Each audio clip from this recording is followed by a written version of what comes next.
Okay, good. Dr. Igor, we are going live Yes. now. You can Okay. come on the video and you can get started. Okay. Okay? Thank you. Thank you. Okay. 1, 2, 3. Okay?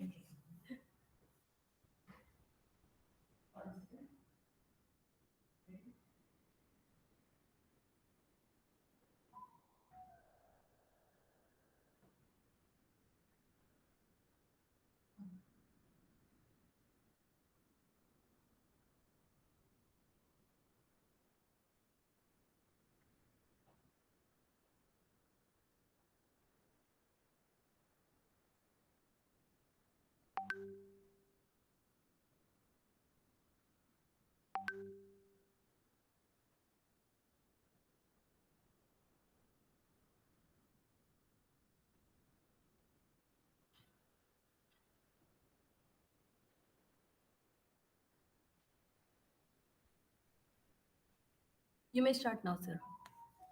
You're on live.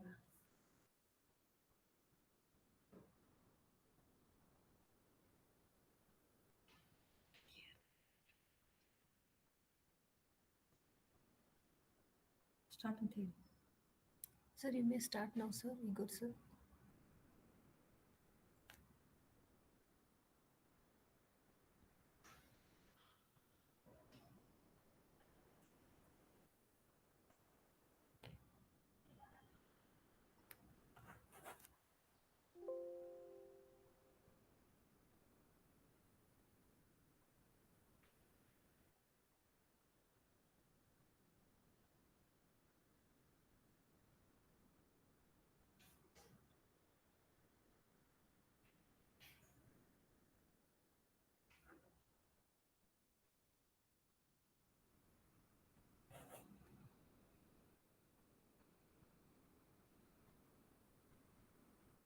So please start.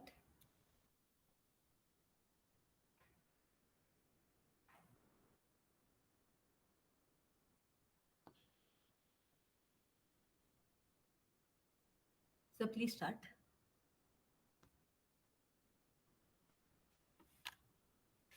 So please start. Dr. Igor, you may start now. Yes. Okay. Yes. I speak.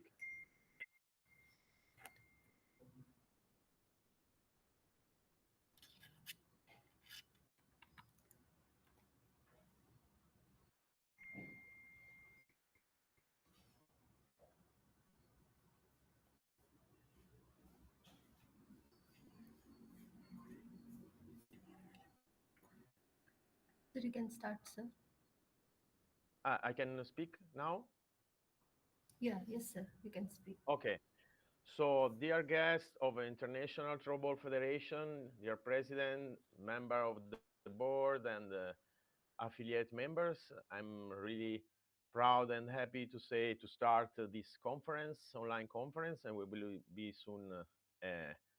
We will meet in presence. So, uh, it's a very big honor to develop also Throwball in Europe.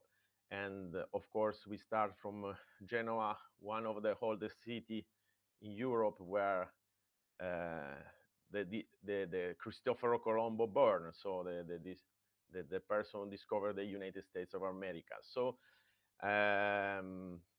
of course, I won't say immediately I apologize for the difficulty in the last period, but it was not so easy.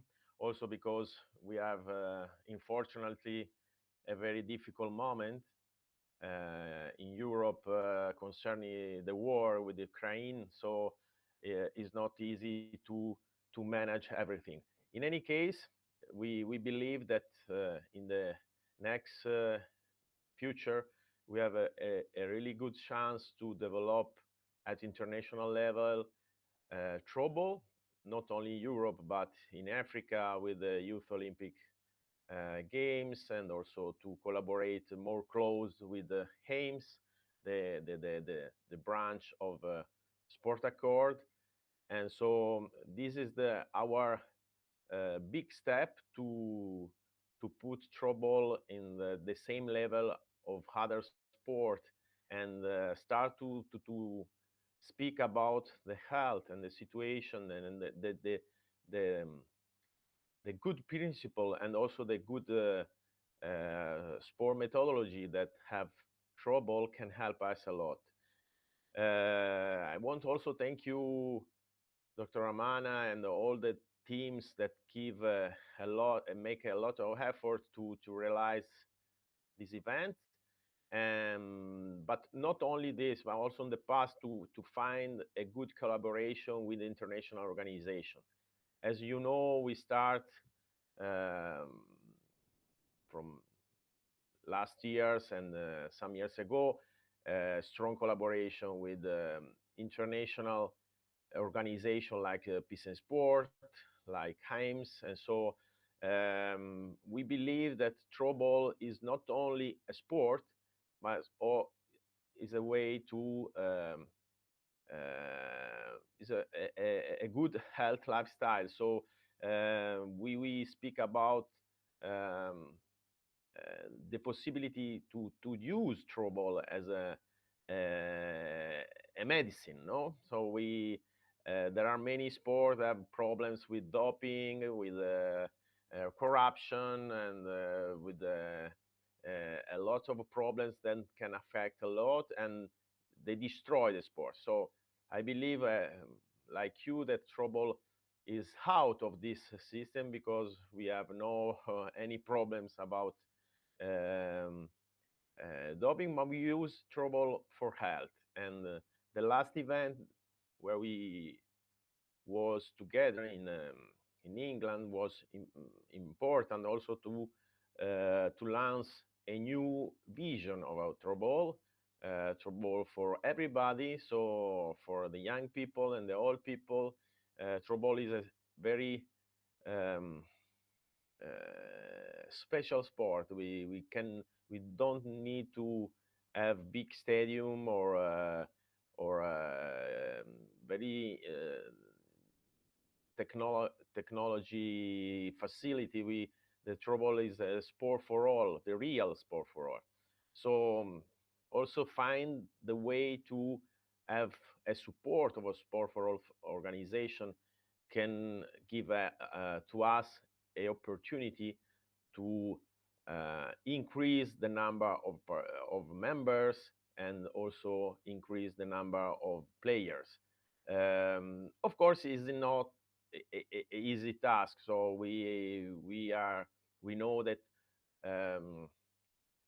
develop a sport where there are very traditional sport already is not easy, especially in the old continent like Europe or United States. So where the football, volleyball, basketball are very big, but we have no scare or afraid to show the real good value that have our organization.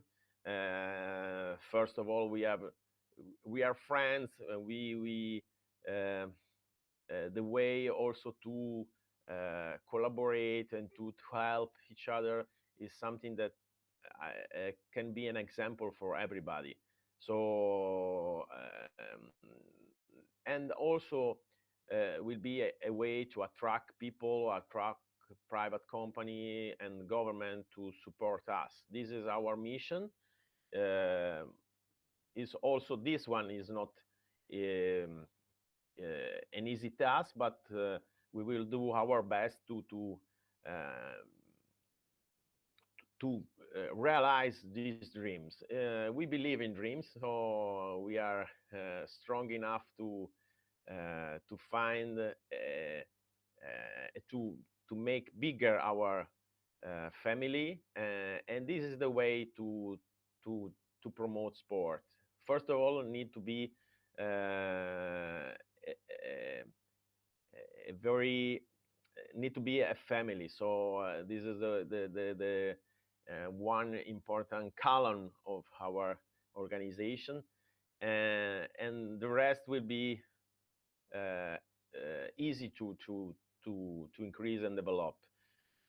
We have many important activity in the future, so we need first of all to make clear what we want done in the future, and also uh, for this reason create a strong collaboration with AIMS, one of the four organization inside the sport accord, can be an important step. And also to organize events around the world. This is another important um, issue, and of course, we need to help the national organization that have more problem, or and need to be recognized from national sport authority, or minister of sport, or a national Olympic committee.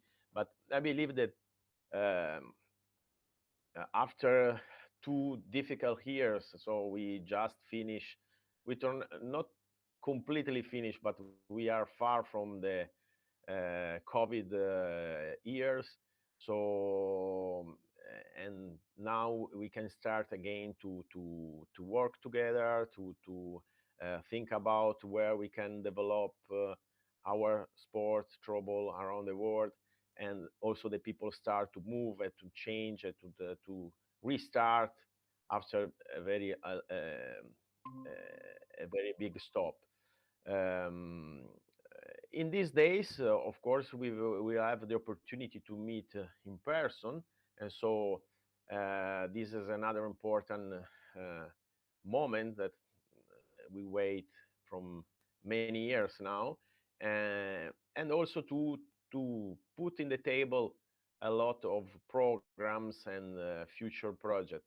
Uh, our I believe also that from Genoa we can start to um, increase the partnership with the international organization working in education and peace.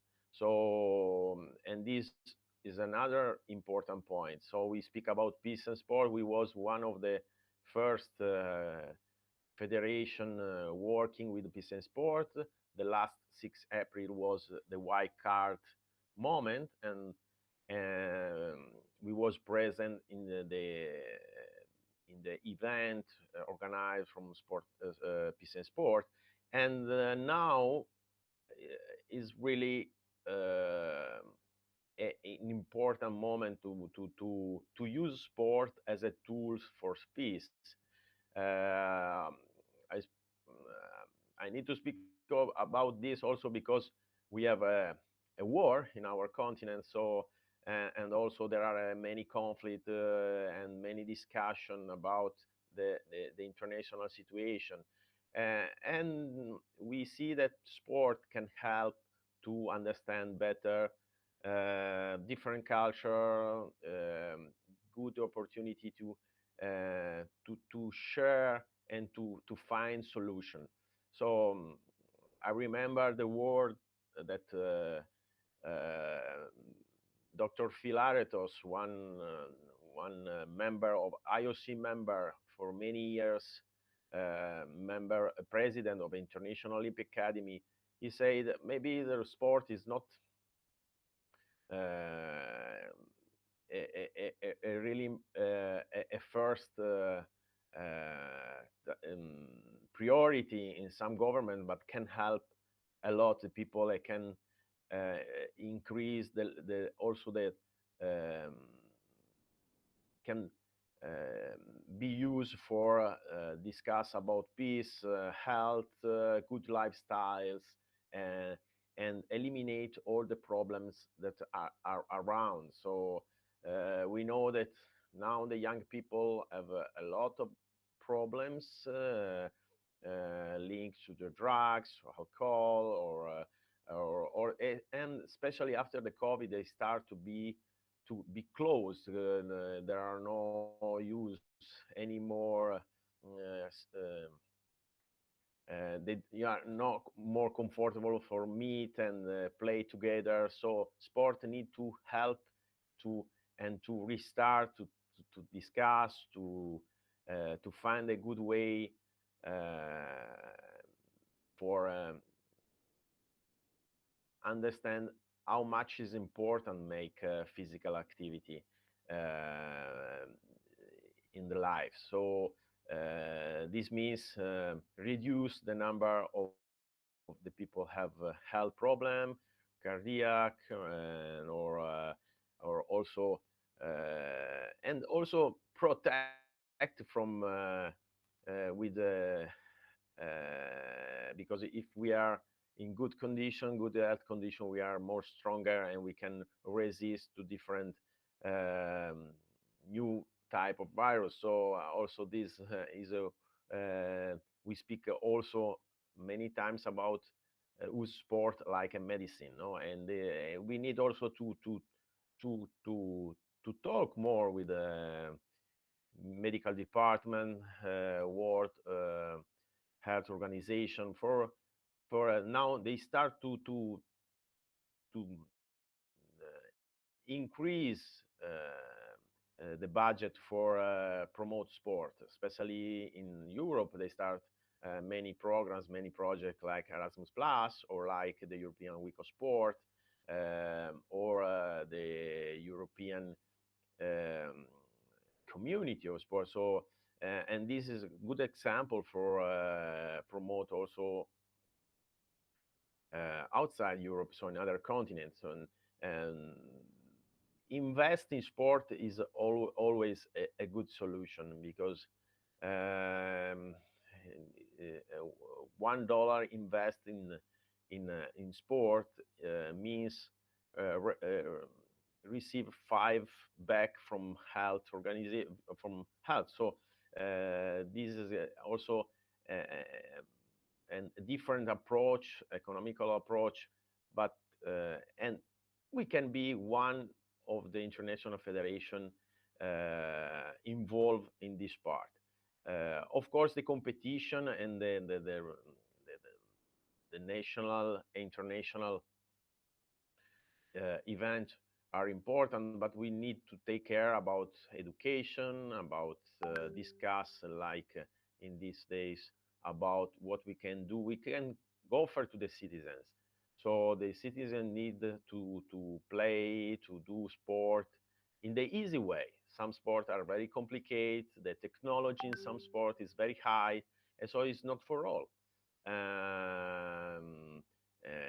There are sports very expensive, so we need to understand that also we need to give opportunity to make sport where the economical resources are not a lot. So and the economical condition is not the same level of country with a very strong economy. So for this reason, work with the humanitarian organization in Africa, in South Africa, and in different continents can help us uh, to show uh, our strong vision, our mission is really a mission to put trouble in very high level um, position and uh, for everybody and also for uh, um, show to the international organization and national government that we need also to think about uh, the methodology that the international federation need to use. So, of course, I know that not all people can be present in Genoa, but for sure everything will be available also online. So we are I believe that there will be important days. Here is there are national holidays, so is national also is a particular moment in our country because it is Independence Day, so 25th of April. So There are good weather, so this is also a good point. There are sun, and we are near to summer period, so I believe it will be a good moment also to discuss in good environment. The region Liguria is also one of the oldest region in Italy, so and have a very big history, and I believe that will be an opportunity to discover our culture, our tradition. As you know, Italy have many different regions. We have 20 regions with different cultures. So we are near France, and so we receive a little bit the influence of France or Switzerland. So I'm sure that you will enjoy these days here, and we can discuss about many programs, projects, and I need to say thank you because you invest a lot in this activity and for develop and make stronger Europe and all the other continents that we will be with us, representative continent that will be with us. So I don't want to take a lot of time. I know that the program is very long today, and there are many speakers, professor from university, and discussing about how much is important to do trouble, and we love our sports. So and we are sure that in the next future we will have a chance to have to not only to show our sport, but to impress the people how much we have done in terms of education or health.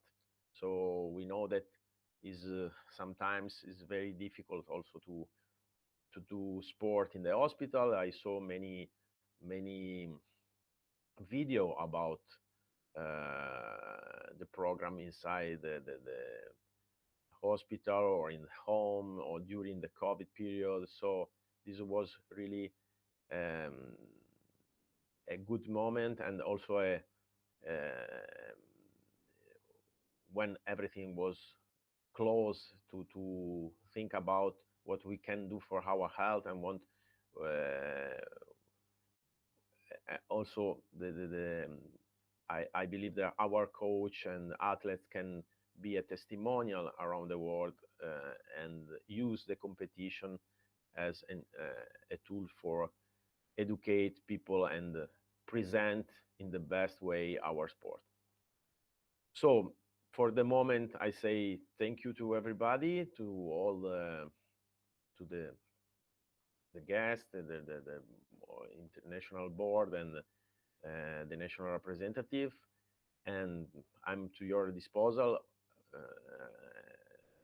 And as I told before, we are a family. So before of be member of international federation, this is our house, and this is much more important that we have a close friendship is always a good start and a good way to make project together. Thank you to everybody.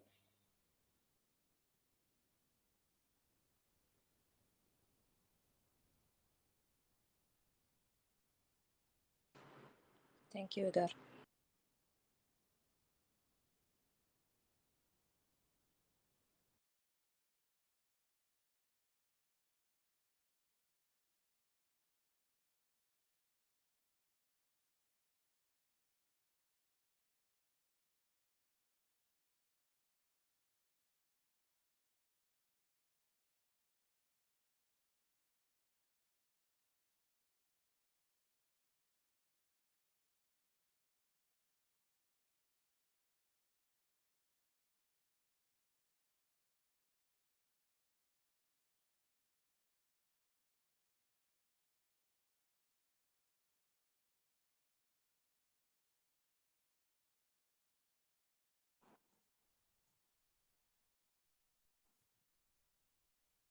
Thanks, Mr. Igor, for your valuable space.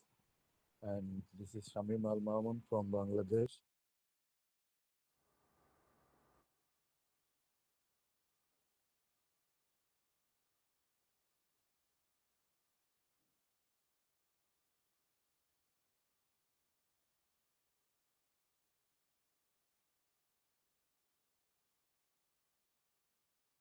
It's a good approach and good things for us to develop Throwball. Thank you so much.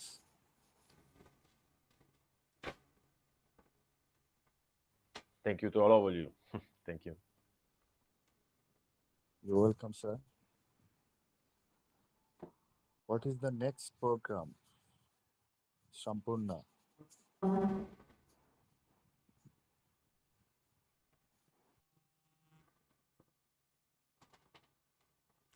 Thank you very much, Dr. Igor. That was a great introduction and welcome. This is Sampurna Hegde, Assistant Secretary General with International Throwball Federation.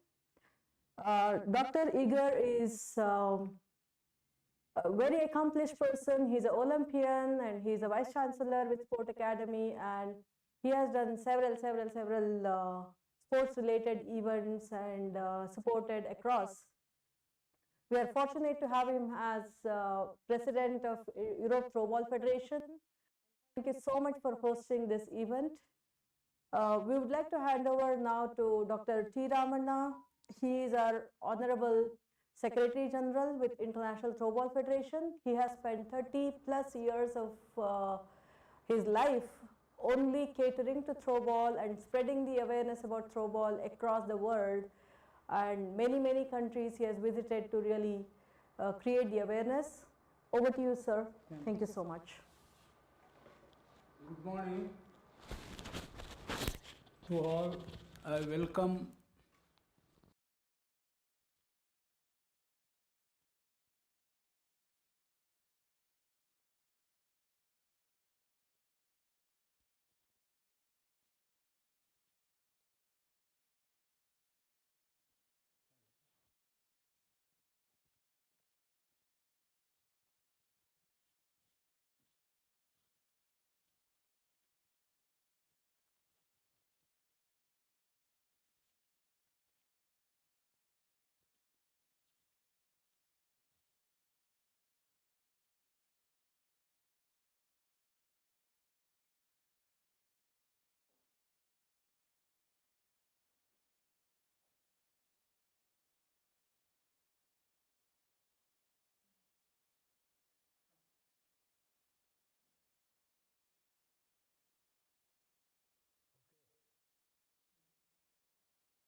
good morning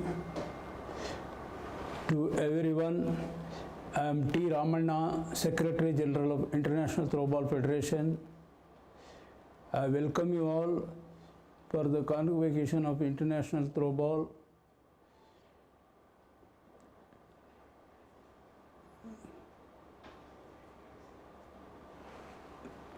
We got 48 countries affiliation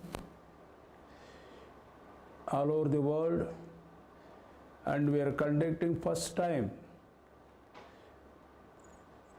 throwball convocation at Italy under the leadership of Mr. Dr. Hager, who is our Vice President and also the President of European Throwball.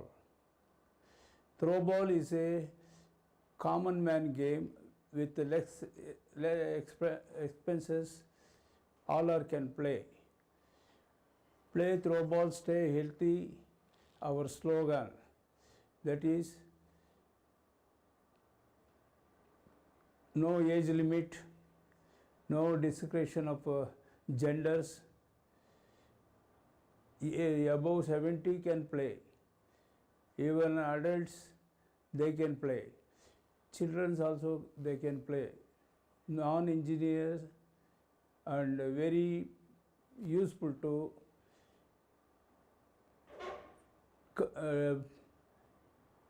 patients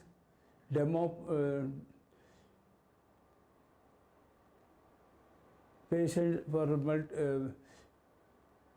for health. That means for Throwball, we can conduct for the kidney patients with diabetes and generally for health. Anybody can play in the any age, no age limit for this. So we are expanding our Throwball game around the world. First time in the history of international Throwball, out of India, we are organizing this Throwball therapy, Throwball clinic, Throwball convocation about players, referees and coaches.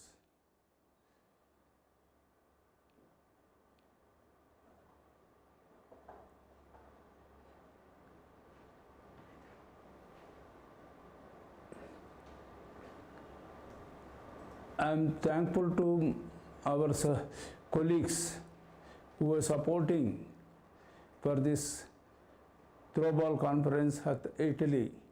From India, 10 members are representing for the convocation.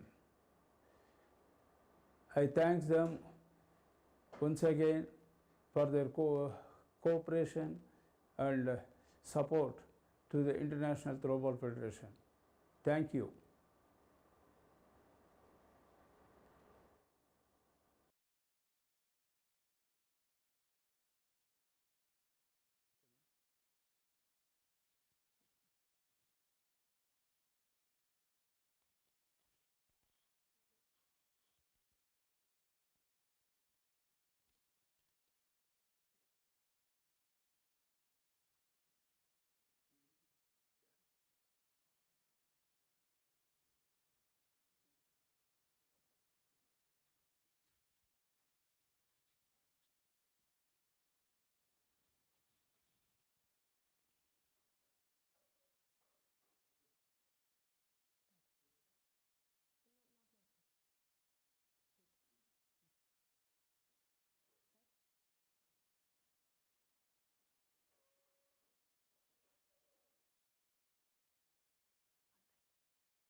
Thank you very much, Dr. Ramanna sir. Your enthuse throughout organizing all kinds of event has been very, very helpful.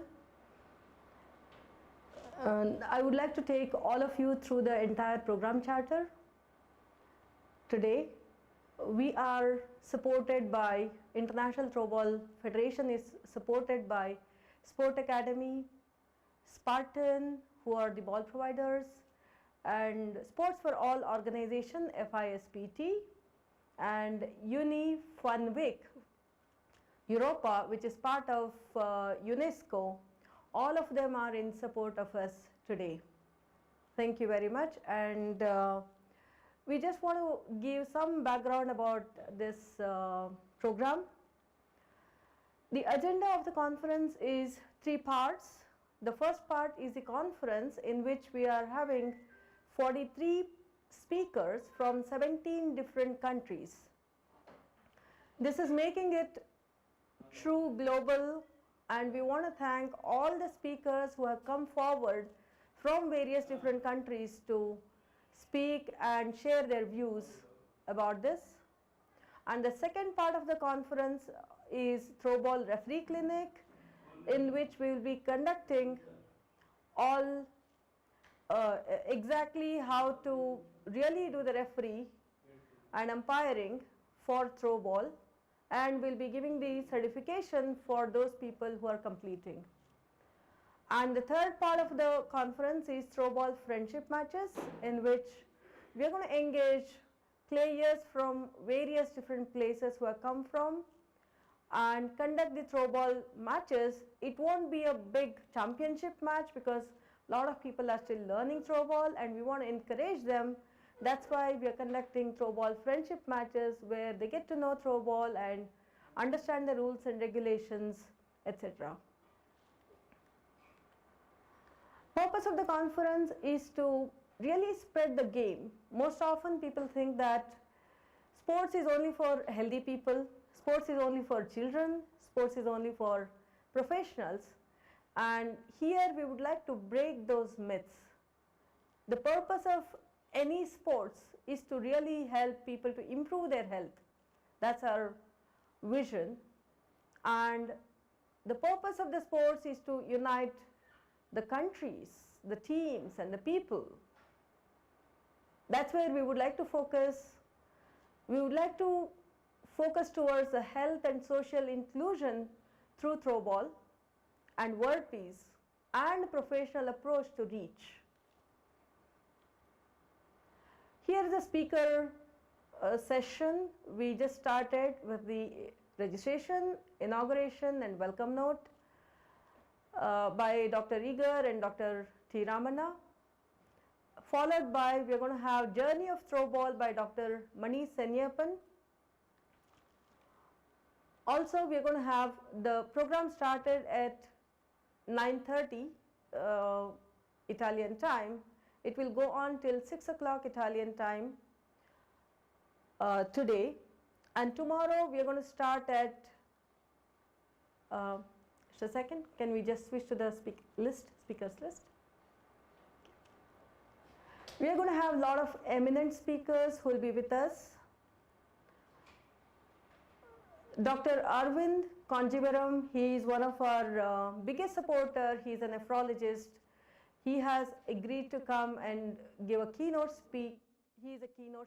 speaker. Other than that, we'll have Dr. Venu and Dr. Sabita, who are the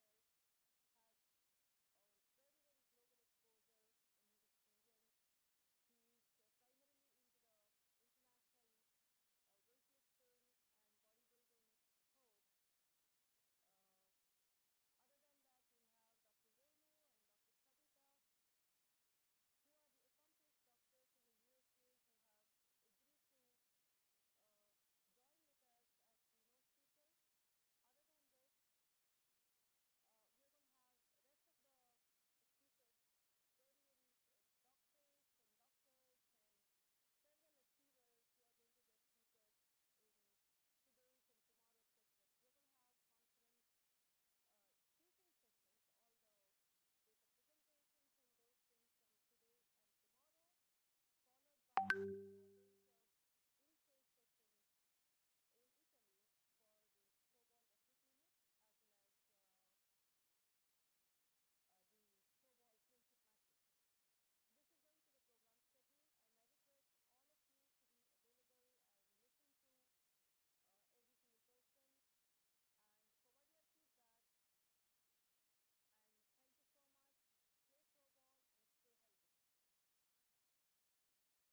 throwball since last 30 plus years.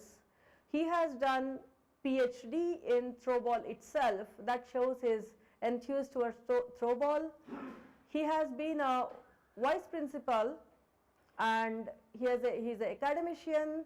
He has presented papers in several international conferences, and we are fortunate to have him with us today. Thank you very much. Let's welcome Dr. S. Mani.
Very much, madam.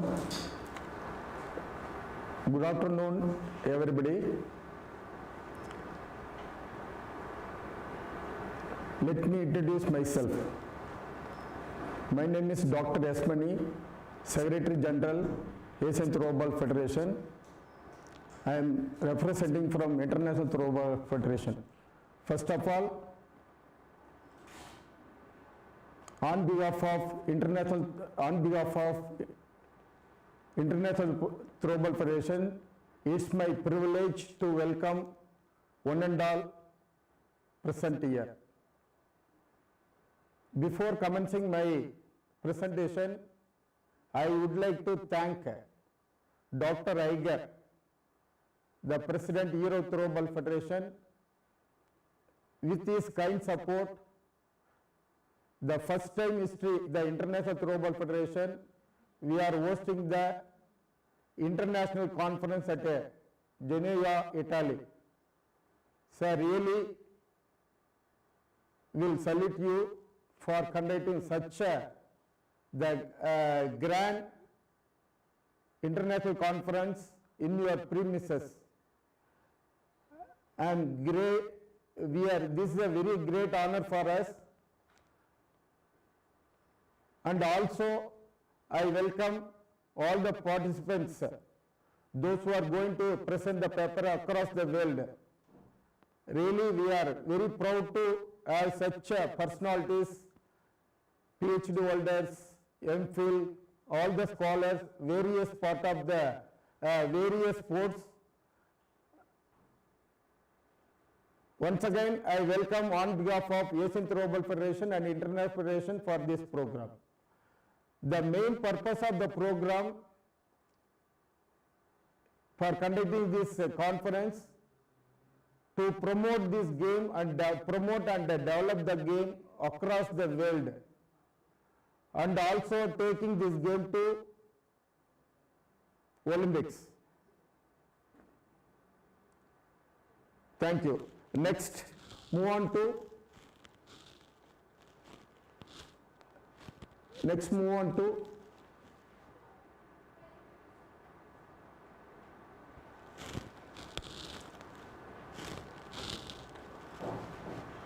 first of all, the history of the game.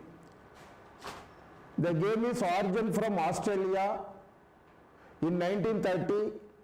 The earlier it was played as a recreation game. Mr. Dr. Igor, the physical educationist, introduced the game in Australia. It was like just catching and throwing the ball, but after that implementing new techniques in the throw ball game is moderated by Mr. Igor. The first time history introduced in 1930 at Australia. After that, the game moved to Chennai in Physical Education College at Chennai, and remodified, some moderate the game to attract the people, and introduced in the Physical Education College at Chennai. And later it moved at 1940, it moved at Bangalore University. Mr. Rachappa, the physical educationist, modified the game and introduced in the university and also other part of the Karnataka. And in 1989, the sports lover and the sports promoter Dr. T. Ramanna, the Secretary for Throwball Federation of India, is with the kind support from the government of ministry. He have formed Mr. Dr. Dayanand, the current Vice Chancellor of Gulbarga University, the first framed the rule in 1989. He has remodified the game to attract the people. He had a lot of many changes introduced in the game. So the game is becoming very popular in the Karnataka region, and moved in 1989 with the kind support from the ministry. Conducted the national championship at Karnataka and Bangalore, and from that day the game is getting popular. Not only in Karnataka, it moved to Tamil Nadu and other south region, and after becoming the popular the game in the south region, move on to across the India. In 1991, we started for all the categories like junior, senior, sub-junior and Federation Cup. With the ministry support, we are conducted promote the game from the grassroots level to the national level. It is a great achievement for the federation, and later on the game is introduced in the Asian level also. In 2008, after getting popular across the India, we are moved on to Asian countries. In 2008, we have re-established Asian Throwball Federation. We have taken this game to nearby countries like Sri Lanka, Bangladesh, Nepal, and other neighbor countries. We are introduced conducting for international matches. Then we are taken to this game too. In 2012, we are introduced in the international matches. We are as of now the game is introduced. We have given the recognition to 42 countries across the world. Slowly, recently, again we have reduced the game, the method of playing also. From 9 to 7, the game is getting very popular and also game very fast. See, next we move on to, this is the history of the game. Next we move on to the origin. Already they introduced the sports ministry. That next, the timeline about the throwball, where started 1930 we are established, and followed by the 1940 we are introduced in the national level, and 1996 we are introduced at the Asian level, and established in 2008 international level. Next important thing is why we should play throwball. Why we want to popularize? There are many games across the world, many games, there are many games. Why we want to play throwball? Throwball is the flying game. The player helps the players to develop agility, coordination, body coordination, all-rounder development, and all over the body. But a throw ball, it can be played for any age group, till 90 also, any age group, no restriction for other games. For example, if you take any other games like football, volleyball or basketball, there is a age restriction, certain age we cannot play. But in the throw ball can be played any age, and also it can be played in a small area. The other games, the ground is required for a huge, for example, cricket or basketball, is required for the game huge area. But in the throw ball, as per throw ball concern, you should have within 4 walls we can play the game. The game is, and also we are introduced, it will develop if this game is developed both sides of the brain, it will activate, it gives it will give the exercise for all part of the body. That's why we are being most important nowadays, giving the throw ball, giving the most important compared to other games. And also in the curriculum across almost all the schools, colleges and universities, this is the throw ball is the one of the curriculum, introduced in the curriculum, one of the compulsory activities. And also the game is introduced in the corporate sectors. In the almost all the companies in Bangalore and Karnataka and Chennai, all the regions, the corporate sector also giving much important in the throw ball game. It will develop the soft skills, leadership quality. Among there is a lot of improvement among the employees when you play the throw ball. That also they are recently proved. And next move on to the what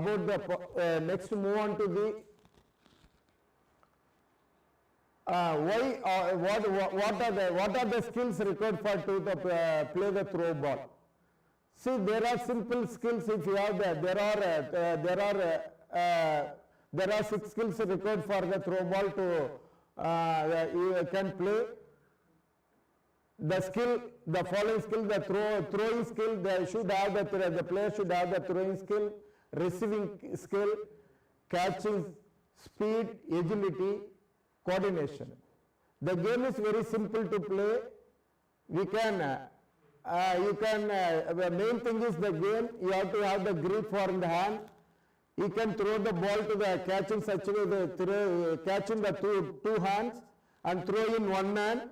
As soon as collect the ball from the opponent, you have to catch in through both hands and release the ball in one hand. Suppose you receive the ball towards the right hand side, you have to release the ball right hand side only. Suppose when you are collecting the ball left hand side, the play, you have to throw the ball left hand side within 5 seconds. As soon as collect the ball from the opponent, you have to throw the ball to the opponent within 5 seconds. If you carry more than 5 seconds, it will be called a delay.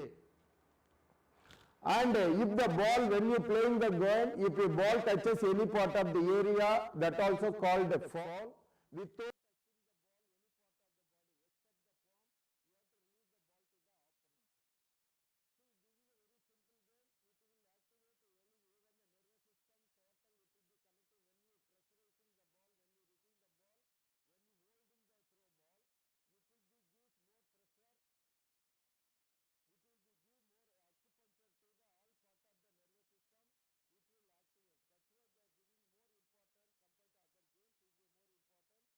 See, this it will activate, it be recently we are introduced in the throwball therapy also.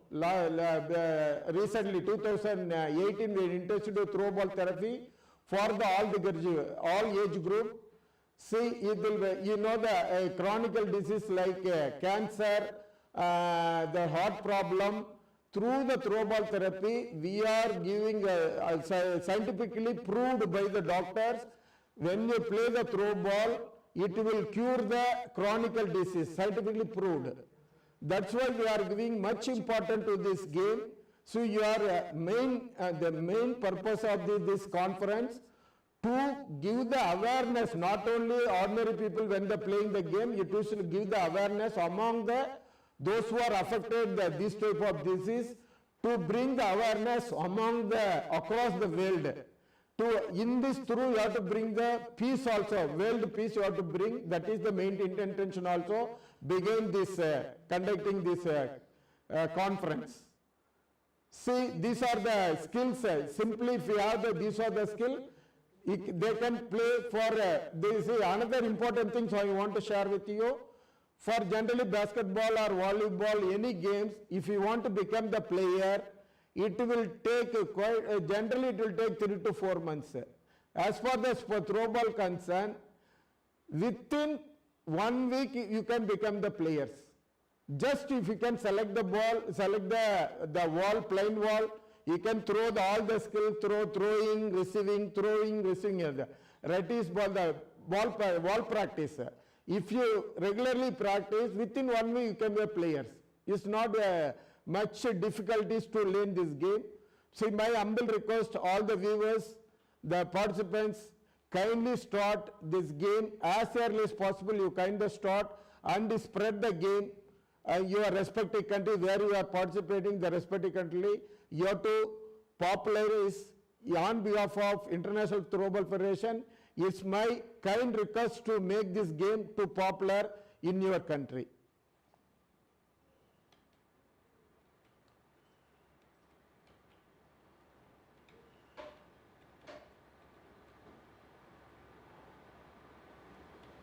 Now about the game, just you can play in the game, and about the game there are the category age group. Now we have moved to age category.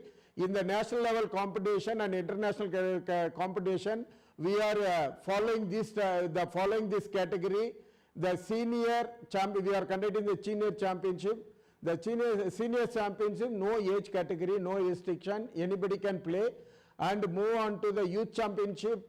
The age limit is below 21 years, and junior championship category is below 18 years. Both boys and girls can play.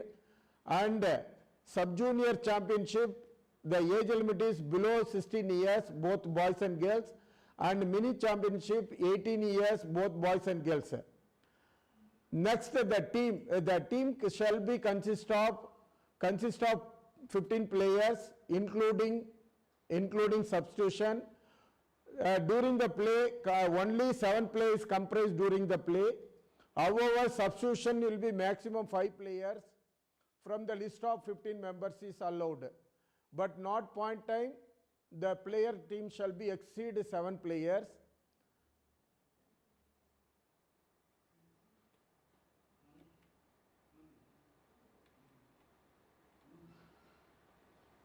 Next, move on to the surface. The surface of the goat shall be grass, wooden or hard court. It can be played, the game it can be played indoor as well as outdoor. Court dimension, there are in CD category. The length of the court is 18.30. The breadth of the court is 12.20 meters. And move to the sub-junior, 15.30 into 9.30, and junior and senior will be the same, dimension will be the same. The net height will be differ senior in junior, but court dimension will be differ both senior and junior, and followed by sub-junior, the size of the measurement 15.30, the breadth is 9.20.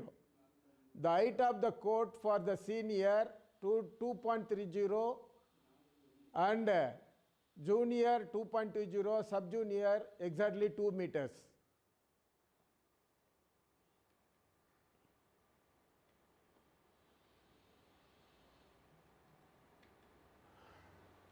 At the playing area, the length of the court, and there will be 3 zones. Consist of 3 zones in the playing area. It starts from the front zone, back zone, center zone. There are 3, consist of 3 zones are divided. Compared to volleyball, there will be in volleyball there will be a passing, but here in the throw ball concern, no passing. You have to collect the ball, receive the ball, and release the ball within 3 seconds to the opponent. And also the comparative, the volleyball court is comparative volleyball, the throw ball is little wider one. And similar for the other areas like the free zone and scorer area and team bench and other area will be similar to the volleyball. It will be the free zone area, that service area, it can be half of the court can occupy the players, half of the court can be occupied the service area. The team consists of 12 players.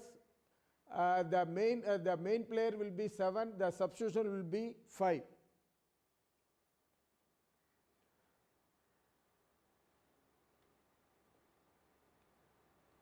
And next rules of the game, start the play. As soon as blow the whistle from the referee, the match will be commenced. The service area, already as I told you, the half of the playing area in the back zone, and ball in or out. See, except the box area, if the ball falls on any part of the area, except the box area, that is called the dead ball. Except the box area, if the ball falls on any part of the area, that considers a right ball. And ball in play such a way that the ball, as soon as collect the ball, without movement of the body, the player has to release the ball to the opponent. It be like a pivoting movement will be allowed while throwing the ball. Pivoting movement, either you can keep the ball forward or backward.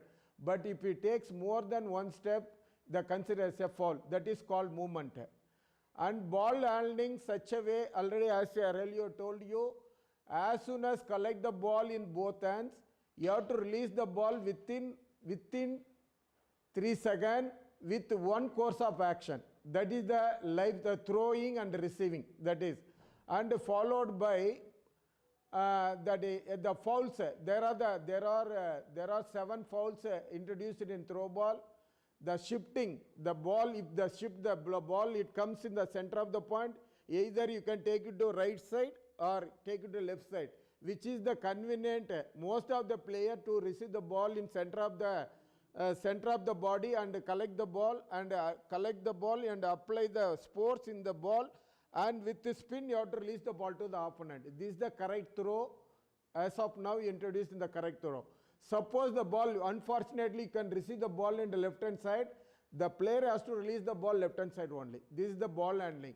And carrying is not allowed. If the ball suppose comes below the chest level, if you holding the player below the chest level, that is not allowed. Every ball, the player has to receive the ball above the shoulder level with one course of action. And the scoring system, the rally system will be introduced in throw ball. That scoring point consists of 25 points. Suppose the 24 all means they have to get 2 points leading in the point system. But anyway, the 27th point is the dead point. Who score the 27th, they will be declared as the winner. Next, move on to the substitution. Already I told you earlier, the substitution will be for the throw ball 7 plus 5 strictly allowed. Even the international matches also, they will be allowed only 5 substitution. Next, timeout. Timeout consists of 2 timeout. Apart from that, there is a technical timeout, there is a 3 timeout. One is the official timeout, 2 times is official timeout. But one is because the game is very fast and the point also, the rally system will be 25 points. There may be a chance for the player will get tired and also the official may get tired. So in this, based on the keeping in the mind, we are introduced the 20-point scoring system, There is a 30th point, there will be a technical point out for the players. Both players as well as for the officials. And duration between the set, there is the consist of that all league matches will be given for for 5 minutes time duration from one match to another match for the league matches, all the matches, followed by quarterfinals will be given 15 minutes timeout will be given for the league matches, and the semi-final matches will be given for half an hour, the gap between the match to quarterfinal match for the semi-final matches, and final matches will be given, the timeout will be 1 hour. This is the timing system for the in between of the match. And next, the misconduct. There are the punishment, abandoned match. The punishment will be, you will be given the first, that any player, if you do commit any mistake in the first time, the warned by yellow card, followed by the same player be, if you commit the mistake, that is for the, what is the type of, when you playing the game, when the decision against the referee, the player are questioning or addressing the ball against the referee, that time will be warned by yellow card. The same player, they repeat the commitment or mistake, they are using the vulgar words or against the referee decision, warned by red card. See, some situations, intolerable words, if you use that by the player or anybody, at the time you can warn by red and yellow card by simultaneously. That also implemented in throwball. It can be that a warning will be given for the even technical official, coaches, managers, if you are any coach, for during the match, if he give the any command, that also warned by the yellow card.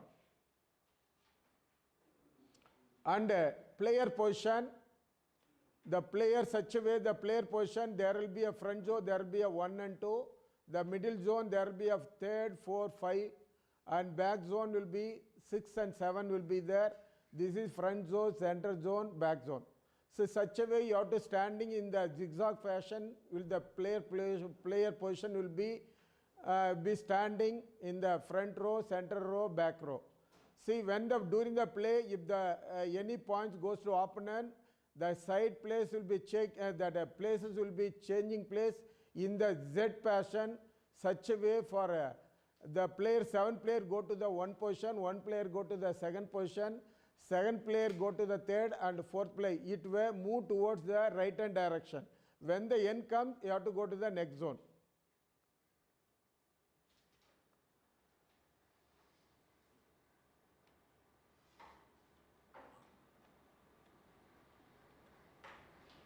And membership status, already I told you, as of now, we have registered, we are given the recognition from the International Throwball Federation.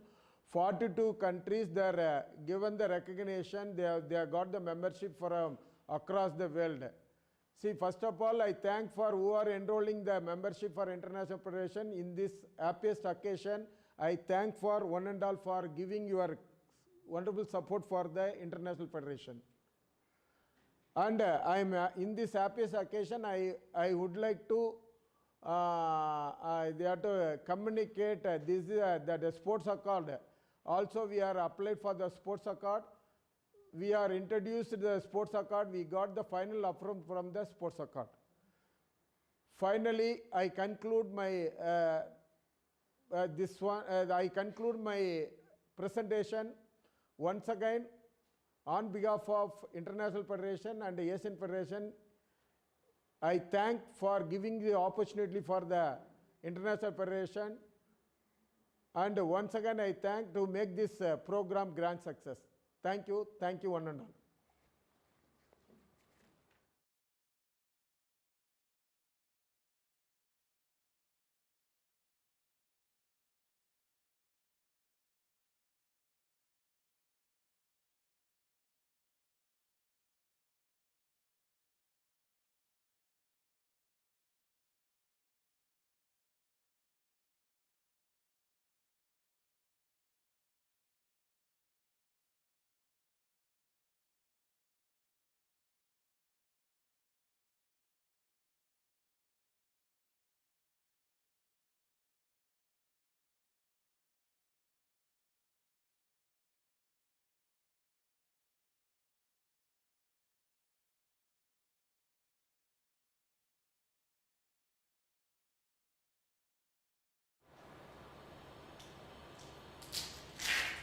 Thank you very much, Mani sir. That was a very, very insightful information about throwball.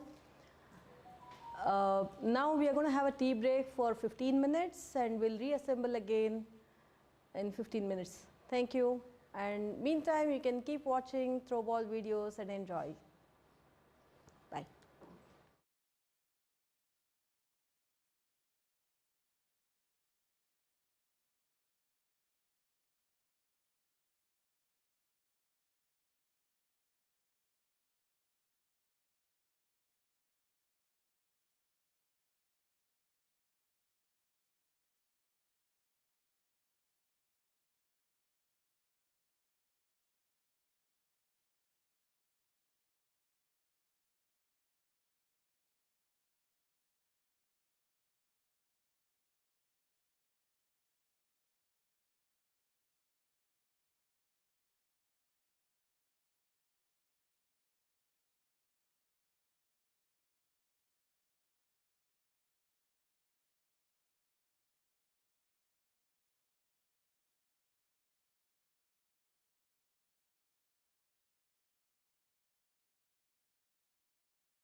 I'm a throwball player.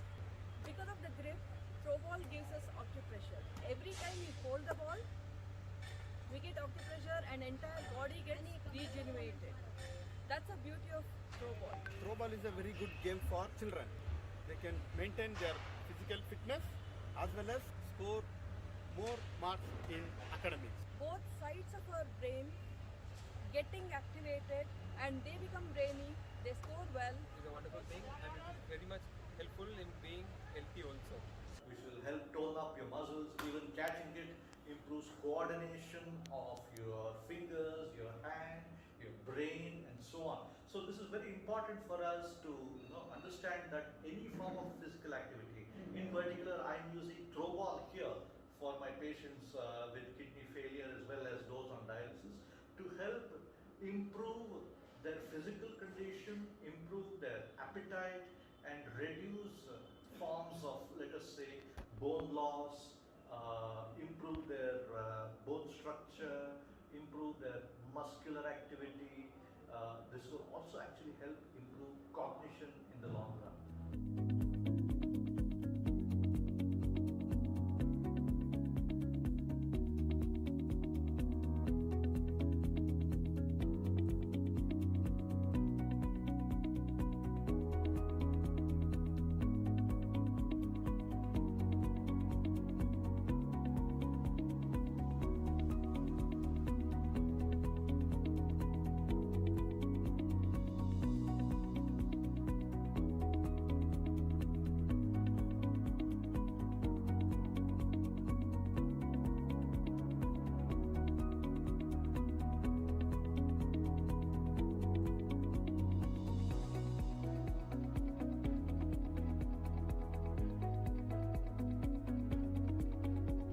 ஸ்போர்ட்ஸில் வந்து transgenders அப்படிங்கிறவங்க வந்து யாருமே ஸ்போர்ட்ஸில் involve ஆனதே கிடையாது. First time வந்து நாங்கள் கோயம்புத்தூரில் இருக்கிற டிரான்ஜெண்டர்ஸ் வந்து இன்வால்வ் ஆகிருக்கோம். கண்டிப்பாக வந்து ஸ்போர்ட்ஸில் அச்சீவ் பண்ணுவோம். இது வந்து இப்போது டிஸ்ட்ரிக்ட் லெவலில் போனோம், வின் பண்ணோம், ஸ்டேட் லெவலில் வின் பண்ணோம். அதுக்கப்புறம் இன்னும் வந்து ஒலிம்பிக் லெவலில் போகணும்னு எங்களுக்கு ஆசை இருக்குது. அதுக்கு வந்து தமிழ்நாடு கவர்மெண்ட், இந்தியன் கவர்மெண்ட் வந்து அப்புறம் நம்ம மக்கள், என்னோடய ஃப்ரெண்ட்ஸ் எல்லாருமே வந்து எங்களுக்கு வந்து சப்போர்ட் பண்ணணும், ஹெல்ப் பண்ணணும் அப்படின்னு எல்லாரும் கேட்குறேன்.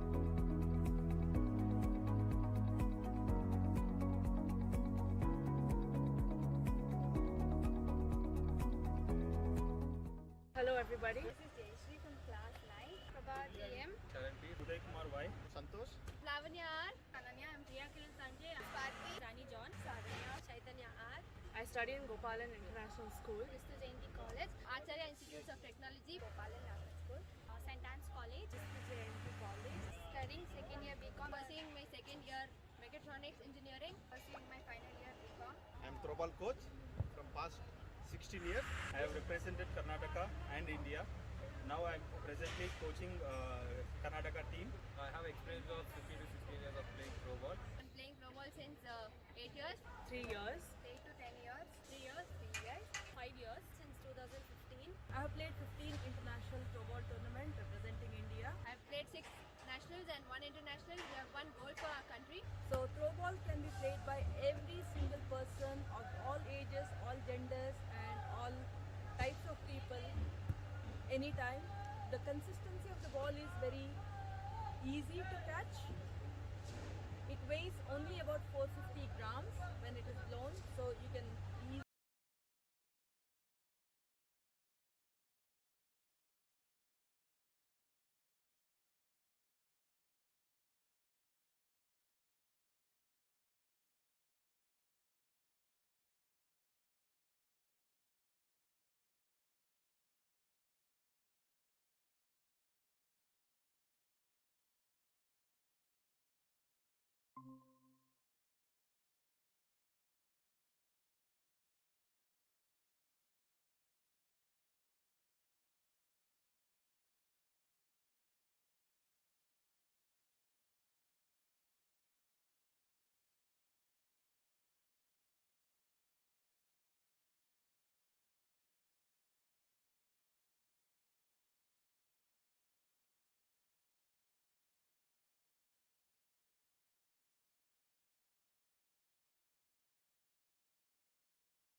போகணும்னு எங்களுக்கு ஆசை இருக்குது. அப்புறம் நம்ம மக்கள், என்னோடய ஃப்ரெண்ட்ஸ் எல்லாருமே வந்து எங்களுக்கு வந்து சப்போர்ட் பண்ணணும், ஹெல்ப் பண்ணணும் அப்படின்னு எல்லாரையும் கேட்குறேன்.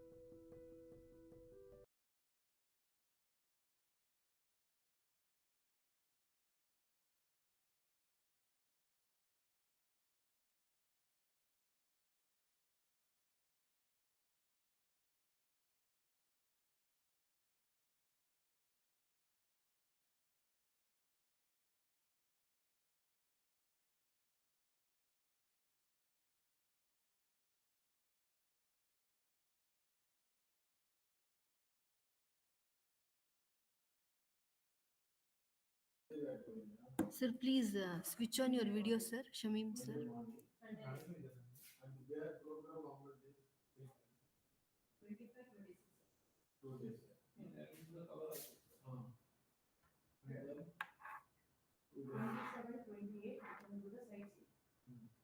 Hello, sir. Please switch on your video, sir. Shamim, sir.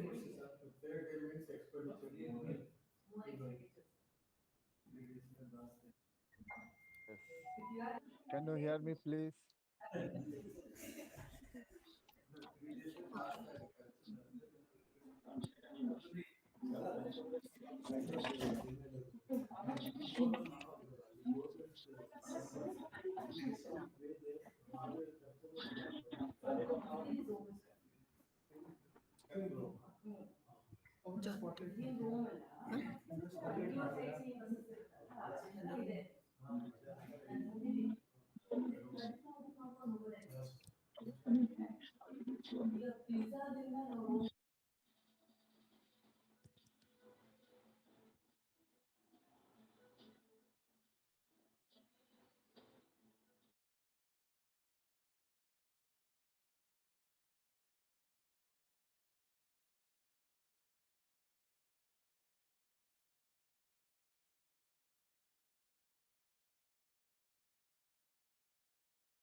Hello, sir.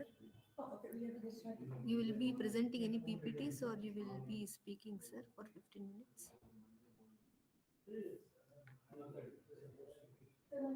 Hello?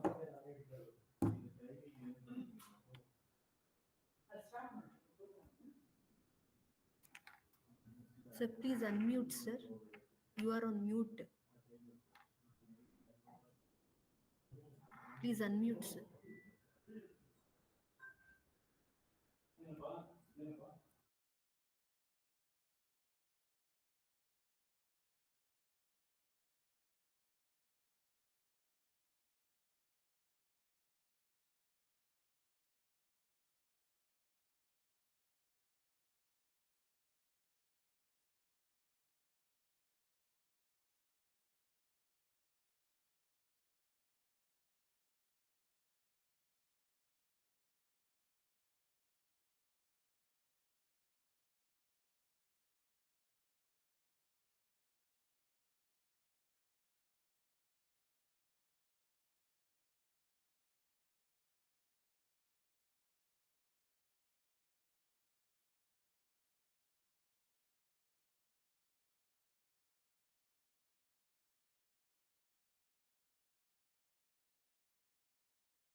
Hi everybody, welcome back. Thank you so much for waiting. Now we are going to invite Mr. Shamim Mamoon sir. He has been with Throwball Federation since pretty long time now. He is the Honorable General Secretary of Bangladesh Throwball Association. He is also a chairman of coaching and training in the International Throwball Federation. Thank you very much. Let's welcome Shamim Mamoon sir.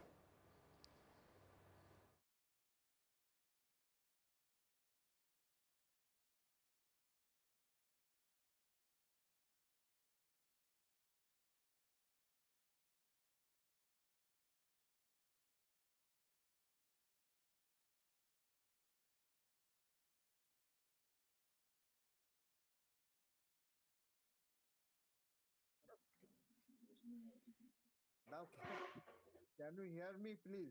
Please tell me. Oh my goodness. Okay, sir. Start, sir, please. You're online now. Okay. Now it's loud and clear. Yes. Okay. Thank you so much. And once again, I offer my sincere thanks and good afternoon to all of you. And I think somewhere in it's good morning. So, those who are present in this particular uh, conference of arranged by the International Throwball Federation, I offer my sincere thanks to all of you. Very happy Eid al-Fitr. This is Shamim Al Mamoon, the General Secretary of Bangladesh Throwball Association, and I take this opportunity to say something before all these distinguished persons. So I would start with the lecture, the introductory lecture of Dr. Igor. He has mentioned regarding the development strategy of the throwball worldwide, and he has depicted a vivid picture in different. He has described the different issues. Actually, what we want to in the future for the development, it should be clear, and we have to organize the events all around the world, and we should recognize the National Sports Committee or National Sports Council for the association of the federation. And he has also mentioned that we should work together, and we have to have a very future project and program. We have to make the required program for the development, and I'm really connected with that issue because, as you know, I will mention some plots regarding to development and to take the initiative. By this time, the International Throwball Federation, the Asian Throwball Federation, is really very praisable, and I sincerely offer my gratitude to Dr. T. Ramanna and Dr. S. Mani. They are working very hard to improve, to promote the throwball throughout the world. And by this time, they have uh, done a very good job with the patient, and they have uh, uh, given the demonstration in the UK, and it is uh, uh, very praisable and very good expectation for the organizer like me. And I would like to say something for the coaching and the training purpose. As I have been appointed as the chairman of the coaching and training of the international throwball, so I would mention some points regarding this. we have to have a very good panel of coaches so that we can make some trainers or new coaches to spread the throw ball in school from the school to the national stage. So uh, there should be uh, some projection by the international body and especially uh, the uh, the organizer, those who are working behind the development of throwball around the world. I must request them to do something and to make a very good plan and to can you hear me please? Is it, hello? Hello everybody. Please respond. What I am telling is it audible?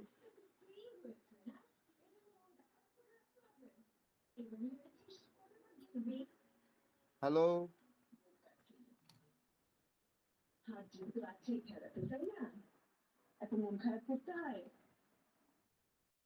Hello? Can you hear me please?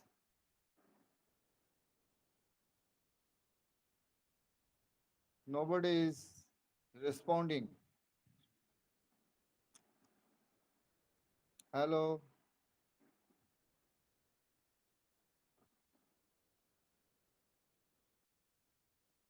I'm really very sorry that I could not Thank you, sir. present my all the ideas to the platform. Thank you so much. Thank you. Thank you, sir.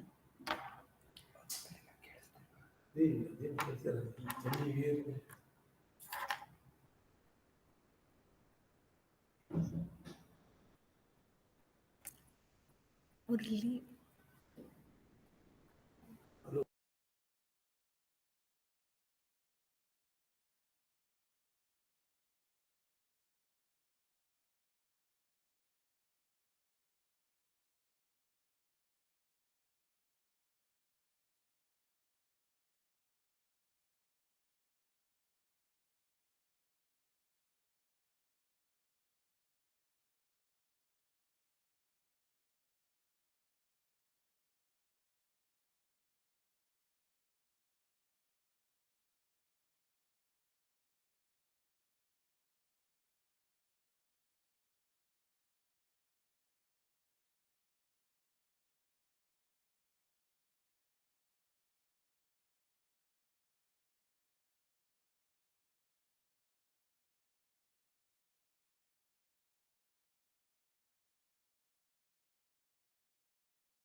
another sports lover and promoter.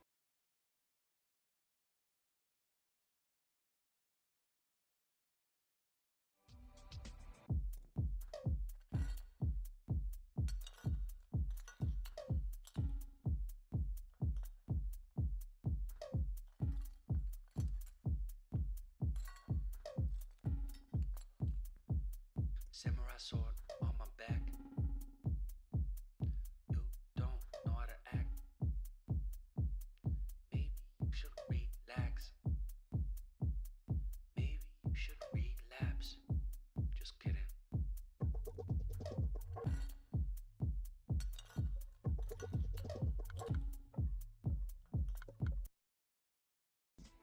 Throwing a ball across two persons or two groups of people was a recreational play observed during 1930s in Australia and England. It was accepted as a very popular play during the leisure period, especially by the women. Therefore, basically, this throwball play was known to be as women game. It is believed that this throwball reached India through YMCA, most probably during 1940s. Initially, this play was restricted to Chennai and later in 1950s reached Bangalore.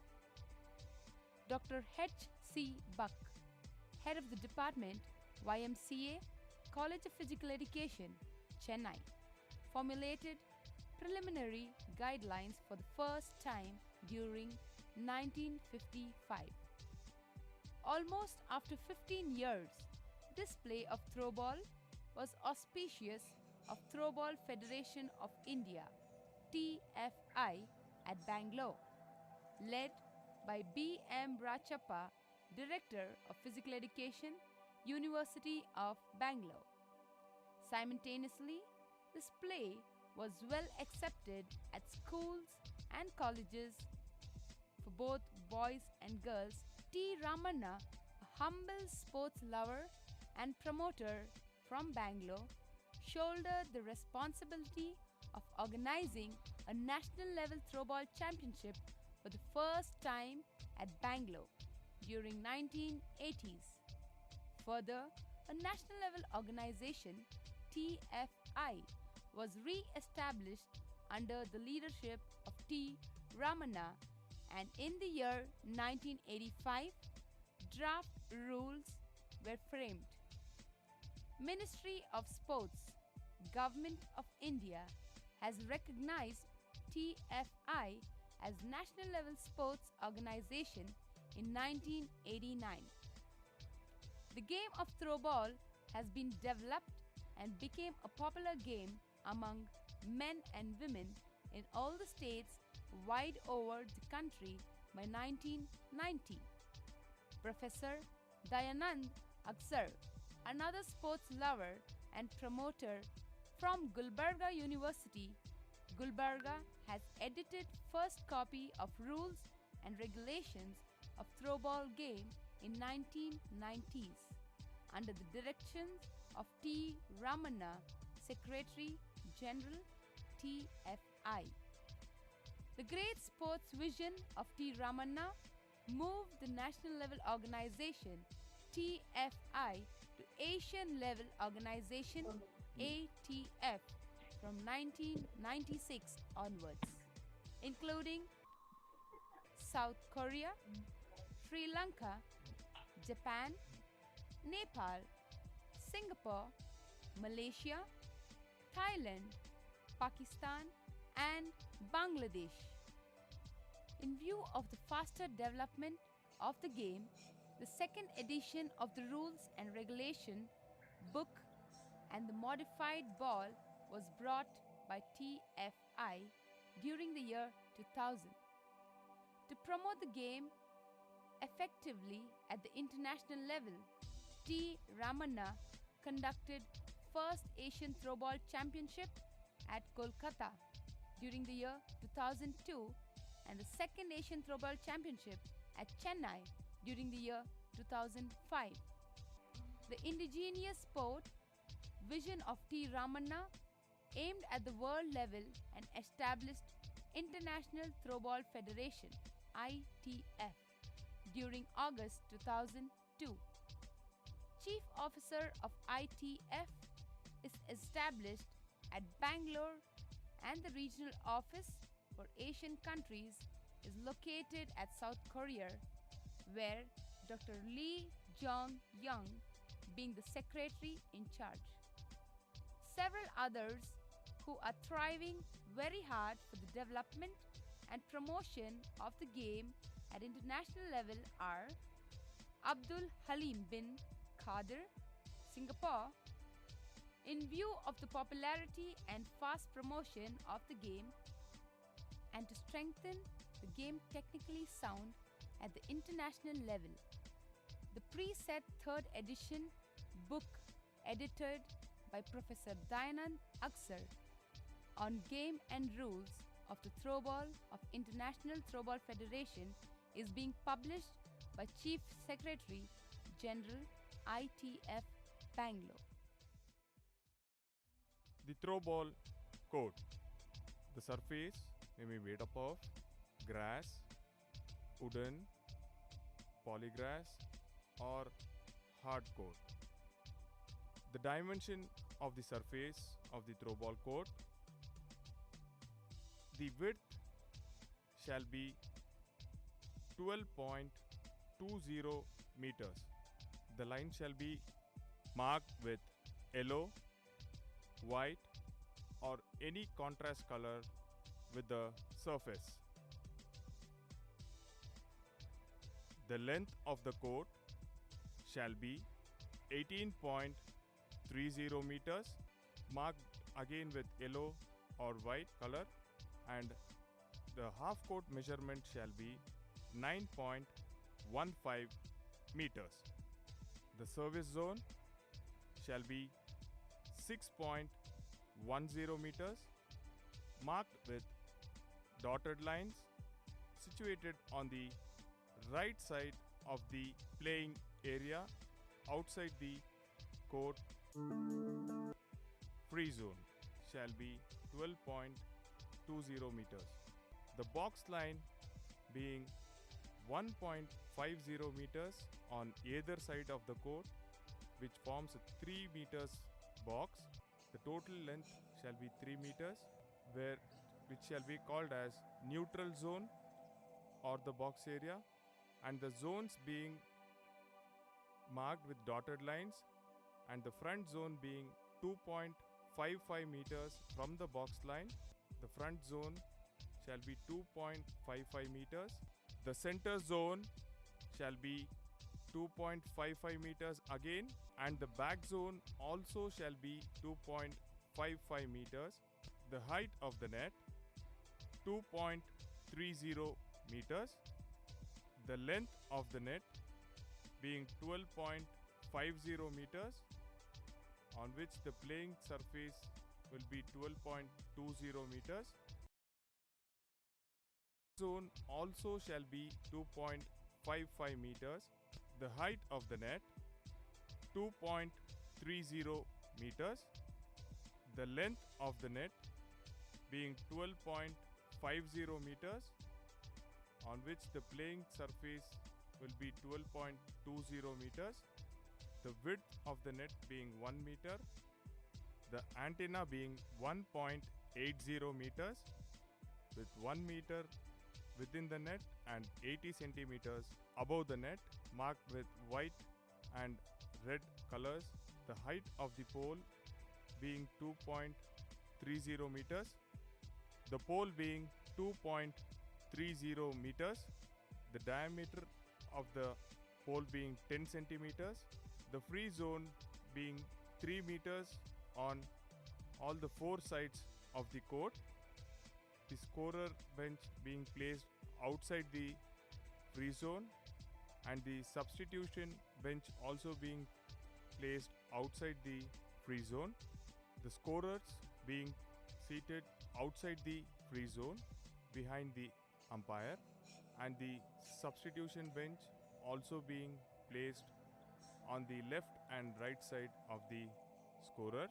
The scoring board being operated by the scorer, the set score and the match score being projected by the scorer, being assisted by the assistant scorer, location for the umpire being positioned within the free zone outside the sideline, the position for the assistant or line umpire being situated on the rear side of the service zone, the position of the lights for the matches being played under lights, the height of the pole shall be 20 feet on the minimum side and shall be raised according to the surface.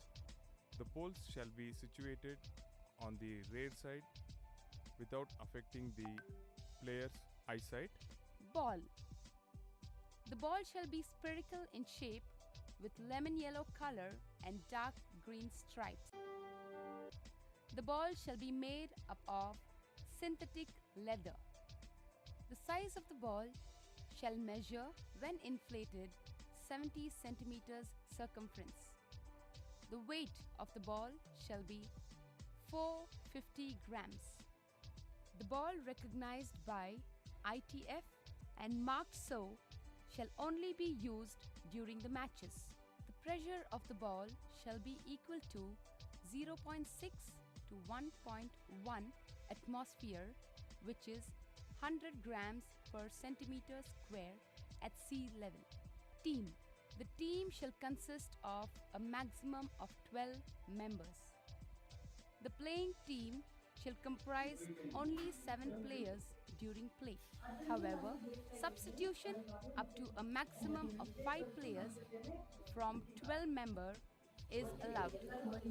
But at no point of time the playing team shall exceed 7 members. A match should not be considered valid if there are less than 7 players in either side of the team. Players' position. The position of the players in the court shall be as follows. Front zone. I can hear you now. 1 and 2. Center zone 3, 4 and 5. Back zone 6 and 7. The player standing in position 7 shall make the position to serve the ball. The rotation of the position of the players should be in Z fashion, moving to the right from position 1.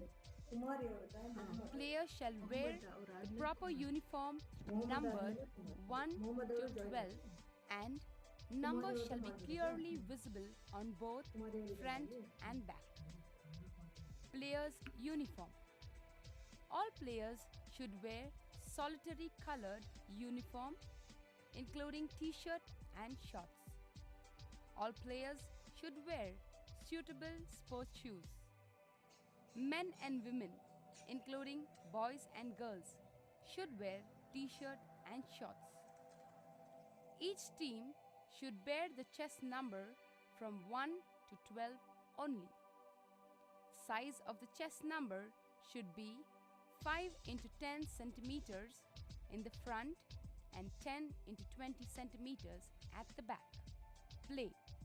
Choice of the court or service shall be decided by tossing the coin before the play commences.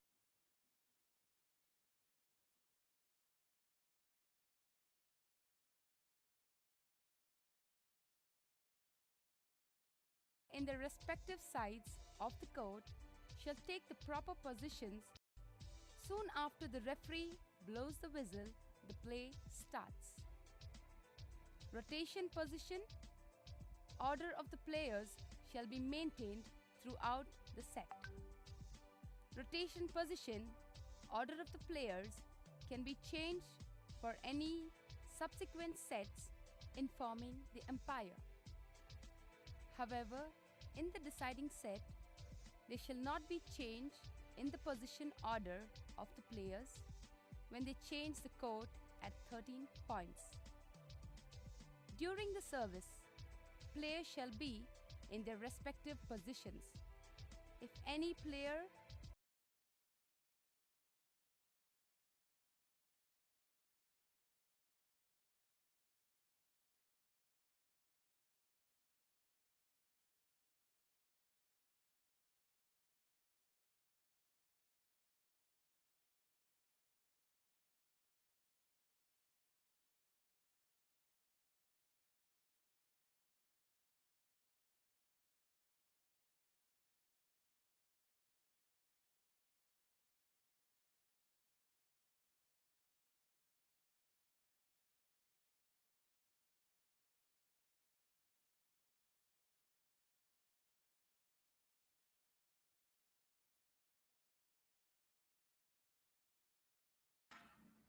Hello. Hello, ma'am. Can you hear me?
Welcome back. Thank you, Shami Mamum sir. Thank you for valuable speech. Now it's time for us to welcome Kumari Ratnayake. She is an optometrist, vision specialist. She is a general manager of Pure Vision Seychelles, Vision Infinity Eye Care Sri Lanka. She is also a president and founder secretary of United Council of Optometrists and Opticians, Sri Lanka. It's pleasure to have you, ma'am. Thank you very much for being with us. Over to you.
of them, okay, 70% of them, they don't go on violence. But look at this 66%. This 66%, they go on violence. You all hear me?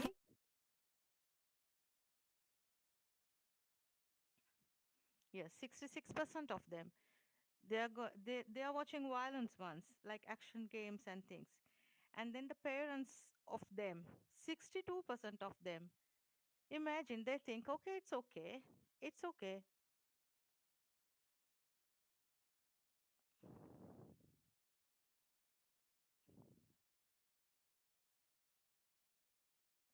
And these parents, 62% of parents, they always go on what? They think, okay, it's okay.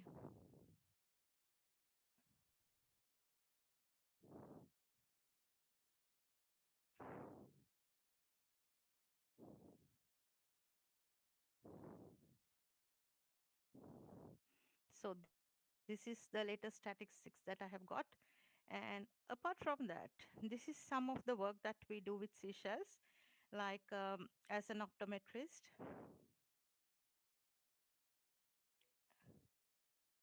As parents, like, and I'm just changing my speed because I can over and over hear what I'm talking. I wish that it will not give you trouble who's listening. And anyway, so this is some work that we did with some of the Seychelles school. And this Seychelles school,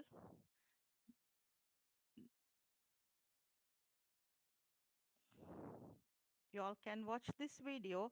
And when you're giving a video game to your child at home, maybe you feel that y-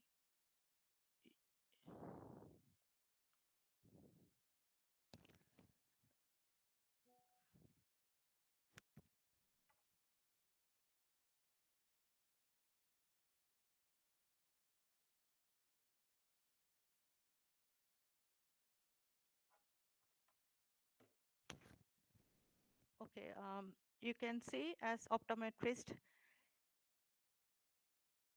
how we feel this.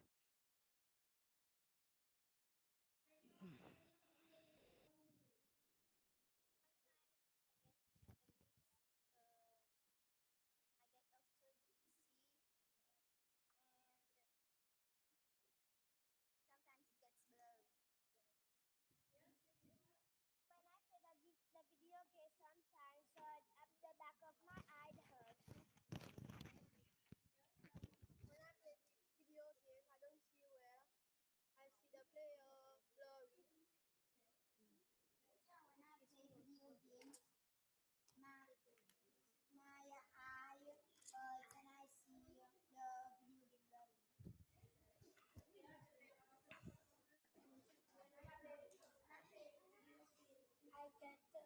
I get headaches.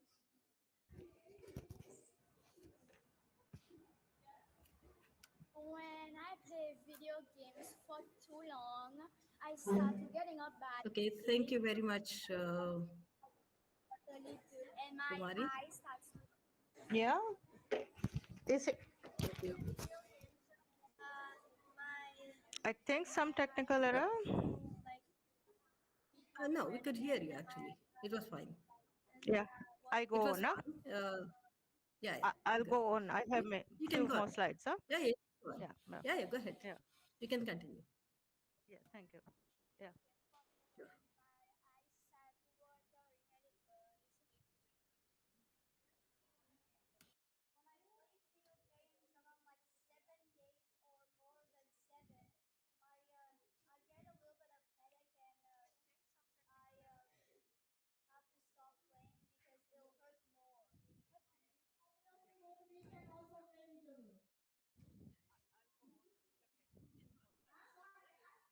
Yeah, we can hear the noise in the classroom and some talks. Yeah, Okay. Okay.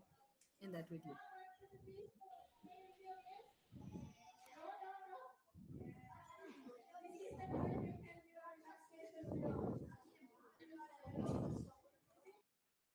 So, my dear parents, I hope you all watch this video properly. Okay, this is the age group of P6, like 9, 10, and 12. So this is the age group. And when we give a video game to your child, a small gadget in their hand, maybe okay, the child is not not the child will not be disturbing you, because we all are busy, now, not like our grandma's day. We don't have time to hug them together and maybe go on with stories. So like we'll be always uh, going with these busy schedules. So let's see. And have you noticed that these children, how they talk when, like, some of them, they say it's like, from when I go home from lunch to dinner time, when I was watching video games. And there was another child who said 7 days a week when I watch my video games. So you can see we have limited them. Maybe we think that okay, when the child is in such environment in a room, probably you will be maybe thinking my child is very safe. That is, I'm happy with it. Like maybe until I come home, my child is really really well. But see what he's going to miss by this. This is some sort of a attention I want to give you all as parents and for as professionals. When we keep the child inside in a room, limited his vision, like he'll be only using the near vision. So you can now see what are the things that they miss, and see what are the things that they miss in their life. Number one is your time, I would say. And then more outdoor activities, more teamwork, more they burn their energy, and enjoy every bit of their life. This is what they're expecting, children. And especially, okay, you cannot give your time because you're busy. And so what they're losing is like outdoor activities. And more outdoor activities can enhance their visual skills.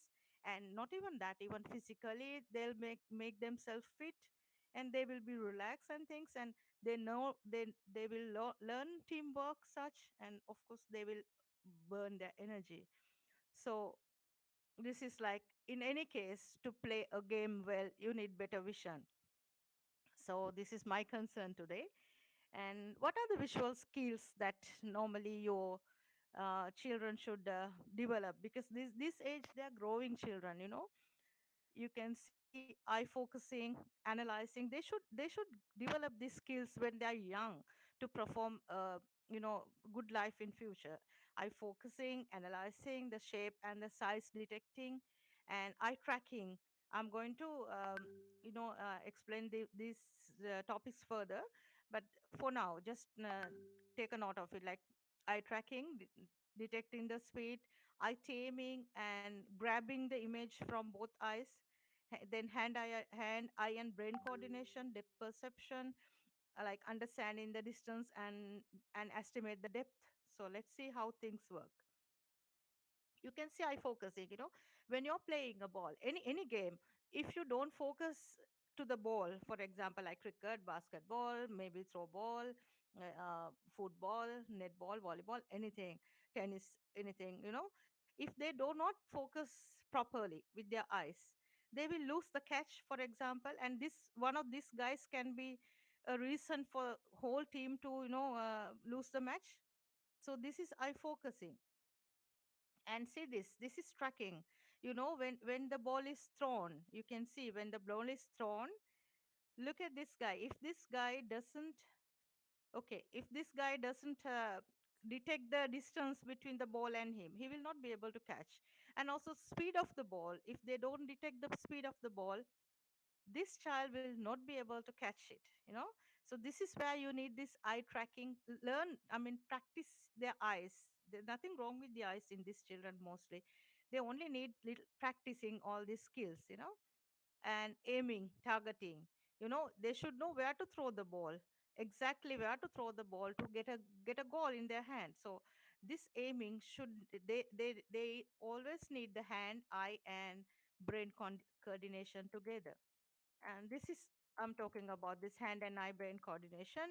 You can see this, like they immediately should touch the ball, and they have to detect where the ball is, how much distance from there to the ball, and they immediately see it from the eye and then catch it from the hands, and immediately brain should give them a message. They have to be speed enough, like, okay, throw, throw, throw. Otherwise they'll just keep, like, you may have seen this sort of children, when the ball comes to their hand, they takes little time than a usual child to throw it. So these sort of children, they need more training on this vision skills, and then eye teaming, it is very important. Like, if I tell you a small exercise for the gathering, like if you close one eye, especially people who are not using spectacles, if you close one eye, you will see the vision, and then if you do the same thing on the other side also, you will see one of your eye is it's bit sharper than the other one. So this comes with children also, which is a normal condition for sometimes adults, but when it comes to children, sometimes they can be lazy eye, which means non-used eye. Nothing wrong with the eye, but non-used. So these sort of conditions has to be, developed. So to develop, this is like eye teaming. Both eyes should work together to catch something, and both eyes should work together to detect something. So these sort of skills, which is really necessary for their long life, so during the childhood only they develop these skills.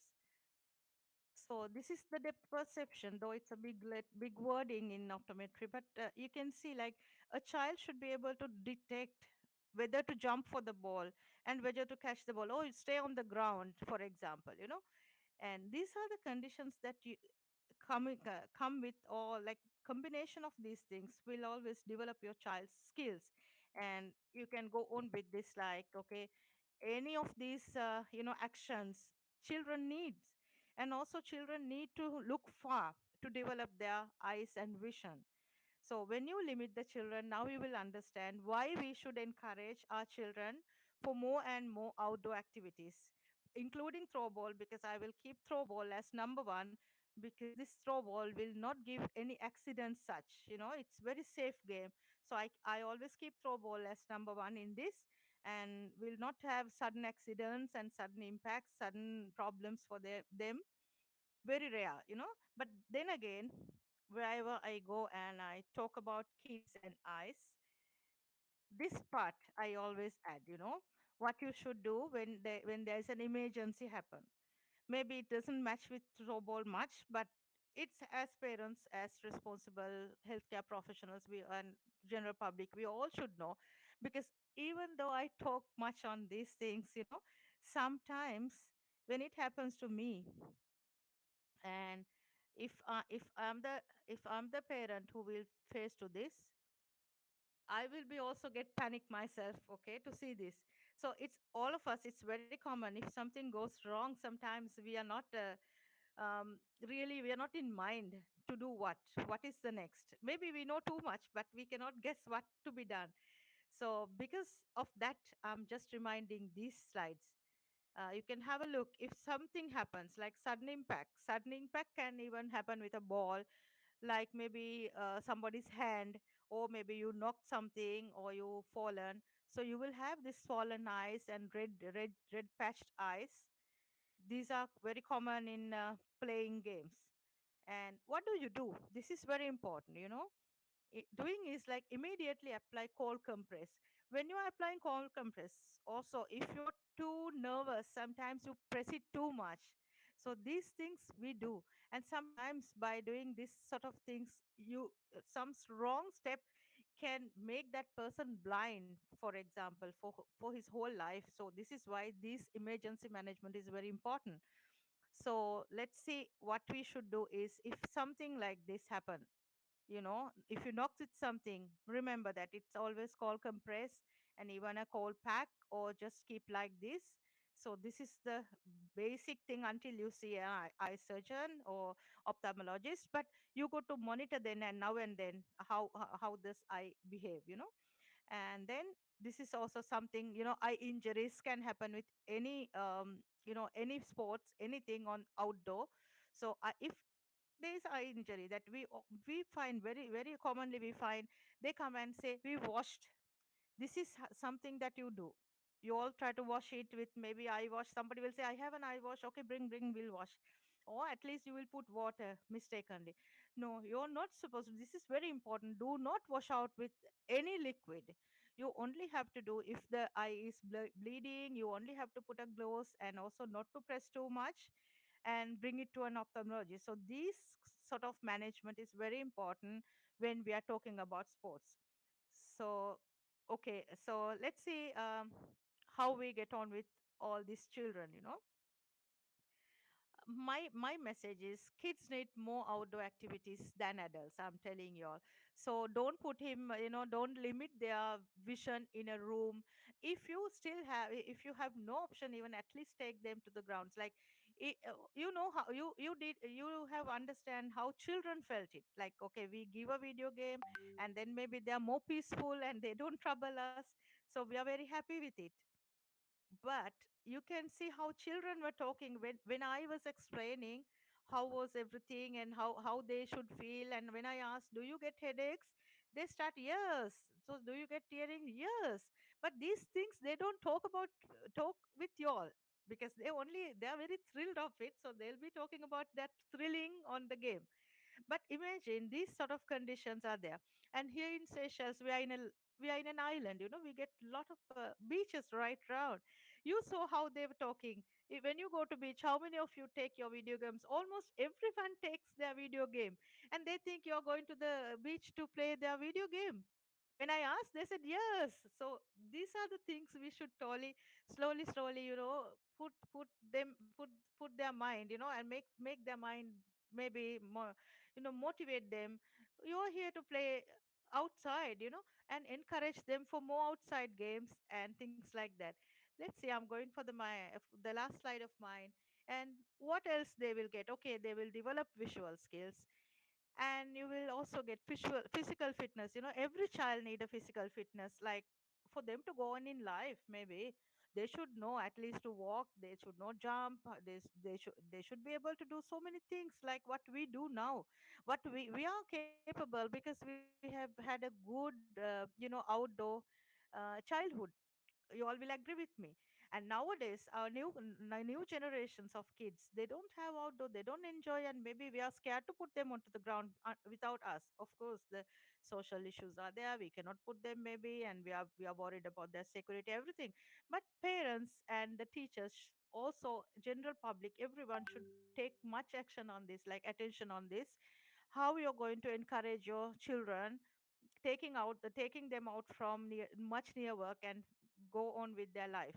And also with that, what else they will develop? They will develop the social skills, like they will know how to communicate, how to interact with somebody, and they will, like, probably they will know how to team up with somebody. And when there is a team, he or she will understand what's my role in the team. And if I do a mistake, my whole team will be losing the match. So something like that, they should have these spirits. These are very strong feelings that we should develop in their mind. And also with that, they start confident, they gain confidence of them. Like when you catch a ball, probably they will be really happy, like you also can cheer your child. And one more thing for team the teachers and even the parents and general public, as parents, I'm telling you, maybe your child doesn't stick to the rules. Like if you want him to catch the ball, maybe he doesn't catch the ball as you expected. But we being adults, just give them a small, space.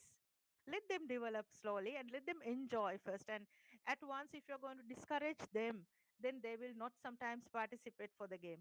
So you always have to encourage them by, giving them little bit of a cheering, which is good for them. And they will actually, with those things, they will develop so many other skills which they need to survive in the general society. And the responsibilities and rules and regulations, which is very important. Rules and regulations, they will know, okay, you are not supposed to cross the line. And the protocols, you are not the one to take the ball this time, it's his ball, it's her ball. These sort of self developments very important, self discipline. and then they become very general people, like, we are they will be very loyal, and they will, in general life also, when they grow up, they don't want to break those rules. They will have their own rules, so they'll be more secure with their own rules. These sort of children who are participating in games, they will be mostly self behave properly. And also, very important thing is control emotions, because this is what parents and general public, every adult should understand. What we train the children is like, okay, go, go, go, you win, win, win. We never tell that guy, if you fail, what are you going to do? This is very important part of it. Like, we have to be careful with this. When we are okay, we want him to win, we want our children to go beyond us. There is no two words. But in case if something goes wrong, he should be able to keep it in himself. This is why, when they come to teenagers, they cannot handle things. Maybe they don't know how to handle emotional things. This is why they last option, they either they go for drugs or they commit suicide. So this is happening in the world. Why? They cannot get this impact of emotions. But if a child is doing a sports, he knows, he's been already trained to win and lose. And being parents, we should always keep this in my mind, in our mind. Let them be, okay, let them be winners, but also in case if they lose, we are here to hug them, and they will be able to, you can encourage them, maybe next time, and you don't need to be in the front. And don't make your child as selfish. When a child is in games, especially in the teams, that child will not come out as a selfish guy in the world. So the world will be beautiful if we train these children as they should be. I'm sure the world will be beautiful with lot of outdoor activities and teamwork and concern about each other, kindness they will share, and everything will be there, and it will be a beautiful world in future. So my take home message, don't let your children be too stressful, too depressed. Let them be as normal, and let them take all the impact, and make them resist, how to resist for the impact.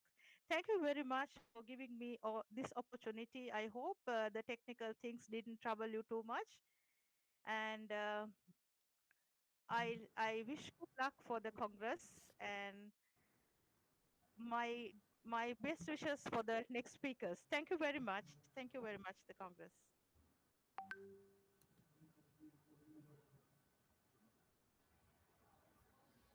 If Okay, anyone has thank you any so question, much. I'm here to Just a answer. second.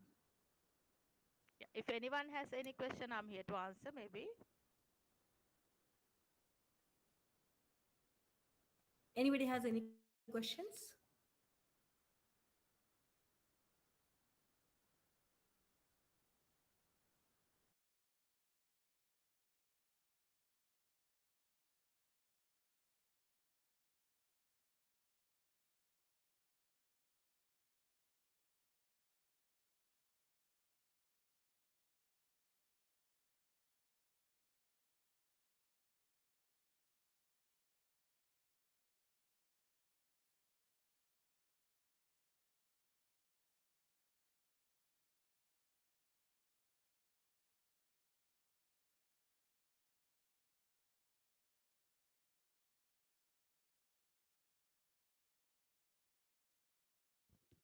Yes, it's fine. Thanks once again.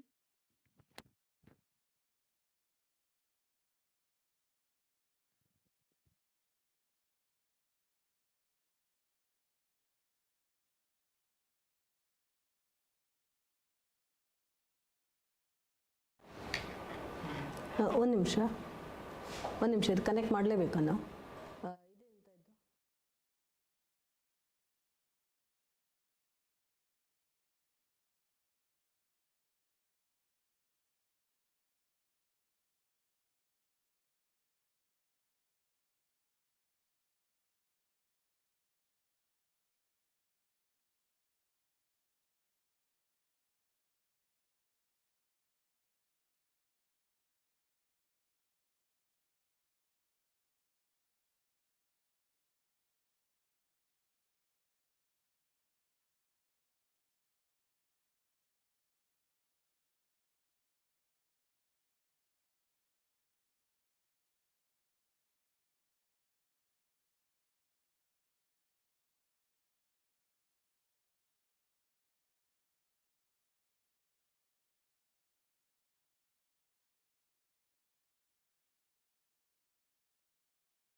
Delay. Okay. Thank you so much, Kumari. It was very, very insightful information about how eye hand body coordination that helps, and how Throwball really helps in terms of improving the vision and maintaining the vision, and why do we really need to encourage all the children to really play outdoor, not just the mobile games and stuff like that. Why should they really go out and enjoy, and how it benefits people. Thank you so much. This is very helpful. Really appreciate that. The next one is we're going to have a video by Dr. Sarjit Singh Sekhon. He has been a very, very good supporter. He's from Malaysia, and he also represents MACO. He is our General Secretary, and he has a very, very a great experience in the international and being a physical director. He's a very supportive person. Thank you so much, and we are going to play the video of Dr. Sarjit Singh Sekhon.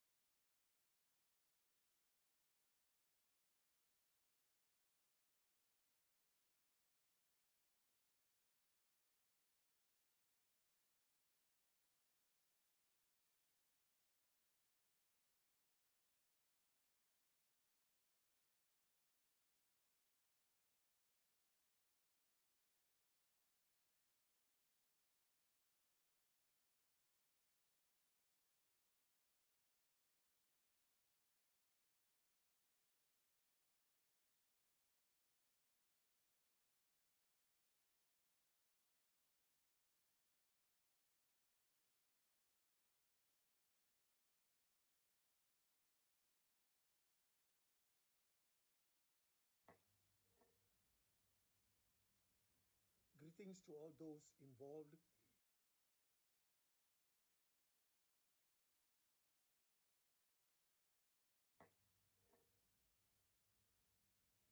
Greetings to all those involved in this session at Gueye, Italy, from 22nd to the 25th of April. Dr. S. Mani and Miss Sampurna have been in contact with me, but unfortunately I was not able to present a paper, and thus decided to give this welcome note. Throwball, as I see it, is another of the thousands of sporting physical activity events that help to bring benefits of social integration and health to people of all ages. I am president of the Malaysian Leisure and Recreation Council, and also the vice president of ASFA, and our members are national organizations that promote physical activity and active living. Hopefully, we will form the Malaysian Throwball Association and start the activities here in Malaysia. I saw the list of speakers and wish to thank all of them for their involvement in this session. Many of you have, through research, proven the positive benefits of Throwball to participants. In conclusion, my congratulations and thanks to the CEO and members of the organizing committee in Genoa. Thank you very much.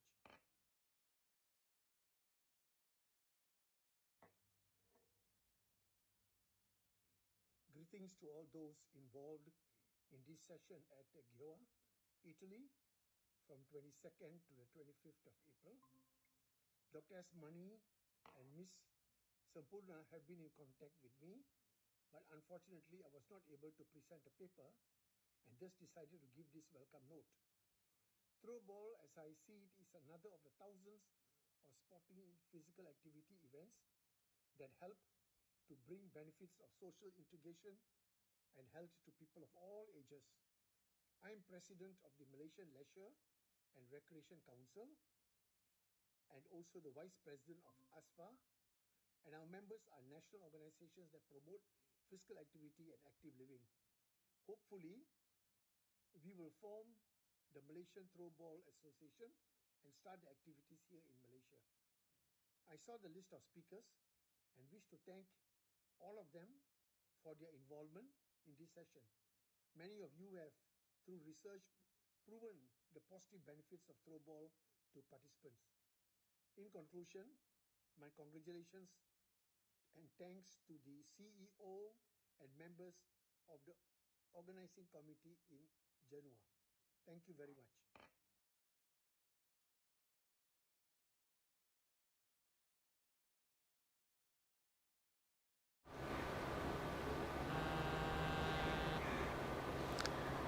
Thank you very much, Sarjit Singh sir.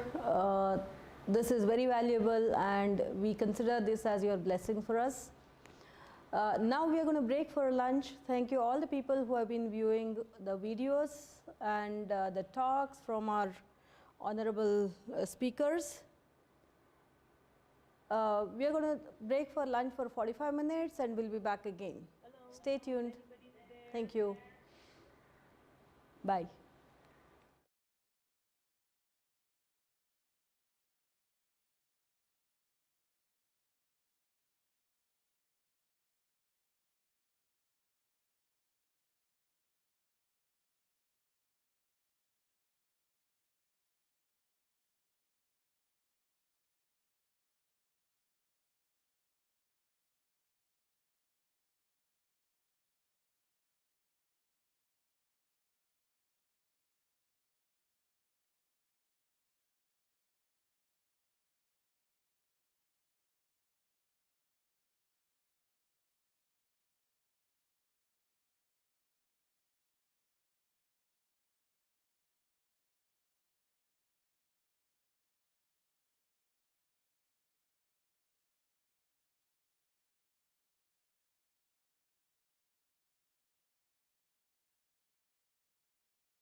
Samurai sword on my back.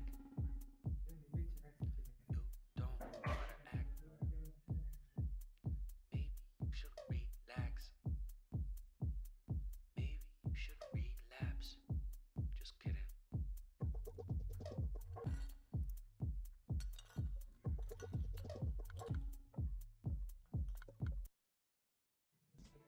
Throwing a ball across two persons or two groups of people was a recreational play observed during 1930s in Australia and England. It was accepted as a very popular play during the leisure period, especially by the women. Therefore, basically, this throwball play was known to be as women game. It is believed that this throwball reached India through YMCA, most probably during 1940s. Initially, this play was restricted to Chennai and later in 1950s reached Bangalore. Dr. H.C. Buck, head of the department, YMCA, College of Physical Education, Chennai, formulated preliminary guidelines for the first time during 1955. Almost after 15 years, this play of throwball was auspicious of Throwball Federation of India, TFI, at Bangalore, led by B.M. Rachappa, Director of Physical Education, University of Bangalore. Simultaneously, this play was well accepted at schools and colleges for both boys and girls. T. Ramanna, a humble sports lover and promoter from Bangalore, shouldered the responsibility of organizing a national level throwball championship for the first time at Bangalore during 1980s. Further, a national level organization, TFI, was re-established under the leadership of T. Ramanna, and in the year 1985, draft rules were framed. Ministry of Sports, Government of India has recognized TFI as National Level Sports Organization in 1989. The game of throwball has been developed and became a popular game among men and women in all the states wide over the country by 1990. Professor Dayanand Aksar, another sports lover and promoter from Gulbarga University, Gulbarga, has edited first copy of rules and regulations of throwball game in 1990s under the directions of T. Ramanna, Secretary General, TFI. The great sports vision of T. Ramanna moved the national level organization TFI to Asian level organization ATF from 1996 onwards, including South Korea, Sri Lanka, Japan, Nepal, Singapore, Malaysia, Thailand, Pakistan, and Bangladesh. In view of the faster development of the game, the second edition of the Rules and Regulation book and the modified ball was brought by TFI during the year 2000. To promote the game effectively at the international level, T. Ramanna conducted first Asian Throwball Championship at Kolkata during the year 2002 and the second Asian Throwball Championship at Chennai during the year 2005. The indigenous sport vision of T. Ramanna aimed at the world level and established International Throwball Federation ITF during August 2002. Chief Officer of ITF is established at Bangalore and the regional office for Asian countries is located at South Korea, where Dr. Lee Jong-young being the secretary in charge. Several others who are thriving very hard for the development and promotion of the game at international level are Abdul Halim bin Khadir, Singapore. In view of the popularity and fast promotion of the game and to strengthen the game technically sound at the international level, the preset 3rd edition book edited by Professor Dayanand Aksar on game and rules of the Throwball of International Throwball Federation is being published by Chief Secretary General ITF Bangalore. The throwball court.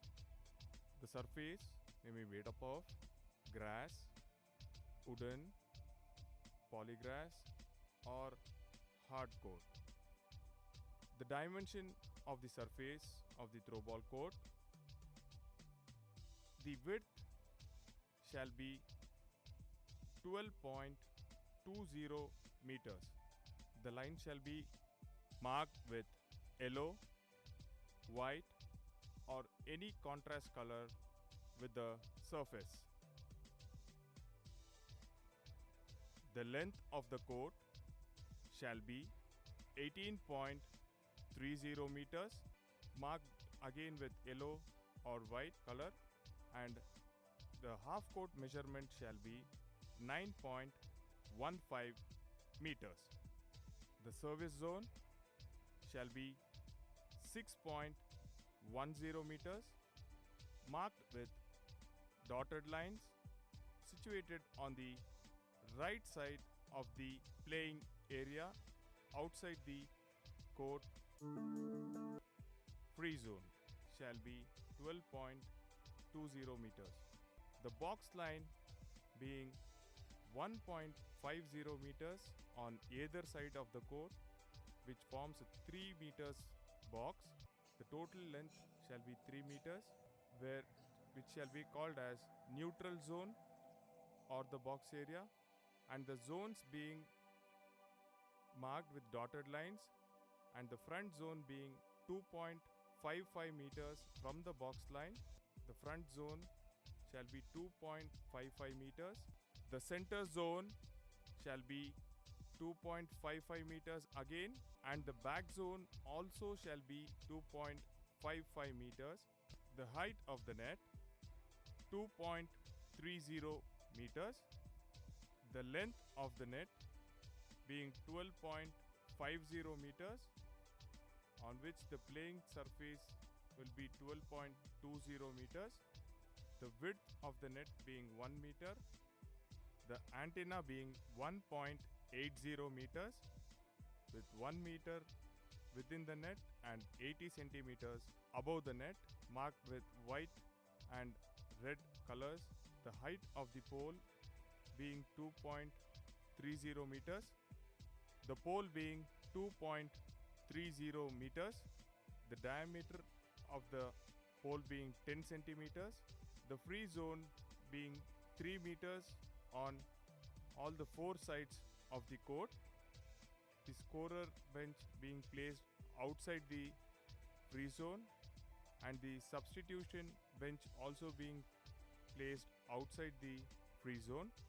The scorers being seated outside the free zone behind the umpire, and the substitution bench also being placed on the left and right side of the scorers.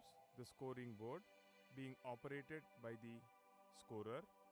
The set score and the match score being projected by the scorer, being assisted by the assistant scorer. Location for the umpire being positioned within the free zone outside the sideline. The position for the assistant or line umpire being situated on the rear side of the service zone. The position of the lights for the matches being played under lights. The height of the pole shall be 20 feet on the minimum side and shall be raised according to the surface.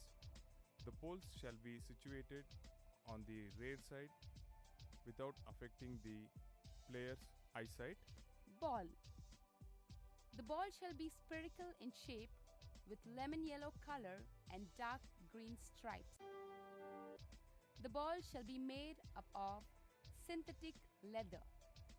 The size of the ball shall measure, when inflated, 70 centimeters circumference.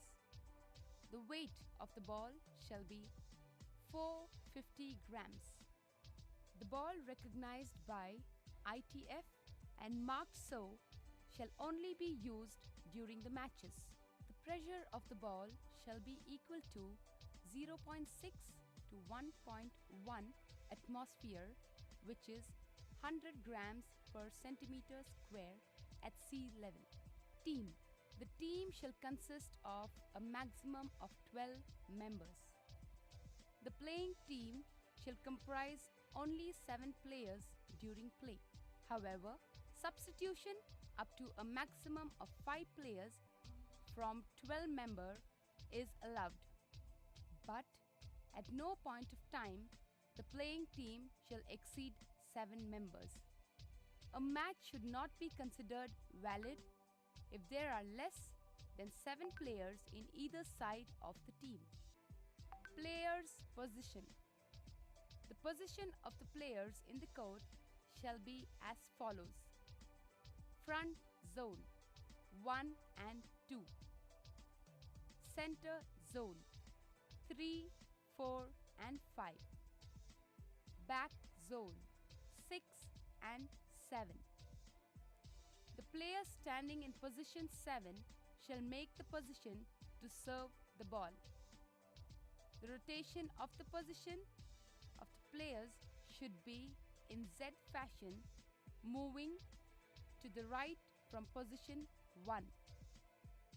Player shall wear the proper uniform numbered 1 to 12 and number shall be clearly visible on both front and back. Players' uniform. All players should wear solitary colored uniform including t-shirt and shorts. All players should wear suitable sports shoes. Men and women, including boys and girls, should wear t-shirt and shorts. Each team should bear the chest number from 1 to 12 only. Size of the chest number should be 5 into 10 centimeters in the front and 10 into 20 centimeters at the back. Play. Choice of the court or service shall be decided by tossing the coin before the play commences.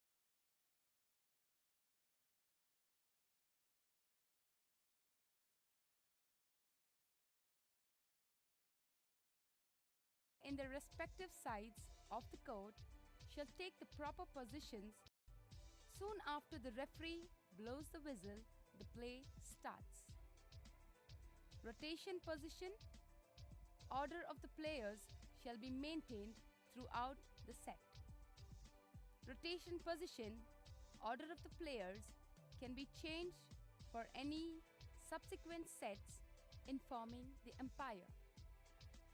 However, in the deciding set, they shall not be changed in the position order of the players when they change the court at 13 points. During the service, players shall be in their respective positions. If any player of receiving team is not in the respective position, then the serving team will be awarded a point. If the player of the serving team is not in respective position, the team will lose service. In case players of both the teams are not in respective position, a common ball may be given. During the play, if there is any natural, unforeseen disturbance taken place, it will be considered as common ball and re-service shall be given. Service. The ball should be served using palm of any one hand from above the shoulder level in one course of action. If ball is served below the shoulder level, it is considered as foul. Player should serve the ball within 5 seconds soon after blowing the whistle from within the service area without touching or crossing the end line of the playing area.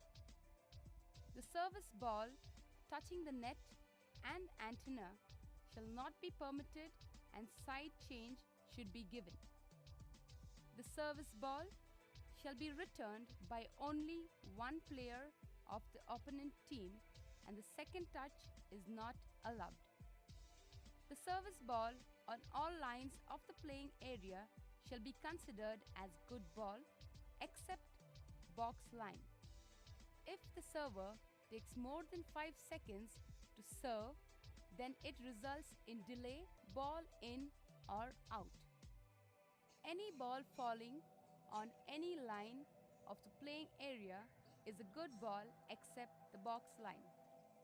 Any ball that falls into the box and on the box line is dead ball.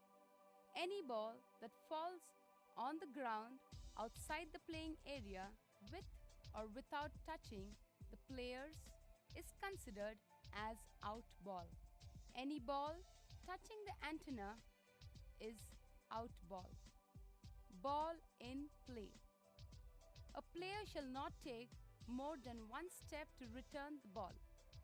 If so, it is called as movement and is not permitted. A player shall receive the ball with both hands and shall return the ball with only one hand.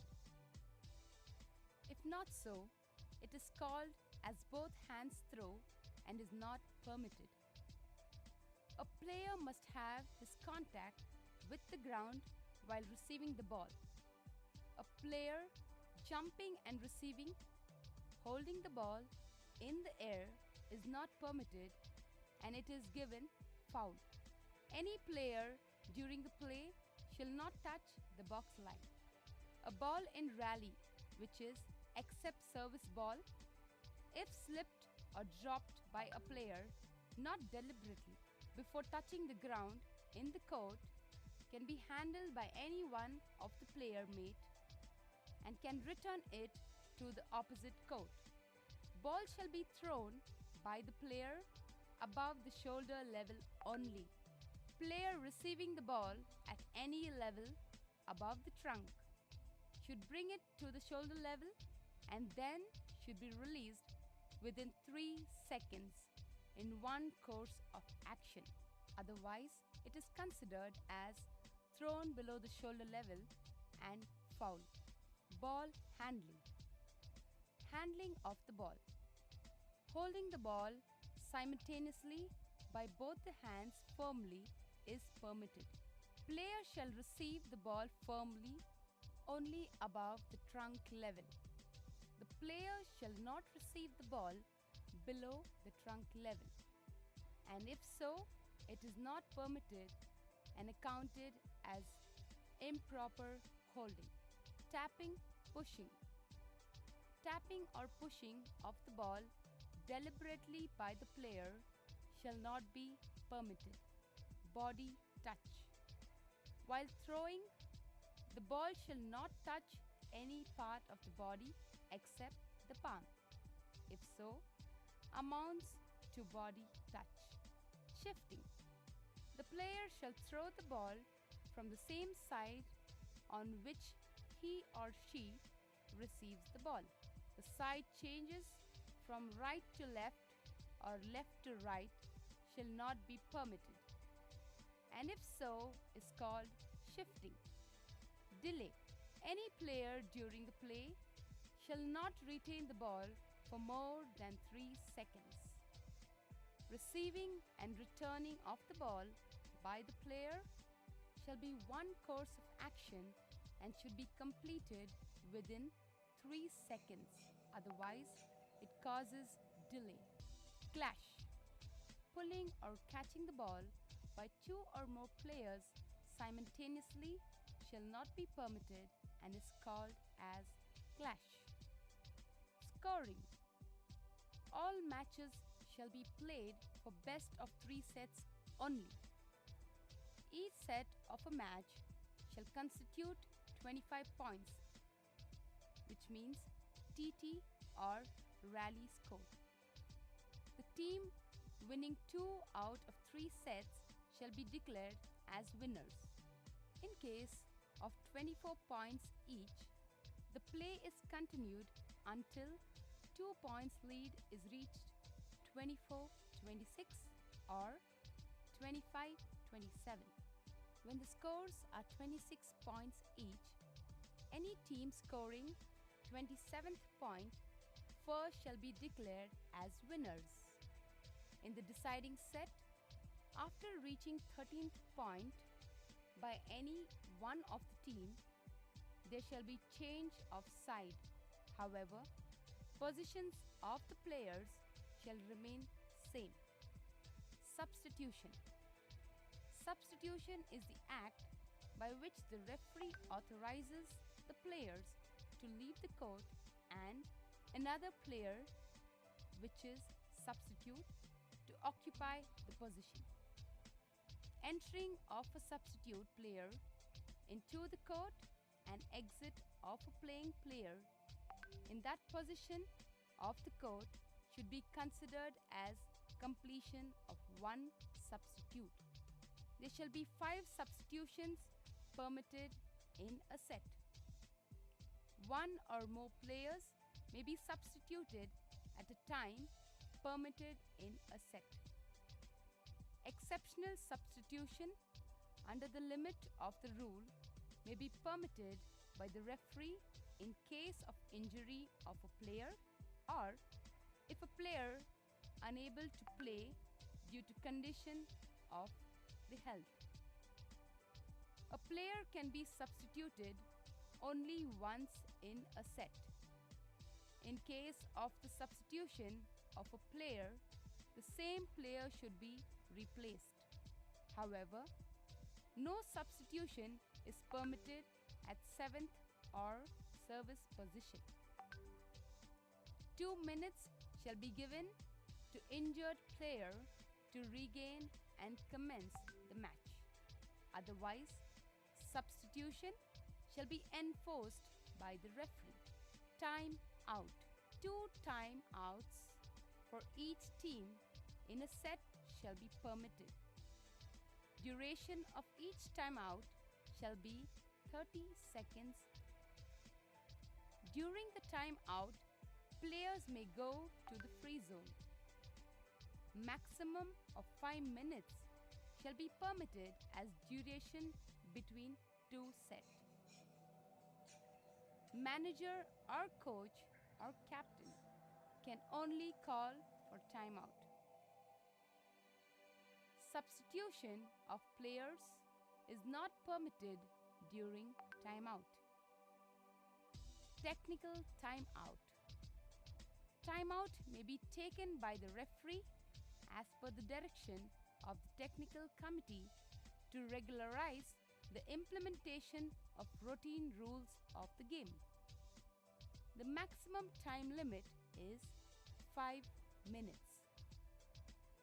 Duration between matches. A team should be given minimum of 15 minutes duration in between the matches up to quarter final, all league matches. A team should be given minimum of 30 minutes duration before it plays the quarter-final matches. A team should be given minimum of 45 minutes before it plays in the semi-finals. A team should be given minimum of 60 minutes duration before it plays the finals. Conduct.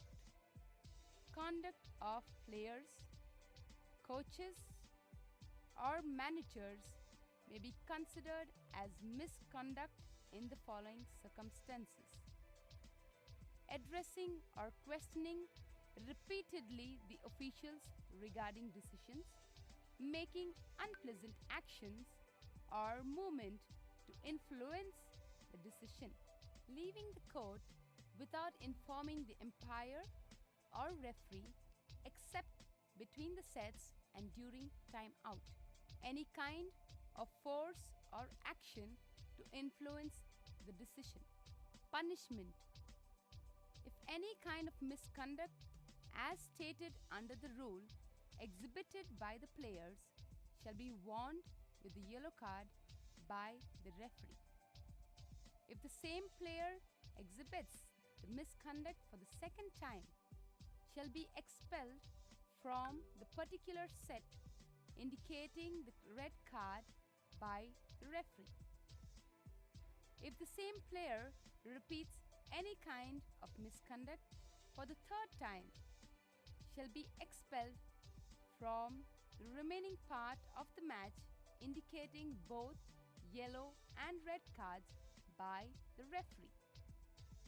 In case if players exhibit a severe, unforgivable misconduct even at once, the player shall be expelled from the entire set, match or tournament, indicating yellow and red cards by the referee.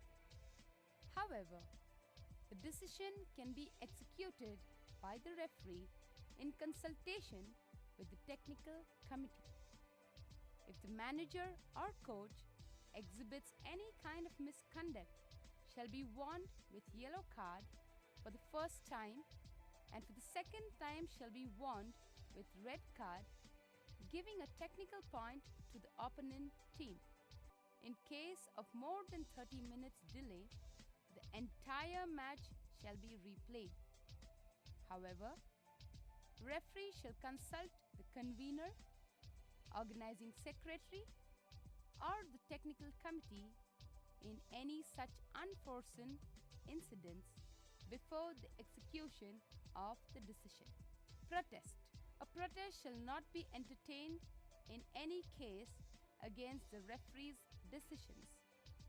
However, the protest on the point of fact on other matters related to the game shall be entertained. Protest shall be lodged only by the manager or captain in writing within 30 minutes soon after completion of the match, along with the prescribed fee, which is to be paid to the convener of the tournament.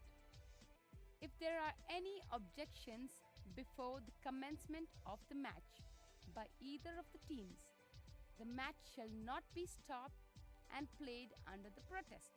However, if a team does not turn up within the stipulated period of 15 minutes, the present opponent team shall be declared as winner of the match. Match officials.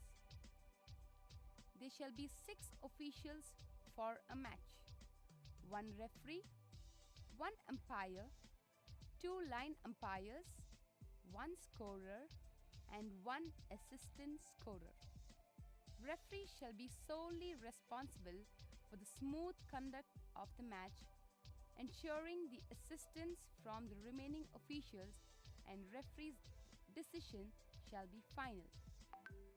Umpire shall line up both the teams, call the captains, toss the coin, decide the service or side of the court, and indicate the referee to commence the match. Umpire shall note the chess numbers of the players, position of the players, and shall maintain and regulate the rotation order of the players. Umpire shall also observe good or out ball on the respective sidelines and can assist the referee. Scorer shall ensure the entry of the names of the players along with the chess numbers before commencement of the match. Scorer always should maintain score points by both the teams throughout the match. Scorer should also indicate 13th point of the deciding set to the referee for the side change. Assistant scorer shall record substitution, time out, and punishment or warnings exercised by the referee. Line umpires shall observe the ball in or out of the respective sides. They shall also observe line crossing of the player during the service.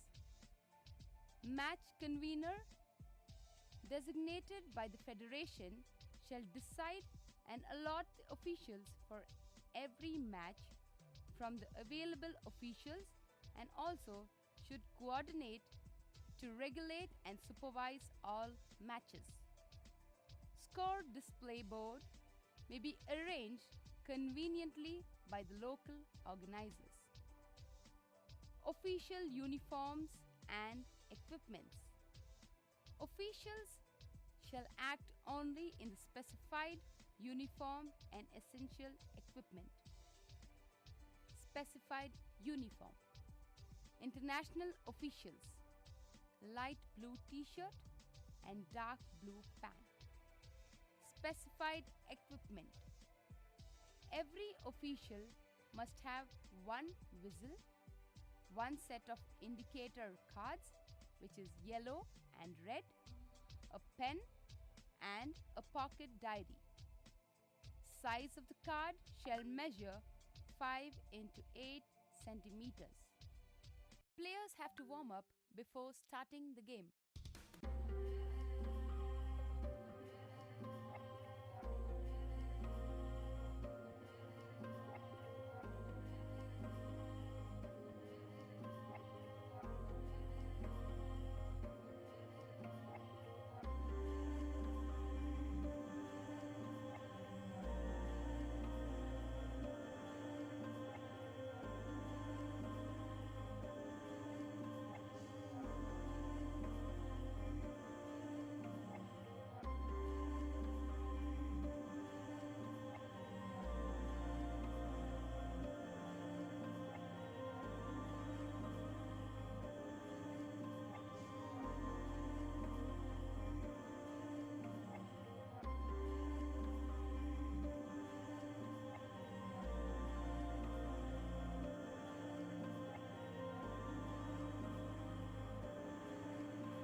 referee signals to start the match or set.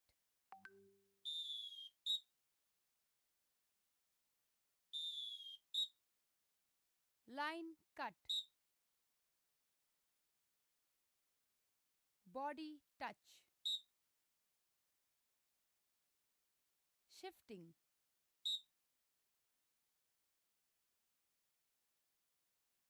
Dubs.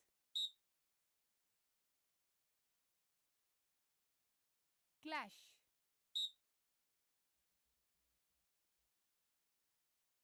Three touches.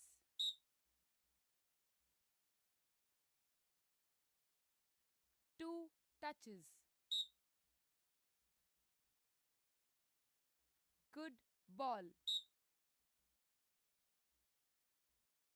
Out ball.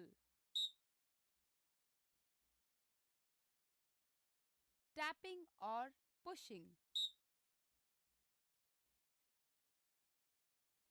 3 seconds.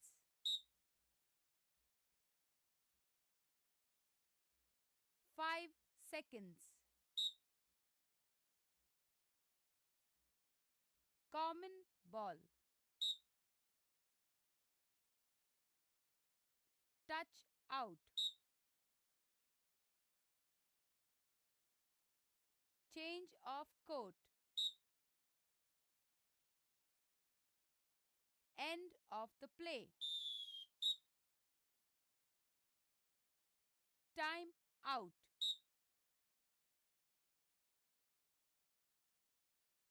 Official time out. Throwing below the shoulder. Dead ball.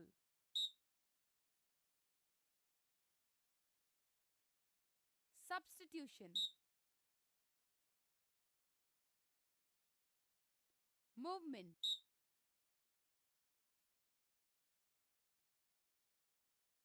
Net touch. Wrong position.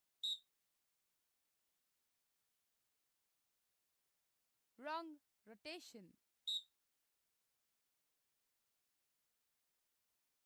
Yellow card. Red card. Yellow and red card.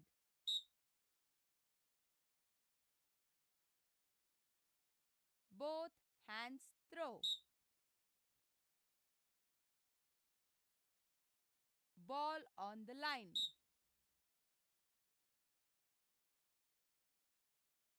Ground ball, which means hand touching the ground.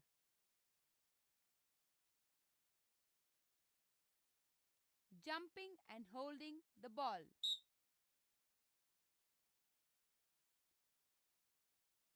Re-service.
Okay, welcome back everybody. I hope you had a good break, you had your lunch or took some rest if you are in different parts of the country, different parts of the world. We are happy to show that the location where we are going to have the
and he is a avid throwball player. He is an international throwball player, played several internationals and won gold medals. At the same time, now he has been a coach for national level teams. He has actually contributed for several of the studies related to throwball, be it alcohol and drug habits, de-addiction process using throwball, or maybe throwball for elders and throwball for academic scores. For everything, he has been a great contributor and helped us achieve the goals. And it's time for us to welcome Mr. Sharan Padani. Over to you, Sharan. Thank you.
79, 80, 90 age categories also, irrespective of the age categories, which has been helped a lot of people around the world and also it has been working out around people here.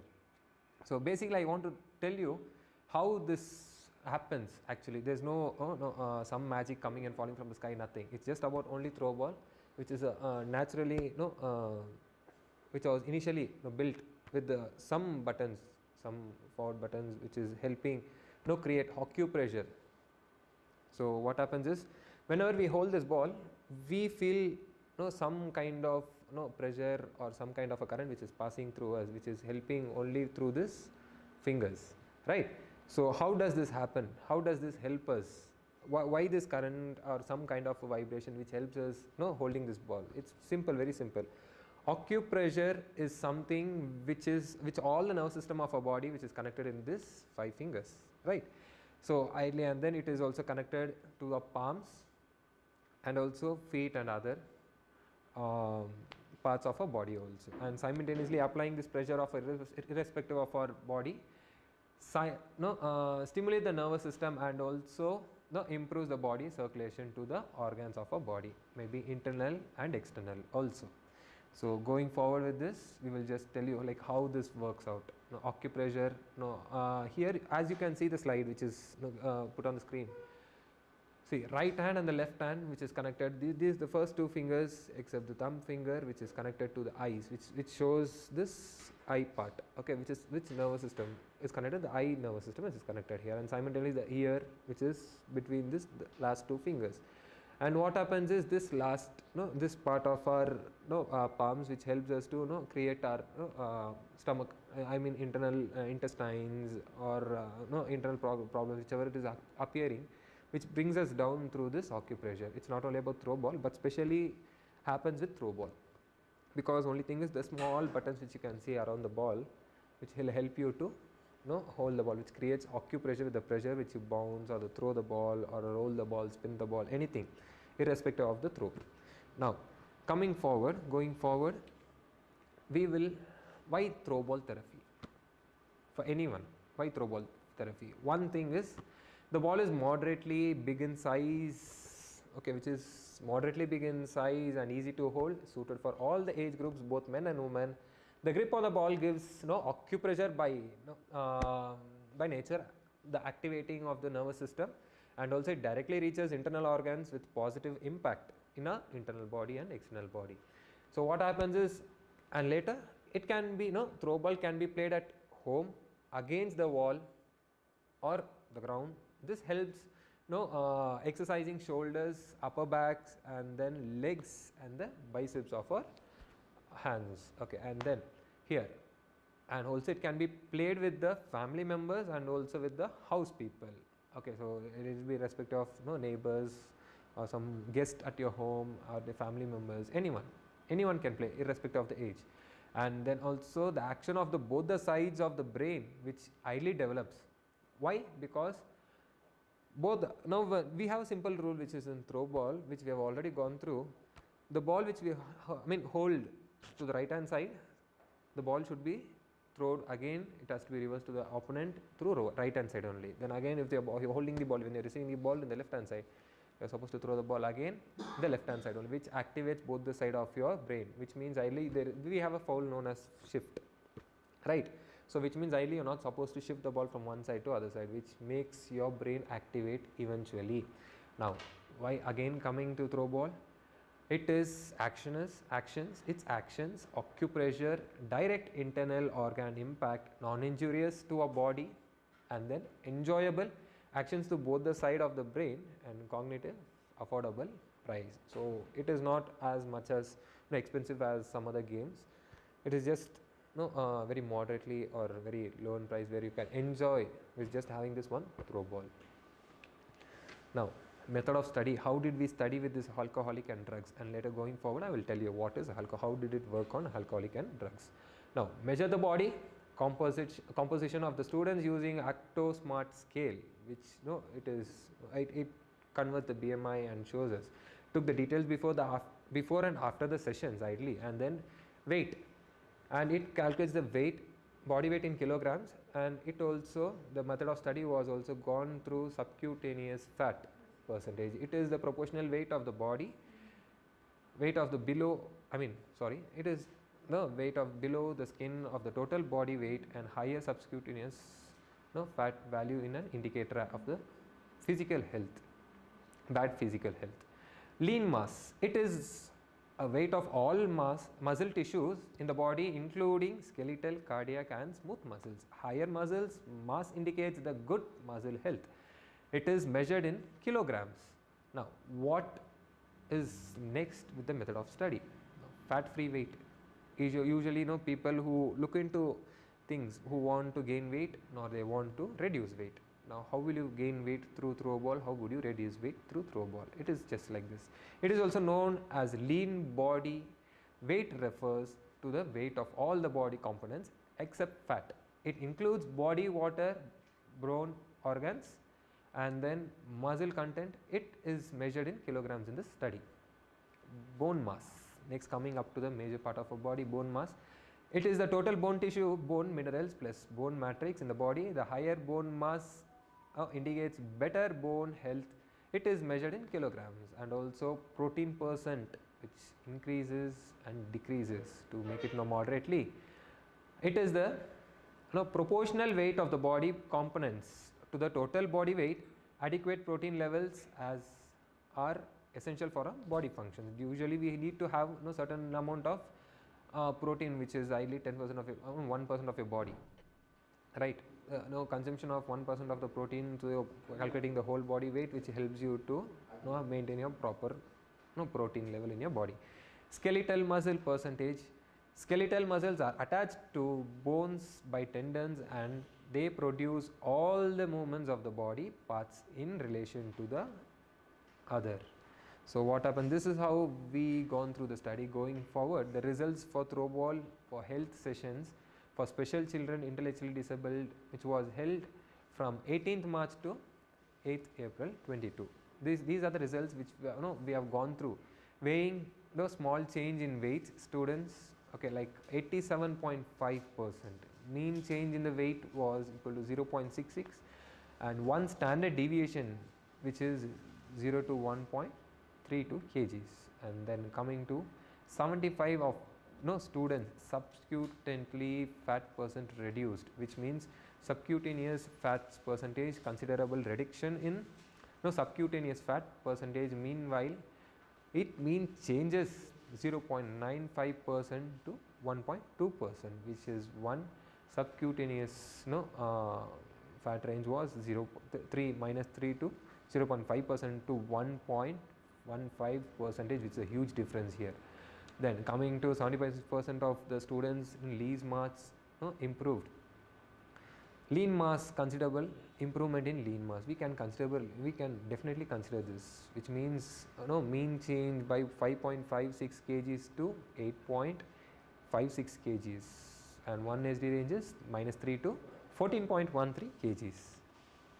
Now, going forward, results for throwball session for the special children intellectually disabled from 18th March to April 22. The other aspects: improved body tissues and motor abilities has a positive impact on blood circulations and nervous system. Mental health and soft skills improvements. And then mental health, there are 3 points which is very important points which you have to it happens eventually when you play throwball. One is mental health and enjoyment, physical health and soft skills. So what are these? What is mental health and enjoyment? It was interesting observation from the data collected from the throwball did play an important role in increasing the enjoyment and enthusiasm in the students. So enjoyment is critical for students' mental health. Exactly. So what happens is mental health and enjoyment, when you start playing, you will never know, you will forget yourself, which makes you only concentrate on the ball. So these being the colors which attracts you, makes you only concentrate on particular thing, which means, like, let's take it as a cat. We can compare us with a cat. Like when we play throw ball, our whole intention will be on this ball only, not anywhere else, right? So simultaneously our mental health and enjoyment, it develops initially. Now physical health, It has also helped improving the overall body conditions by reducing the fat percent, subcutaneously fat percentage, which is improving the lean mass, bone mass, skeletal mass and protein percentage. Students were able to balance their body, eye and hand coordination, and better than before. They were able to throw the ball to target with a single hand and also without additional any support. Soft skills. It has also improved the cognitive skills of students. Coordination, collaboration among the students improved while and after playing throw ball. Students enhanced their reach to help each other. Exactly. And then, so these are the pictures which we had been doing through the sessions, which you are able to see. And then limitations of the study. Since this was a pilot study, the number of the students took part in the study was smaller in size. Follow-up period of this study was 22 days only. A few manual observation indicates that their improvement in coordination skills, proactively supporting the team members, indicating brain development. Yet it needs further study and statistical data collection to improve the hypothesis. And yes, going to the conclusion. And before going to the conclusion, we just need to understand how this throw ball for health which has been happening. Now, we have gone through methodology and everything. So, getting back to this, now alcoholic and drug, I hope you have understood, but still again let me tell you in clear abbreviations, saying that throw ball will help you not only if you are an alcoholic drug. Why? Because if you are an alcoholic or druggist person, if some of your people, you can observe them very clearly, saying that they would be isolated either internally or externally. Most of them, okay, either they will be isolated with the people of their own category, nor they would be isolated with their own themselves. Now going forward, just bringing this throw ball would it change the people? No, definitely not. Just bringing throw ball, playing throw ball will definitely change people's mindset. How? Because of this acupressure. Now people who are most of them who are into alcoholic and drugs will definitely who mean to say no, I'm not this, I'm not going to do that. Oh no, this unless it is their own interest. There are majority of the people who never when we started Throwball initially in the rehabilitation center, which was held at Sri Sai Foundation, with the help of Mr. Venkatesh and his son Vivek. So we had getting into these things had a big major differentiates, which ideally we were also surprised, and we were happy which Throwball made us improve things. How? Because of a person who is not ready to come and play, touch a ball, eventually just seeing, people think that a ball can hurt them. How? Because while throwing the ball they may hit, or something may happen, a fracture of a hand or something may happen. So ideally what happens is, when we do these things, Throwball helped them personally to come up and hold the ball. They started just only by throwing the ball with both the hands, and initially they started playing. Before we call, they used to come. And people who are isolated with these drugs and alcohol will never get into touches with other people. Why? Because their mindset will be totally different. They'll be aggressive, or they'll be sad, or something would have happened to them, or because of their past. But when they come into these things, definitely things will change only by putting their interest of playing throw ball. Now playing throw ball, because just not only throwing with the double hand, playing with both the hands, single hands, putting the pressure. Okay, initially they were not even able to. There were people who were from, I initially said there were people who were from age 14 to 70, 18, 90. Okay, and then those people who used to not even get up, okay, and they just initiated to come and play throw ball. But what happened, the wonders which happened was not surprising, but yet was a good it was a good positive thing which ended up getting us. Now people who are getting throw ball, holding the throw ball, would who started coming, who couldn't get up, they got up, and then again they hold the ball, they started moving front and back. And only thing you think it was only because of throw ball. No, it was because of the acupressure of the ball, which you can see it in the screen, which helps them move. So let me go with the conclusion. You can see the conclusion here. Based on the above study, we could unanimously conclude that throwball helps improving the physical and mental health of the students, and also brain development, cognitive skills, which is coordination skills which initially happens, the social skills, and then internal organs of the body through automated acupressure while playing. Yes. Now this was a people who helped us getting into the study, which was Arnacheda's school, special school from Malleshwaram, Bengaluru, from India. Mr. G. Suresh and Mrs. Gayatri, Anju principal, and then Miss Sheila and all staff students, coaches Miss Chaitra Vasant, Miss Annie John, guidance Mr. Santosh, Mr. Uday and myself.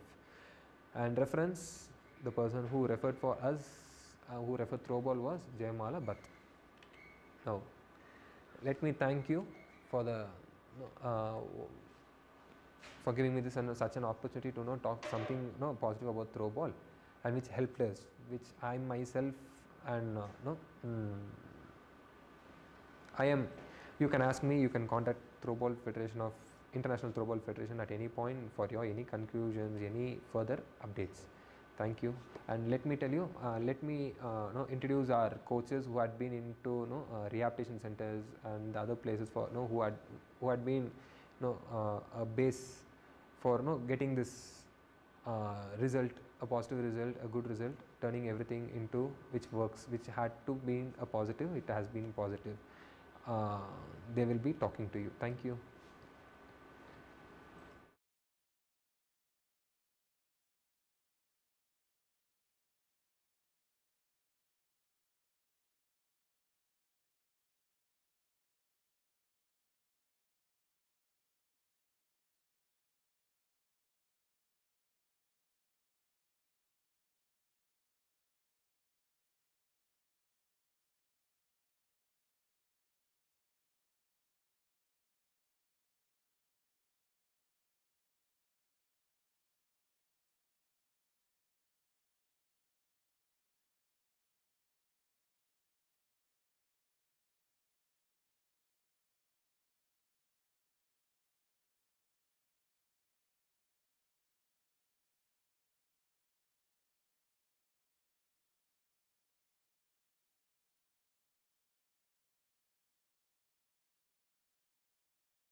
So I'm here to talk about the hello. So I'm here to talk about the rehabilitation centers training. So it was started for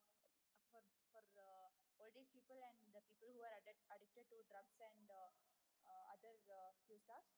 So the sessions went on in the morning. So it was a great session to start off with. It was around week and a half, so that they knew about these skills and their health was improved.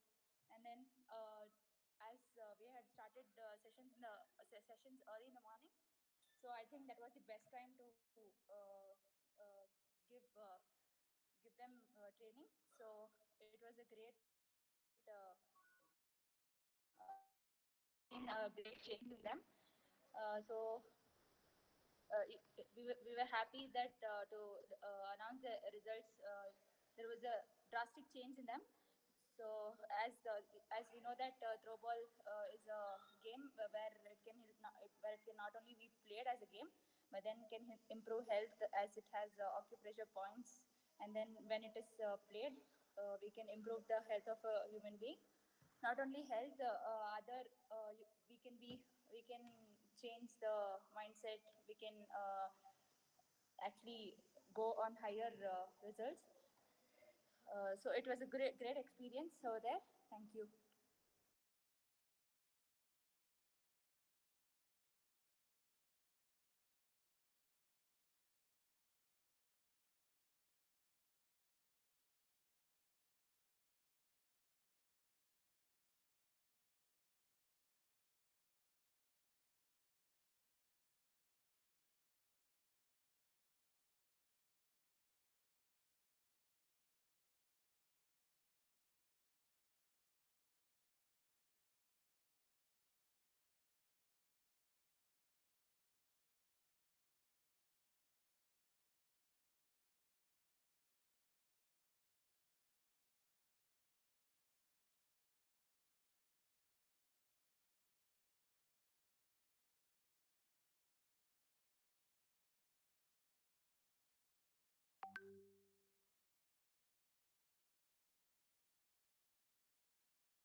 Okay. Good evening, everyone. Myself, Chaitra. So I'm here to talk about. We have taken 10 days of practice session, throwball practice session for mentally disabled students.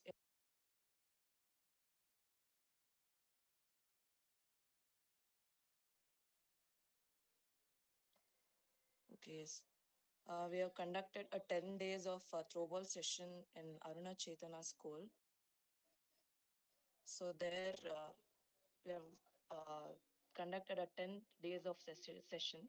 So we have started with the basics like warming up and exercise, because they're not normal. They are mentally disabled students.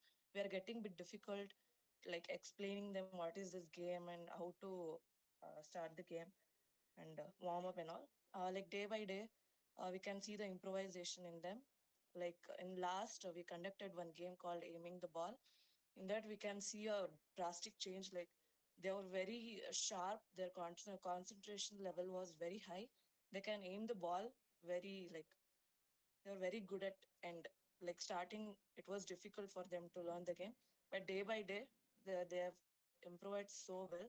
So it was a very good experience for me to conduct a throwball session for such students. Thank you.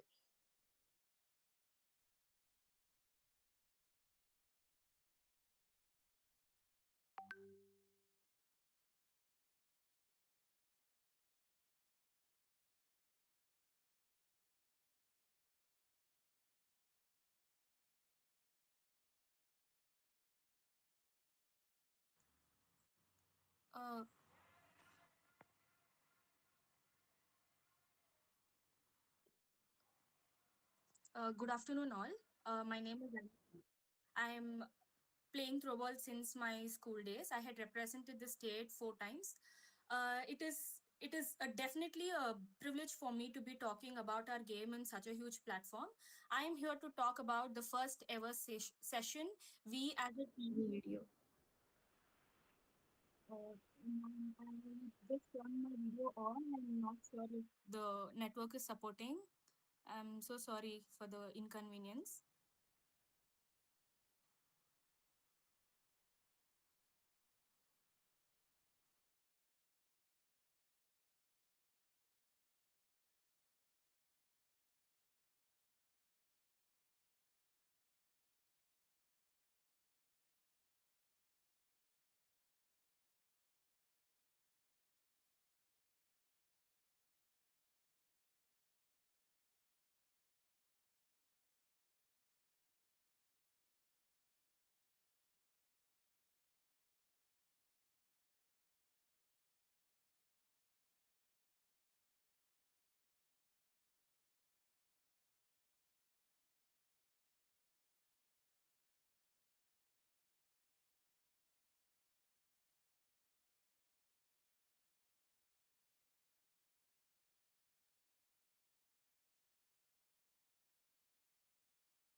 Should I from the start, from the beginning? Yeah, sure. Yeah. My name is Annie John. I had started my coaching career through ITF's initiative that I had taken up. Myself and Chaitra were the coaches for the kids at Aruna Chetana. It was a school for physically challenged. Our team our team BSP along with the ITF had taken an initiative to make it evident that throwball isn't just a normal game. Throwball is also an indirect physiotherapy and a direct mental stress reliever. On the first day, it was a challenge for both of us as a coach. So it wasn't easy as we thought to manage kids with intellectual disorders.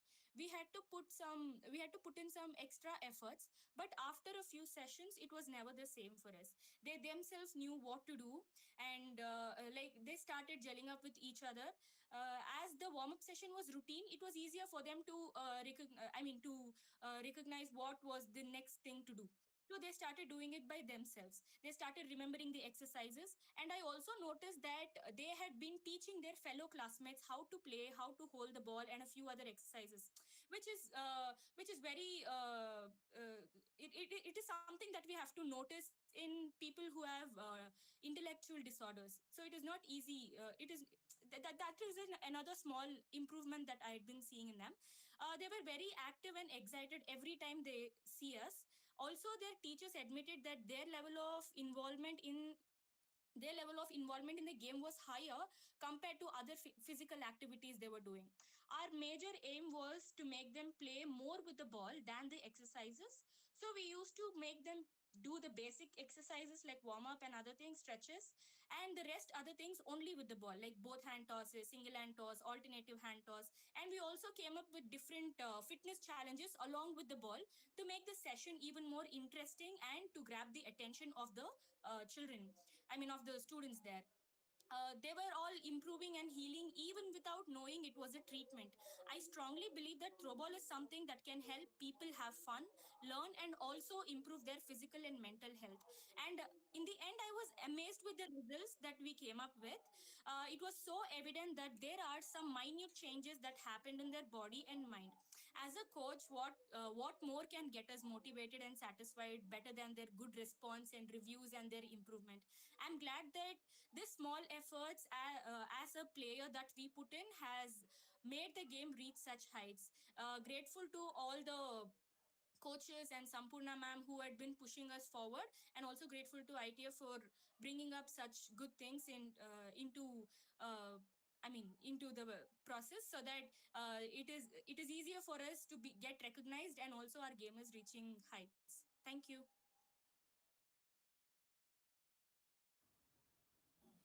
Thanks, Anne. Okay.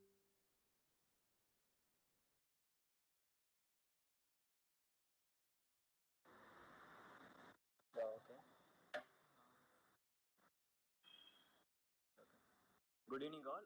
I'm Abhishek. I'm Throwball national level player, and coming to I have teached Throwball for elders and Throwball for academic schools, and both was a very new experience for me. And the participant elders were very enthusiasm with they were with full energy, and they were very eager to know about Throwball, and no, they used to ask each and everything how is this works with us, and yeah, it's a very new experience for me, and playing with them made me feel very happy, and I have learned very lot of new things. So in the coming up, so even I can also improve in it, and I like to thank Sampurna ma'am for this wonderful opportunity, and Sharan sir also, and I hope that in future like these upcoming programs also takes place, and I love to take part of this.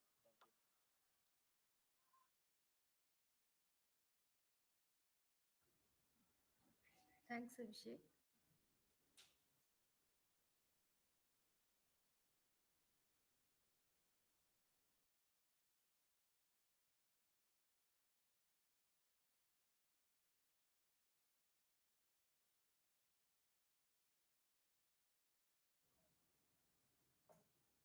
Tanuj, can you start?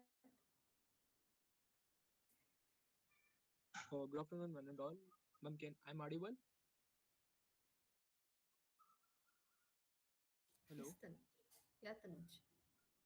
Okay, thank Please you. go on. Good afternoon, one and all present here. I'm Tanoj. I'm a throwball player. I have played in national levels. I was also a part of throwball for elders, which was held in Siddhapura. We had two sessions, morning and afternoon. It went pretty well, pretty good.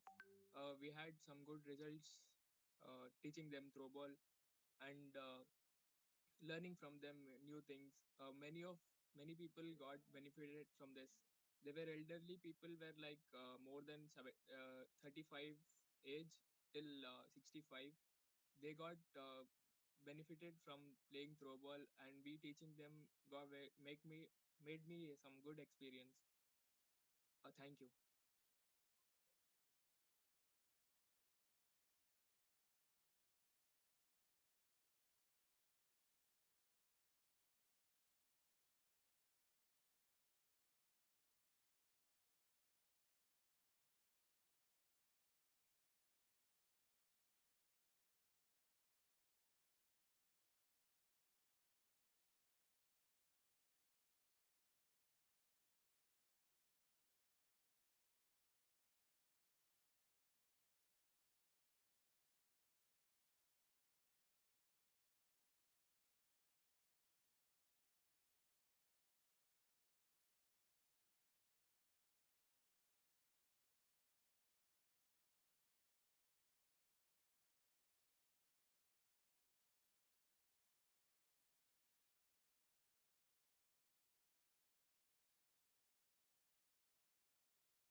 Manon, représentante de l'association camerounaise de Throwball.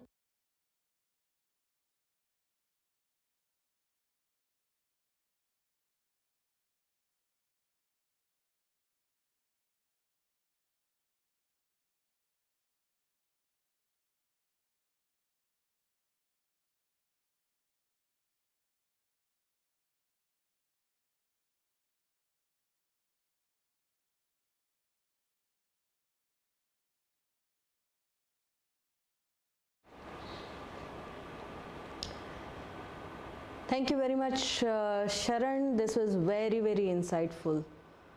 In fact, very energizing, because alcohol and drug habit people are actually getting into the issues because of several of the internal body organ issues. The society does not really trust them, society does not respect them, but I think from the International Throwball Federation, we feel everybody has a space in the world. If somebody has a problem, I think we should help them. That's where we are working towards. That's how we really reached out to this rehabilitation center, Sri Sai Foundation, and we would like to thank Mr. Venkatesh and his team for allowing us and providing us a space to really help with the throwball. And all the inmates really used it to de-addict from their addictions and continue to live their normal life. I think this is a word that we are spreading to the entire society. If you are in a problem, we are here to help you. We will help you with throwball, and that can help you with your improvement within your own body. People were able to get back to their appetite and get back to their normal lifestyle, so that they don't really need any of the drugs and alcohols anymore. They are leading the normal life today, and we feel so satisfied with this. And thank you, Sharon, and the entire team who spoke about. It was not an easy thing.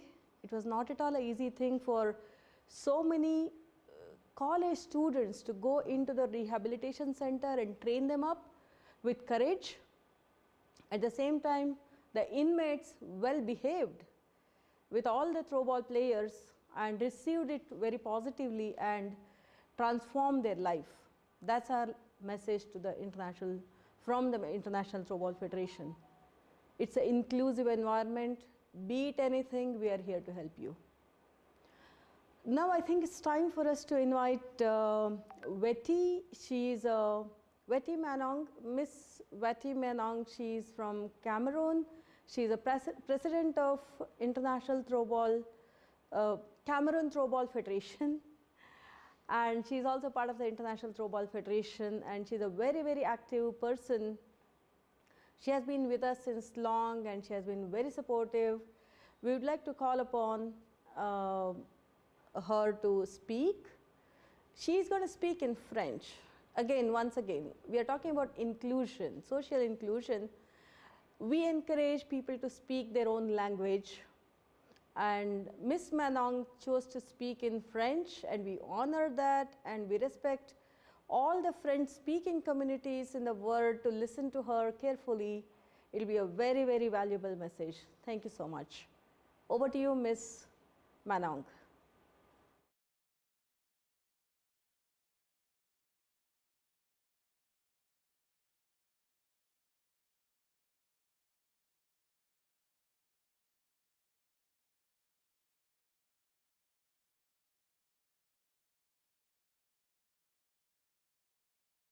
Bonjour à tous, je suis Yvette Manon, représentante de l'association camerounaise de Throwball et aussi directrice nationale du programme Special Olympics Cameroun.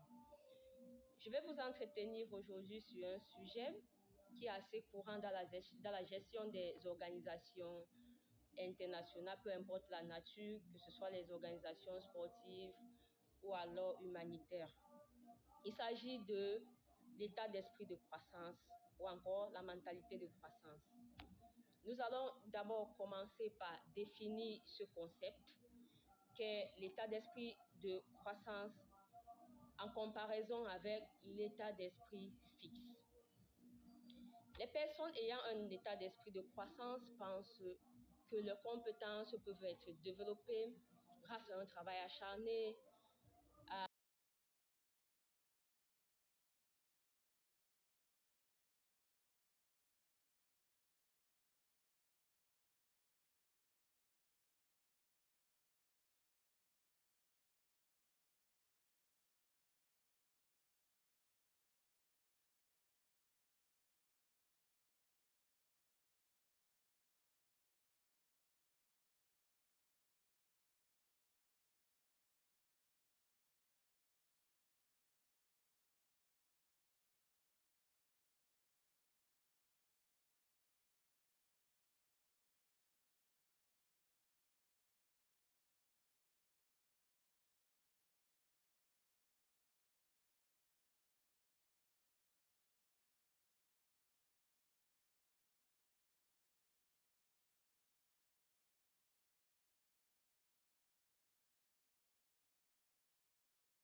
Bonjour à tous, je suis Yvette Manon.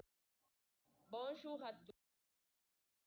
Bonjour à tous, je suis Yvette Manon, représentante de l'association camerounaise de Throwball et aussi directrice nationale du programme Special Olympics Cameroun. Je vais vous entretenir aujourd'hui sur un sujet qui est assez courant dans la gestion des organisations internationales, peu importe la nature, que ce soit les organisations sportives ou alors humanitaires. Il s'agit de l'état d'esprit de croissance ou encore la mentalité de croissance. Nous allons d'abord commencer par définir ce concept qu'est l'état d'esprit de croissance en comparaison avec l'état d'esprit fixe.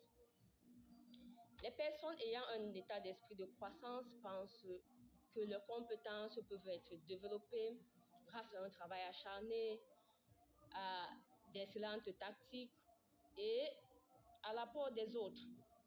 Ils surpassent les individus ayant un état d'esprit plus fixe. Ceux qui ont un état d'esprit fixe croient que leurs talents sont des dons innés. Donc, là, vous avez en quelques mots la définition de l'état d'esprit de croissance. L'état d'esprit de croissance nous aide à développer des compétences de leadership dans tous les domaines. Par contre, l'état d'esprit fixe est bloqué et ne peut le faire. Selon l'auteur Carol Dweck, la manière dont vous concevez les choses affecte considérablement la manière dont vous les conduisez dans la vie. L'esprit fixe nous limite, tandis que l'esprit de croissance décuple nos possibilités. Et nous allons voir ce qui impacte cet état d'esprit. En général, ce sont des croyances. Qu'est-ce que les croyances? Les croyances, ce sont des pensées répétées. Une étude récente a démontré que, contrairement à l'idée populaire, le cerveau humain peut être programmé et reprogrammé. Donc, 5 personnes sur 100, dans leurs actions, on ne voit que des croyances. Et 95%, c'est dans le subconscient. Le subconscient intervient énormément dans nos prises de décision et nos actions. D'où nous viennent donc ces croyances qui affectent tant notre état d'esprit? Nos croyances nous viennent des expériences, de nos expériences, de nos vécus.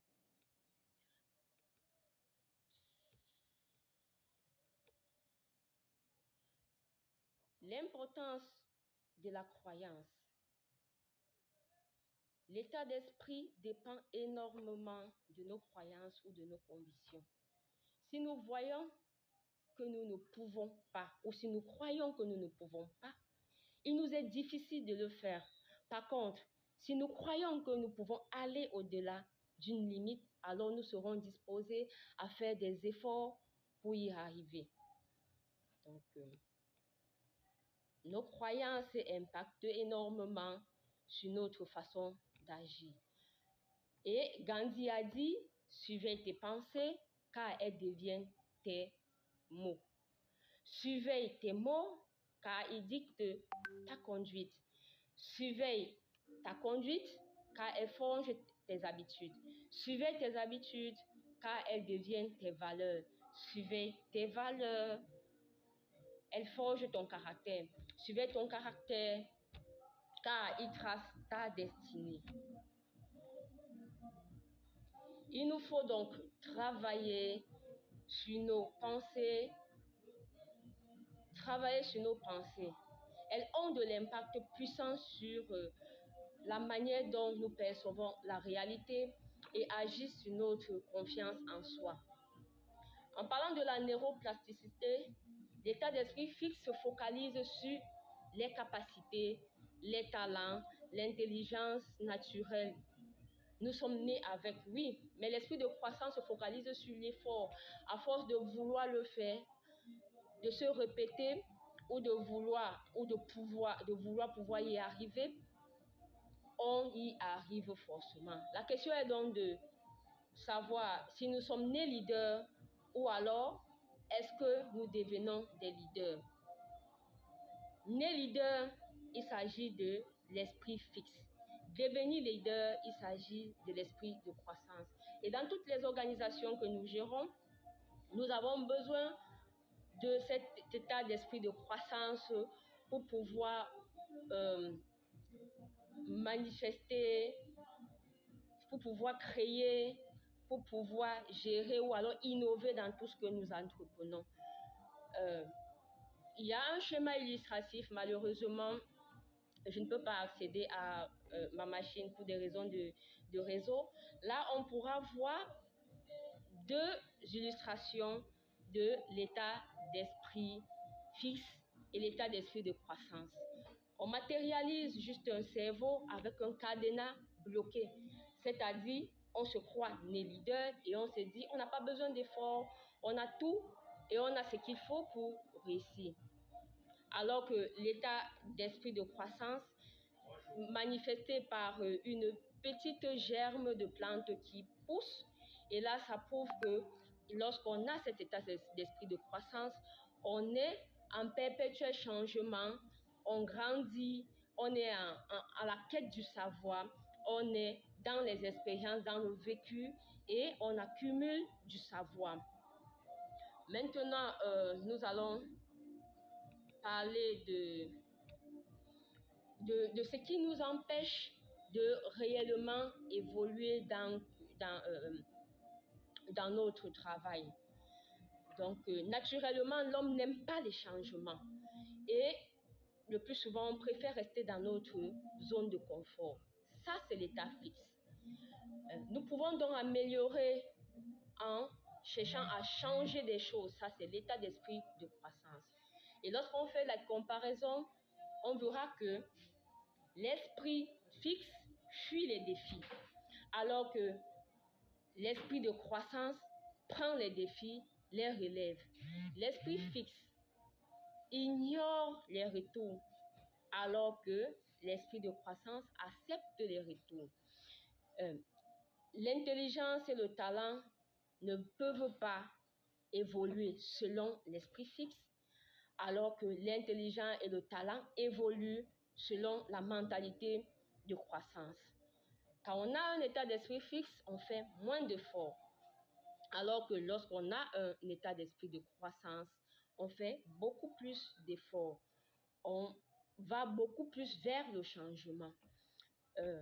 L'état d'esprit fixe abandonne facilement, alors que l'état d'esprit de croissance essaie par tous les moyens et n'abandonne jamais. Donc, il essaie et il voit toutes les possibilités qu'il peut essayer pour pouvoir atteindre ses objectifs.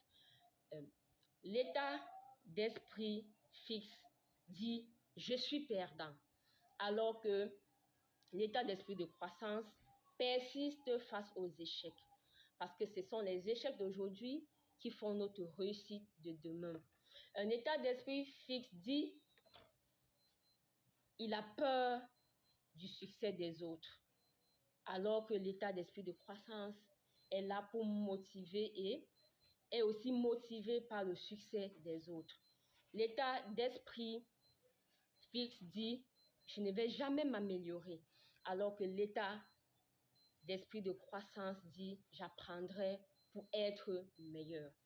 Donc, nous devons donc changer notre mentalité en tant que leader, que nous soyons leaders des organisations, que nous soyons des athlètes, que nous soyons des encadreurs. Nous pouvons y arriver. Ce vocabulaire, je ne peux pas y arriver, ne doit pas exister.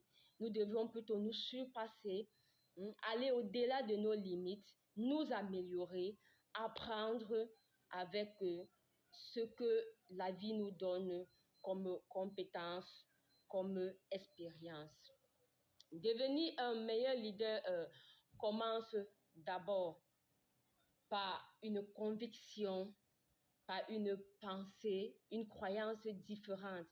Il faut croire pour y arriver, sinon on ne le fera jamais.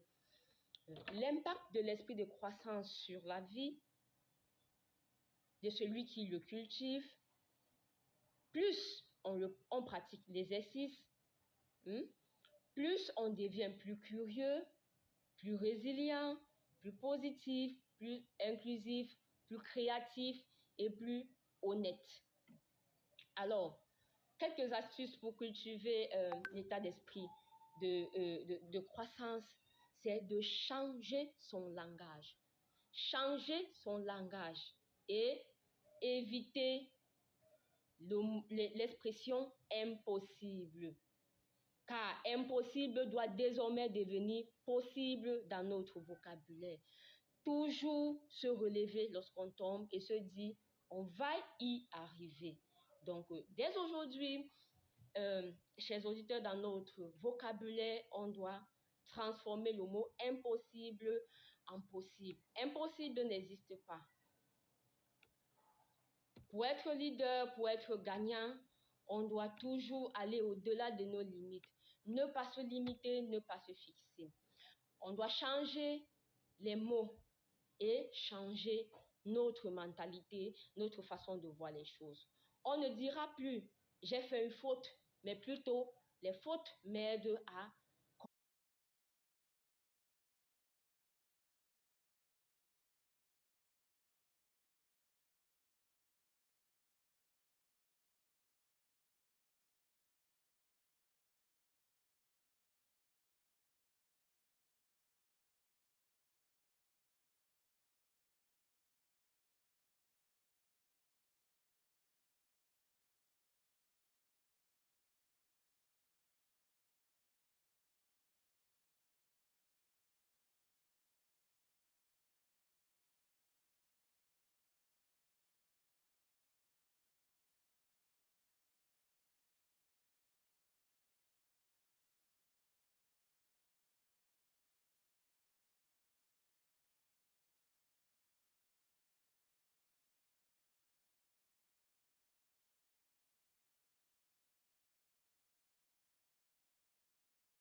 Thank you so much, Veti Manang. You have been such a resourceful person, and you added colors to it by speaking in French and helping all the French speaking community in the world. We really thank you for taking time to deliver the presentation. It was very helpful, although I did not understand personally everything, but I'm sure I'll go back to this video again and I'll try to take some translation help and try to understand. I'm sure it is very informative as well based on your actions. Thank you so much. Now is the time for us to invite Banshankarappa Chiksankappa. He is with us today in the studio here itself in the conference. He is basically a basketball player.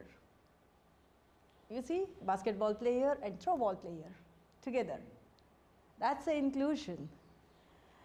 Banshankarappa is a very honorable person, and he was the ex-president of the Mysore Powerloom Silk Manufacturers Cooperative Society Limited, and he is also doing a lot of social work.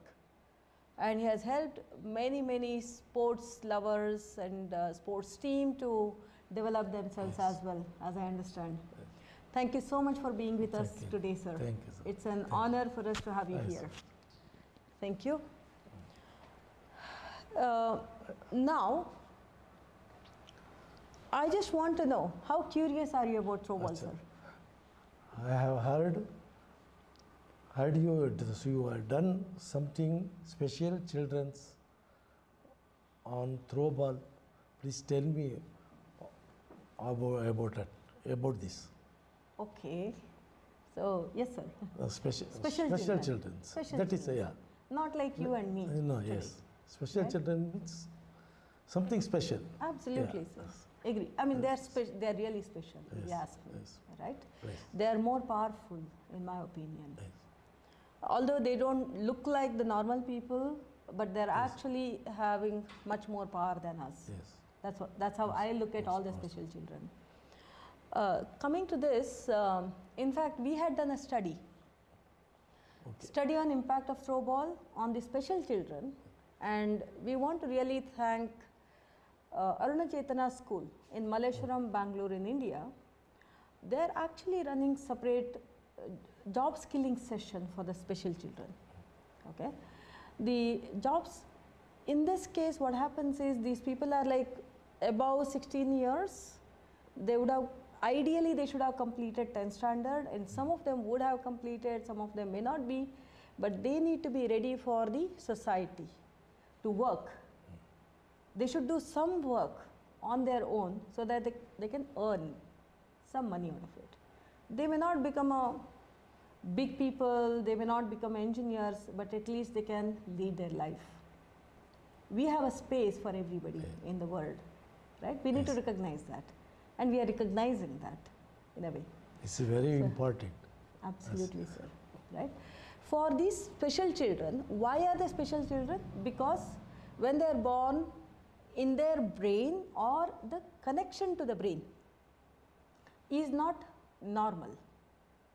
We all have different types of defects, right? Some of us have, maybe we can't see fully. We are like 90% we can see, 10% we can't see. We are also special people, correct? So every person has different types of defects. Every person has different types of abilities. And these people have the body defect, which is based on the brain and brain power and connected nervous system. That's where they're having some challenge. That is why their eye, hand and body coordination does not happen so easily. That's where they struggle, right? So we went to this Aruna Chetana school. I'll take you through and then I'll come back to the things. We had about 18 children in the month of March last year. We went to the school. GRS, he is called as Mr. GR Suresh. He is a very honorable person. He has been running Aruna Chetana school since last 30 years, sir. It's not an easy thing to do. So he's been running the school. We went and approached. In fact, it was referred by Jaimala Bhatt. She is one of our online student for Throwball. She was the first one who opted to have an online Throwball session, and we did that, and she realized that maybe this can help the special children.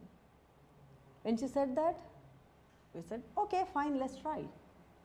And thanks to Jaimala Bhatt, in fact, who referred to the Arunachetana school, and thanks to GRS, who actually received it very positively. And we also had Miss Sheila madam and Gayatri madam. She is a principal. Both of them actually welcomed us. It was not an easy thing, right?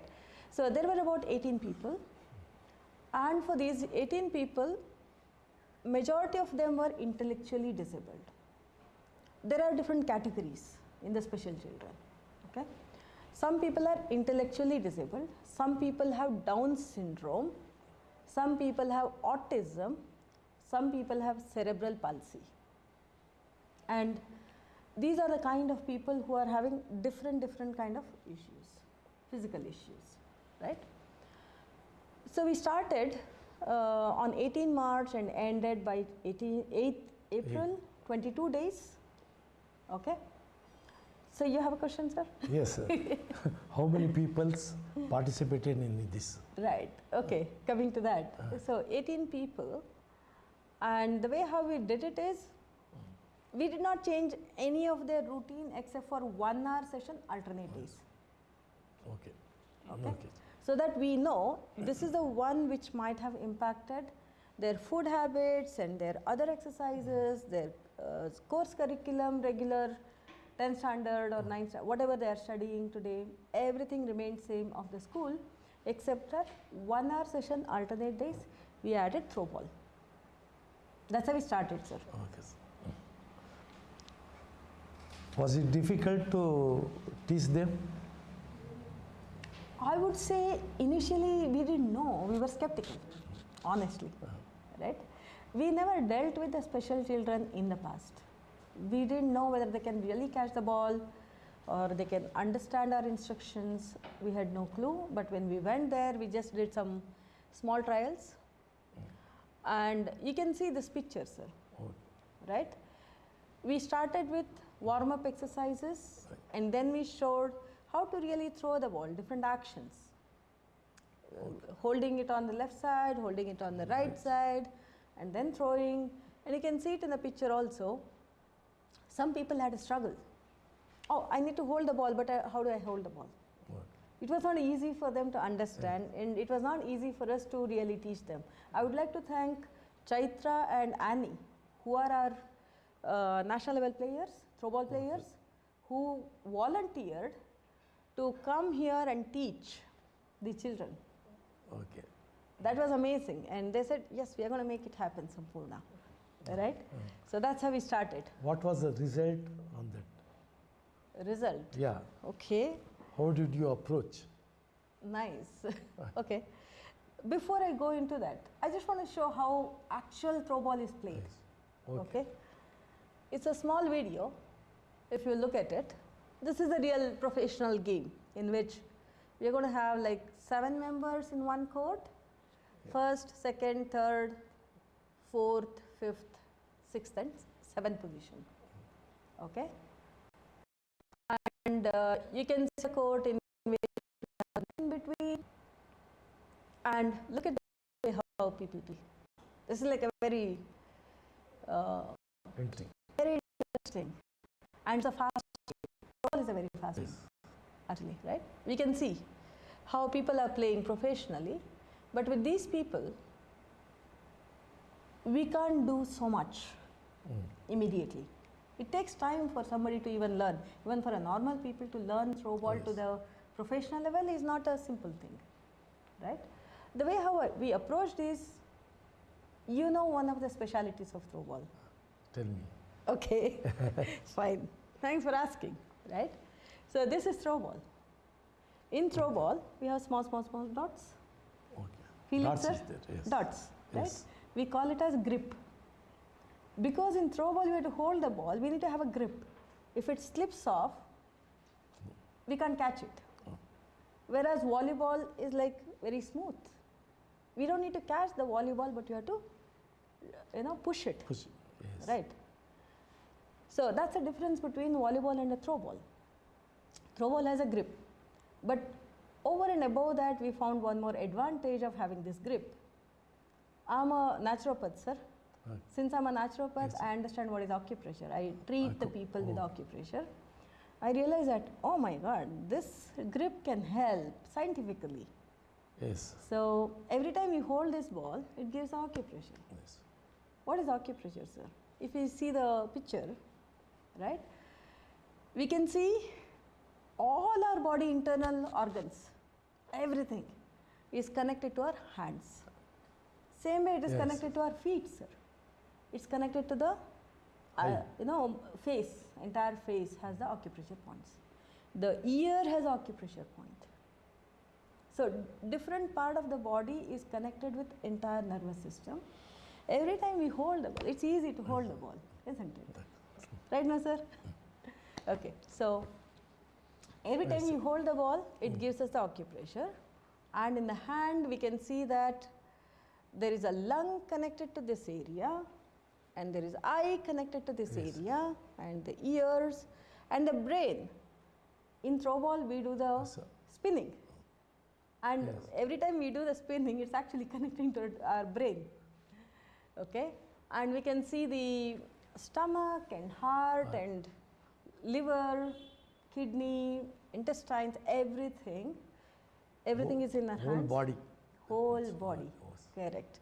I would like to recollect the book from Dr. Devendra Vora. He is an acupressure specialist. He has written a book on health in your hands.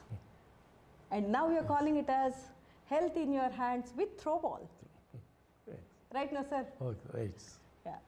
So that's what it is. So what we said, we'll use this nature of throw ball on these people. They don't need to do any fancy job. Just catch the ball, throw it back, however they want.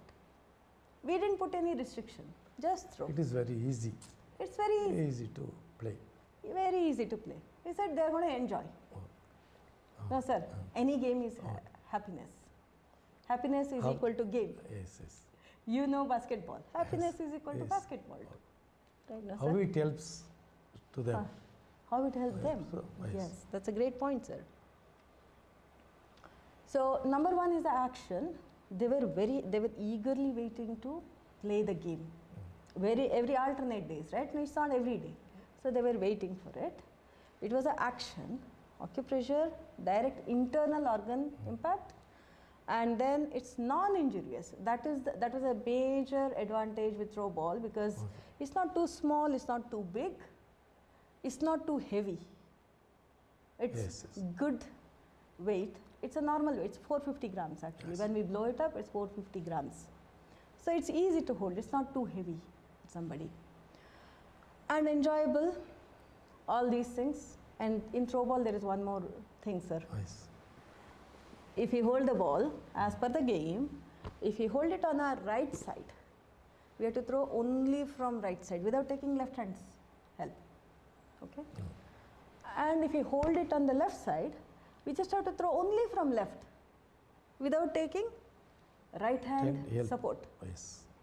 And it has to cross the net ideally, but for these people we said, that's fine. Just try throwing. What happens, sir, when you have to throw from left hand if you're not comfortable? Yes. Sir, are you a right-hander or left-hander? Right-hander. You are a right-hander. Yes. I'm a left-hander, sir. Yes. For me, throwing from the right is difficult. Difficult, yes. For you, throwing from the left is left difficult. is difficult. Oh, yes. Right. It's because of our brain, how it is designed. We have two parts of the brain, sir. One side and the other side. The right side is controlling our left side. Left side is controlling our right side. That you are already aware. I don't need to say it. Right now, sir. So now with these people who are having a challenge, we said, okay, take the ball, first you throw and hold. Throw it to each other, enjoy the way how you want. Then we slowly started teaching them left and right, so that their brain connections could improve. That was the intent. That's how we approached for this. Okay. The third thing is it's cognitive. It's called eye, hand and brain coordination. That is how the intellectual disability or enabled is measured also. That's what we heard from the teachers there, although I was not aware initially, but they told us, sir. So that's how we understood. As one of the person, Chaitra, told, and even Annie told in the previous sessions, is initially they were not able to catch the ball. They were not able to judge the ball. Oh, where is it coming? I don't know. And they were simply used to stand without really catching the ball initially. Slowly they started understanding that, yes, I have to catch the ball, and how do I need to catch the ball, and how do I position myself. And on the last day, they had a target throw. They were able to do it. It's a big achievement, sir. Yes, yes. Right? So they were able to throw it to the target. So that's a result, I would say. Okay. What about the old age peoples can play this one? Old age means that is 40, 50. Why not, sir? We have another session coming up on that as a whole thing on the old age people. Yes. And I also would like to explain you the method, sir, how we approached, right? It's easy to say whether they hold it or not holding it, etc. But unless we do it as a scientific study. We made this as a scientific study. We measured their weight, not just the weight. It's a smart scale. We took a smart scale. Before starting the throwball session, we weighed their internal body composition. Internal body composition is subcutaneous fat, lean mass, and fat-free weight, body fat, and then bone mass, protein, and skeletal muscle, all these different factors in the body, right? We measured what is it today. And then after completing 10 sessions, which is like 22 days span, alternate days, 10 sessions, we said, okay, we'll measure it again. We measured it. It's a scientific study. It's not like somebody is saying it, somebody is saying, oh, no, no, no, it did not work for everybody. Happens, no, sir. So when we did that, we found great results. The result here is, overall, their weight was slightly increased because they are young people. Young people means there is a growth, right? Slightly increased, but the subcutaneous fat is reduced. If you look at it, 75% of the students had reduction in the subcutaneous fat. And they had a lean mass increase for 75% of the people, which means they developed muscles. What's that? Yeah, it's a well-known thing. Anybody who plays games, their internal body composition changes, that fat converts into muscles. That you already know. It happens even in basketball. I'm not saying it's only throwball, right?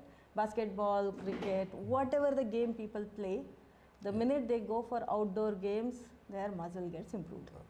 Something happened with throwball too, right? We did that measurement, but the good news is it's just in 10 days. That's a beauty, right? And one more thing, when we do the research, I'm a data scientist, sir. It's my profession, sir. When we did the study, everybody will ask, is it statistically significant? We did that Pearson correlation. We applied the Pearson correlation algorithm as well here, and we tested, and the p-value is lesser than 0.05. That says it is statistically significant. It is something that people can trust on these results. It can happen. Makes sense, sir? Thank you very much. Thank you for your. Thank you. Thank you for asking these questions, sir. This helps. In fact, we are very, very happy. And we went and presented this paper, scientific paper, in Cambridge University last year in August. And the scientists, it's called as double-blind review, in which scientists reviewed this paper and they approved for presenting it in person in Cambridge. It's an honor for us, and it's an opportunity for us to say, yes, this can help a lot of people, including intellectually disabled people. Thank you, madam. Thank you, sir. Thank you so much for listening and asking the questions, sir. And this is a picture. These are all the people who participated and the teachers. I would like to thank all of them.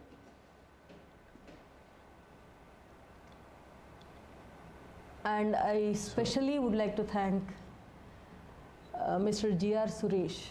He is a Aruna Chetana Special School management team.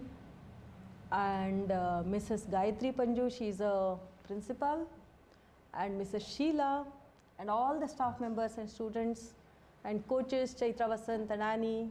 And our guidance is given by Mr. Santosh and Uday Kumar and Sharan sir. They are all our coaches, throwball coaches. And reference was given by Jamala Bhatt. I would like to thank all of them. Thank you, sir. Thank you.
Hello.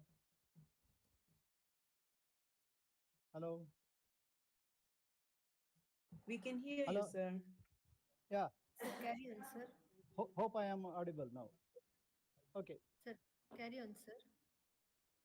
Okay. Welcome everyone. I am Dr. Krishnamurthy, a veterinary profession from Kasaragod, Kerala in India. So I was working with indigenous cows and indigenous cows related projects since 20 years. So I just want to give details something about milk and milk products of desi cows. Desi means indigenous cows, or we can call that Bos indicus cows. So milk is basically produced from mammals. Mammals means the mammary gland, which are all the breeds or species are having mammary gland. So all these animals are producing milk. Milk for basically for their new generation, for sustaining the food for the initial days. Maybe it depends on the cows or species. It may be 6 months or 1 year or 2 years like that. And these cows have been with the human beings since many thousand years. So they have adopted for giving more milk by giving good feed and good caretaking. So with the cows in Ayurveda, 8 animals milk is proposed for human consumption. It's not only only cows like buffalo or camel or goat and sheep, yak. In the Himalayan range, the yak milk is also used in a good quantity. So, but in Ayurveda itself, they have narrated in many articles or many references that the cow milk is better to all other animals' milk. You know, the cow's gestation period or pregnancy is 9 months 9 days, just like human beings. So the cow's milk is very close to human milk. That's why humans are using the cow's milk since many thousand years. So what are the things, what are the scientific background in using the milk and milk products? See, milk is basically used as a very good nutritive liquid, or what we can say the milk products as a culture also. This milk is very good in calcium, phosphorus, fats, potassium, like minerals, and some of the special things in cow's milk is the calcium content. And the other thing is the conjugated linoleic acid or CLA, and the essential amino acids, and the vitamin B content in this cow's milk. They are all giving very good nutritive value for this liquid. So this calcium is basically for bone and muscle development. This potassium and phosphorus also. So these things are very much required for any sport person. So now we are talking with the sport person, throwball or any other activities. So the sports persons or sportswomen should take ample amount of milk just for their muscle reproduction and bone growth, like that. So especially some of the conjugated linoleic acids like CLA, they control the bad cholesterols in our body. So heart rate also, it gives very good nutrition to the hearts also. Heart muscles are very much developed by using the cow's milk. And for this vitamin B in cow's milk is very helpful for brain health and memory power or memory sharpness. For this, all these things are dependent on cow's milk, the vitamin B content. And in the recent years, since 10 years, there's a long debate on BCM7, beta casomorphin, or A1, A2. The Bos indicus cows are giving A2 milk. And the Bos Taurus cows, European breeds, most of the European breeds, they are giving A1 milk. It is basically due to one thing. When you drink the milk in our body, all the amino acids and other proteins are digested. So when you drink the A1 milk, the digestion process, a chemical BCM7 or beta casomorphin 7, that chemical is produced in our body. So that causes some nervous damage in our body. It's by a long range of years together. When you use the A1 milk or the milk containing BCM7, it may cause the nervous damage in our body. So the a New Zealand scientist, Keith Woodford, has written a big book on that, devil in the milk. He calls this BCM7 as a devil. So devil enters our body and makes some problems in our body. So he suggests that if you drink the milk, it should be A2 origin. A2 origin is basically the Bos indicus cow. But there is a long debate in international level going on this A1, A2. But still, we are concentrating on the A2 milk because it's always helpful. One more thing is the lactoferrin. The lactoferrin content in the milk is very much beneficial to the human beings, basically for immunodevelopment. Lactoferrin is an iron binding protein in milk. So this causes the anti-infective responsibility in our body, and it's a very good anti-cancer also, this lactoferrin, and it's a very good anti-inflammatory also. So that's why when you have a long stress in daily routine works, the anti-inflammatory property of cow's milk give a soothing effect to our body. So that's the same thing in the all this sports meat also. After having a very good exercise or sports meat, the body system goes on the stress. So just to come out of from the stress, this desi cow's milk, which is containing lactoferrin, is very good. So there is a very good research project on lactoferrin. The Malnad Gidda, a small breed, dwarf breed from Karnataka and Kerala, that contains the highest amount of lactoferrin per gram of milk in its milk. So the lactoferrin content in Malnad Gidda, there's a very good research work done by NDRI in Bangalore. So they have stated that Malnad Gidda, a dwarf cow's milk, is far better than the Devani or the crossbreeds or Bos Taurus animals. And there is one more very good research from Mart University in Turkey. They have studied a lot of sports persons. So they have come to the conclusion that the proteins, lipids, or amino acids, and minerals and carbohydrates in the milk is very good for sports person, because for the endurances or muscle strength and the muscle damage happened in the sports activity, and for the recovery from the stress in the sports activity. So the Turkey Mart University have suggested that every sports person, whatever the sports activity would be, and this cow's milk, basically A2 milk, is very good liquid or very good nutritive content. The milk is far better than any other liquid. And the immune response and the repairs the damaged cells, that's also required for any sports person.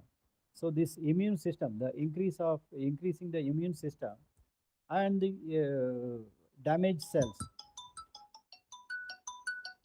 these two things are very much important for any sports person also. More than that, the bone and the muscle strengthening activity of cow's milk. Basically, I'm telling the cow's milk means the Bos indicus cows, because there is a long debate also going on why Bos indicus is suggested and not the Bos taurus. Because Bos taurus and Bos indicus, the milk have a lot of differences. Both may be a white liquid, but there is lot of differences in the principal activities or minerals and the hormones or enzymes in the milk. And the one more thing is the milk and milk products. The milk products means basically the ghee.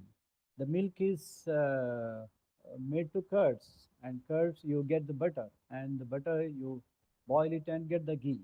This is a very good uh,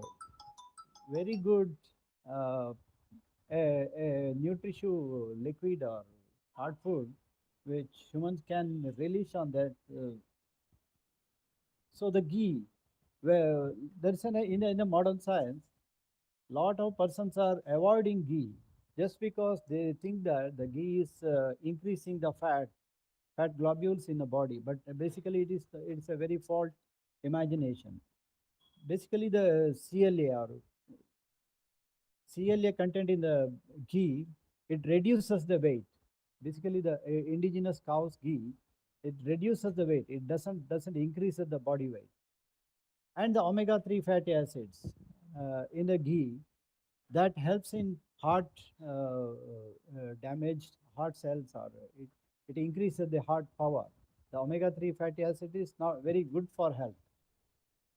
And the ghee is one more thing is it passes the blood-brain barrier.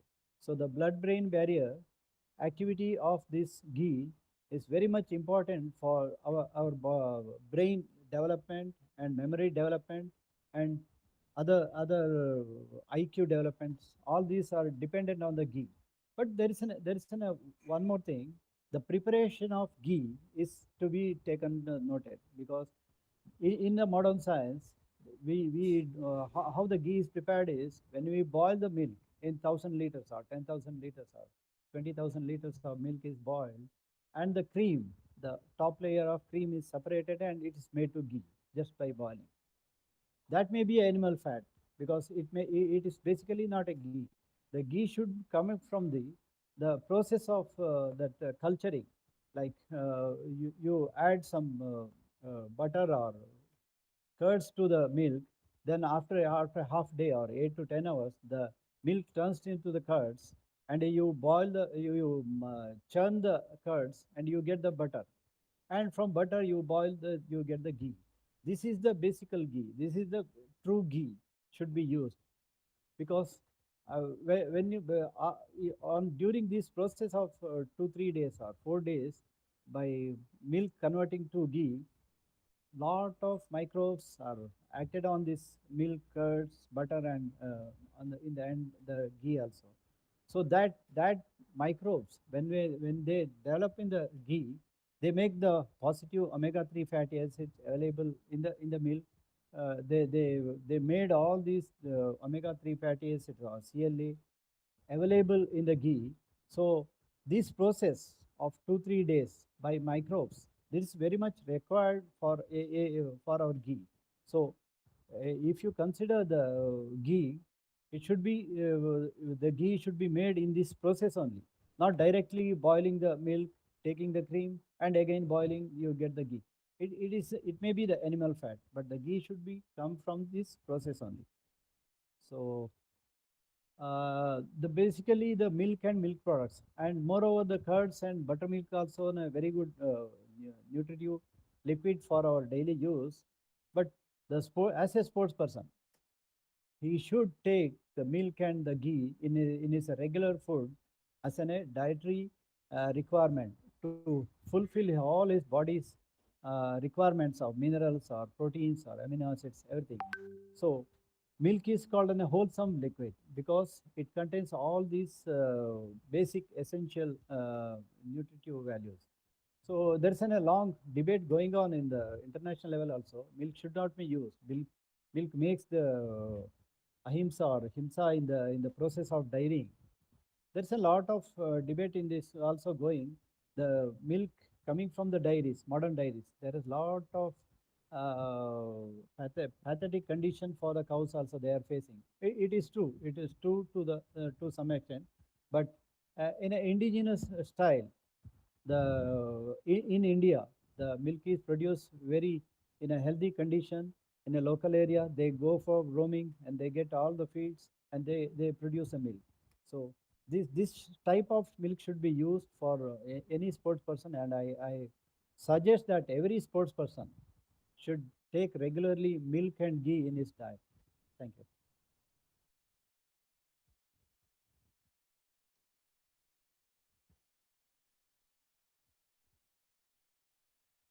Hello. Hello.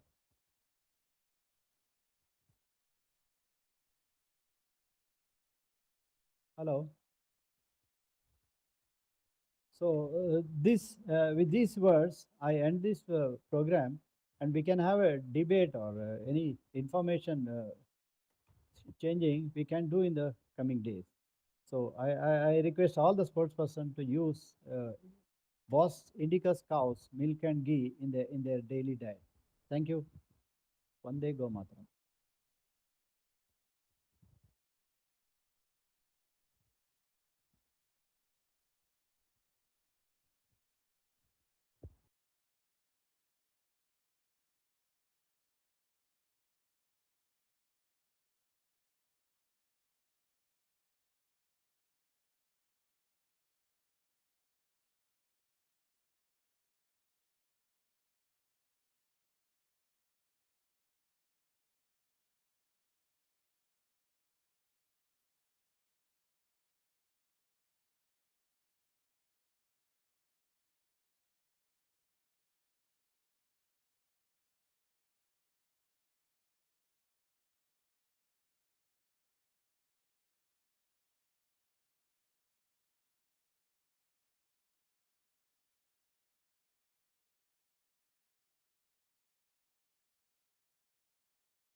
Madhavrao ಅಂತ. ಏನಂದರೆ throwball therapy ನನಗನಕ ಇದರಲ್ಲಿ ವಿಪರೀತ ಉಪಯೋಗ ಆಗಿದೆ. ನಿರಂತರವಾಗಿ ಇದನ್ನು ಅಭ್ಯಾಸ ತಪ್ಪದೇ ಮಾಡ್ತಾಯಿದ್ದೆ. ಆಮೇಲೆ ನನಗೆ ಇದರಿಂದ ನಿದ್ದೆ ಚೆನ್ನಾಗಿ ಬರಲಿಕ್ಕೆ ಶುರುವಾಯಿತು. ಮಾಡ್ತಾ ಇದನ್ನು ಗೋಡೆಗೆ ಹಾಕೋದು, ಅವ್ರು ಹೇಳ್ಕೊಟ್ರು ಸುಮಾರು ಇದೊಂದು 8-10 ಥರ, ಯಾವ ಥರ ಬರೀ ಈ ಬಾಲ್ನಲ್ಲೇ ಯಾವ ಥರ ನಾವು ಮಾಡ್ಬೋದು ಅಂತ. ಮನೆಯವ್ರ ಜೊತೆಲೂ ಸೇರಿಕೊಂಡು ನಾವು ಆಟ ಆಡ್ತೀನಿ, ಒಂದು ಅರ್ಧ ಗಂಟೆ ತನಕ ಇದ್ರ ಜೊತೆಲಿ ನಾನು ತಪ್ಪಲ್ಲ. ಅದ್ರ ನಾನು ಅಭ್ಯಾಸ ಮಾಡ್ತಾ ಈಗ ನಿರಂತರವಾಗಿ ನಾನು ಡಯಾಲಿಸಿಸ್ ನಾನು ಒಬ್ಬನೇ ಹೋಗ್ತಾ ಇದ್ದೀನಿ, ನಾನು ಒಬ್ಬನೇ ಬರ್ತೀನಿ. ನನಗೆ ಆರಾಮಾಗಿದೆಯಪ್ಪ, ಏನು ತೊಂದರೆ ಇಲ್ಲ. ಈ ಕಿಡ್ನಿ ಸರಿ ಹೋಗಲ್ಲ ಅಂದ್ರೂ kidney at least better to move ಆಗ್ಲಿಕ್ಕೆ ನಮ್ಗೆ ಅನುಕೂಲ ಆಗುತ್ತೆ. ಬೇರೆಯವ್ರು ಕಂಪೇರ್ ಮಾಡಿದ್ರೆ ನಮ್ಮಲ್ಲಿ 36-38 ಜನ ಡಯಾಲಿಸಿಸ್ ಮಾಡಿಸ್ಕೋತಾ ಇದ್ದಾರೆ. ಅವ್ರು ಕಂಪೇರ್ ಮಾಡಿದಾಗ ನನಗೆ ಅತ್ಯುತ್ತಮವಾಗಿರ್ತಕ್ಕಂಥ ಆರೋಗ್ಯ ಇದೆ ಅಂತ ನನಗೆ ತುಂಬ ಅನಿಸುತ್ತೆ. So this is very important for us to understand that any form of physical activity, in particular I am using Throwball here for my patients with kidney failure as well as those on dialysis to help improve their physical condition, improve their appetite and reduce forms of, let us say, bone loss, improve their bone structure, improve their muscular activity. This will also actually help improve cognition in the long run.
I'm Clarence, an alcoholic. My name is Vijendra. పేరు వచ్చి రెడ్డి శంకర్. मेरा नाम सूरज. मेरा नाम Zubair. I'm here at the Sri Sai Foundation Rehabilitation Center. International throwball federation ಅವರಿಂದ ನನಗೆ ಒಂದು ಅವಕಾಶ ಸಿಕ್ತು. ఈ బాల్ త్రోబాల్ చేసేటప్పుడు నాకు కొంచెం హ్యాపీగా ఫీల్ అయితే वेट मापने ऊपर मतलब वेट मापने 1 kg वेट मुँह बढ़ा, 1 kg वेट बढ़ो मेरो. डिप्रेशन ऐसे ही में थोड़े दिन ऐसे ही में रहता तो डिप्रेशन में चले जाता था. ये गेम की वजह से मैं थोड़ा डिप्रेशन रिलैक्स हुआ, मेरा माइंड रिलैक्स हुआ. My overall health improved and I felt I was young again. ನಾವು ಆಡ್ತಾ ಒಂದು ನಮ್ಮ ಮೆದುಳಲ್ಲಿ ಏನಿರುತ್ತೆ ಡೋಪಮೈನ್, ಸೆರೋಟೋನಿನ್, ಆಕ್ಸಿಕೋಟಿನ್ ಅಂತ ಒಂದು ರಾಸಾಯನಿಕಗಳು ನಮಗೆ ಒಂದು ಖುಷಿನ ಕೊಡುತ್ತೆ. ಆ ಕೊಡೋದ್ರಿಂದ ನಮಗೆ ಎಲ್ಲ ನೋವುಗಳು ನಾವು ಮರಿತೀರಿ. என்னால் உட்கார கூட முடியாமல் இருந்துச்சு. அந்த கிரிட்டிக்கல் சுச்சுவேஷனில் இருந்தேன் நான். அப்புறமா தேர்ட் ரவுண்டுக்கு ஃபுல் ஜோஷாக 3-4 ரவுண்ட் ஆடினுக்கிறேன். நான் ஓடுறேன், உட்காரு, இப்போது ஃபுல் ஃபைன் ஆகுறேன். So we were here at Sai Foundation Rehabilitation Center to coach a few people here for their health benefits. I am so amazed by the results and the response that they have given by themselves.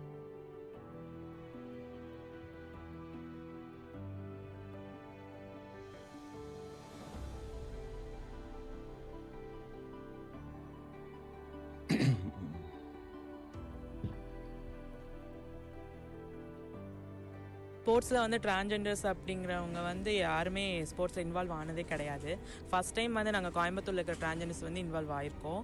கண்டிப்பாக வந்து ஸ்போர்ட்ஸில் achieve பண்ணுவோம். இது வந்து இப்போது district லெவலில் போனோம், win பண்ணோம், ஸ்டேட் லெவலில் வின் பண்ணோம்.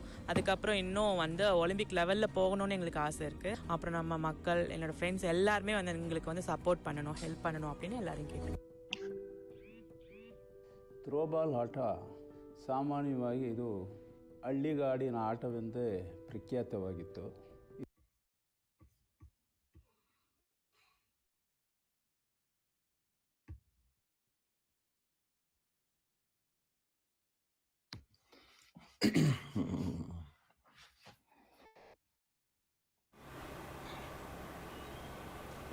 Okay. Hello, welcome back again. You heard Dr. Y.V. Krishnamurthy. He is a veterinary surgeon and a great researcher in terms of understanding how desi cows or indigenous cows, cow's milk, how it works on our body and the compositions and the nutritional values, which is highly important for every single person, not just for sports people, but it's even more important for sports people.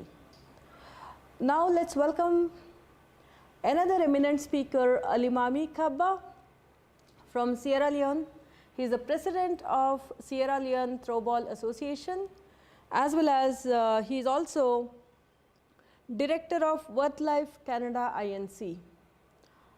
He is a very, very passionate sports lover and a sports person, and he has been behind bringing up the Sierra Leone Throwball Federation and engaging them so well, even at the government level and the military level and more. At the school level, I think he's an asset to the ITF, I would say. And thank you so much, Alimami, for taking time, and over to you now.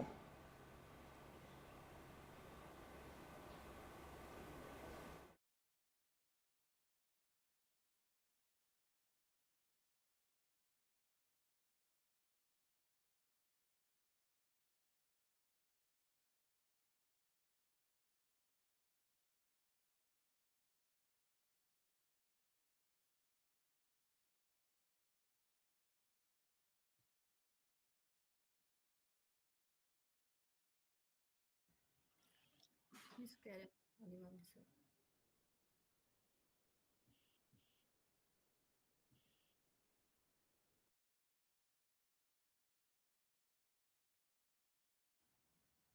Please go on, Alimami sir. Greetings to everyone. Can you hear me?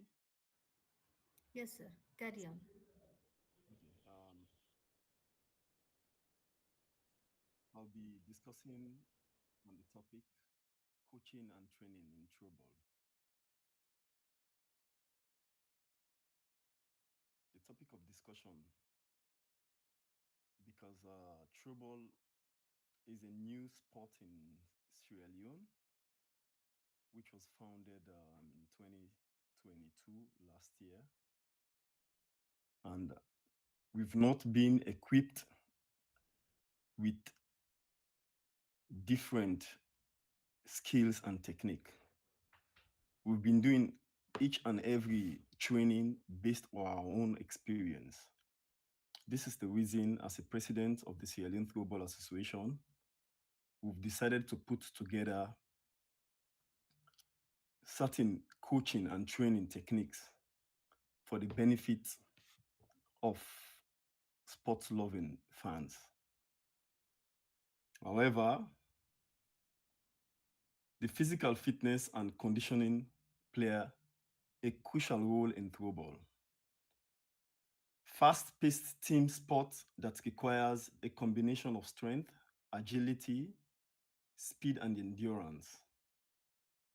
Being physically fit and well-conditioned can significantly enhance a throwball player performance by enabling them to execute the game movement efficiently and effectively, reducing the risk of injuries and increasing the overall stamina and endurance.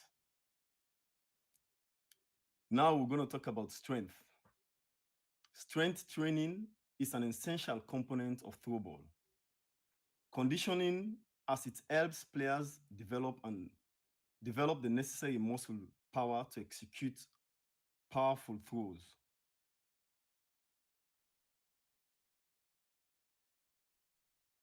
Catches and blocks. Exercise such as weightlifting, resistance band training,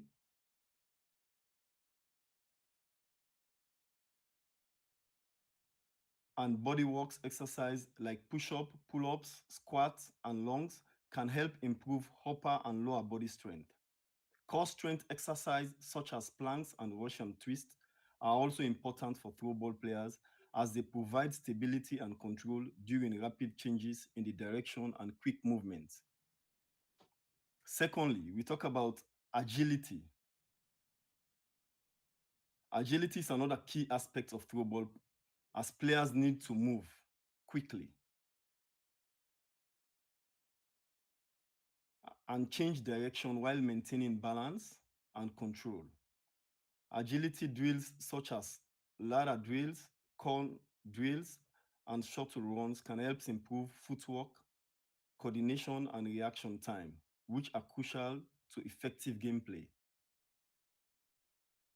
Thirdly, we talk about speed. Speed is also essential in throwball as players need to sprint, chase opponents, and quickly move around the court. Sprint training include interval training and hill sprint can also help players enhance their speed and acceleration, polymetric exercise, etc.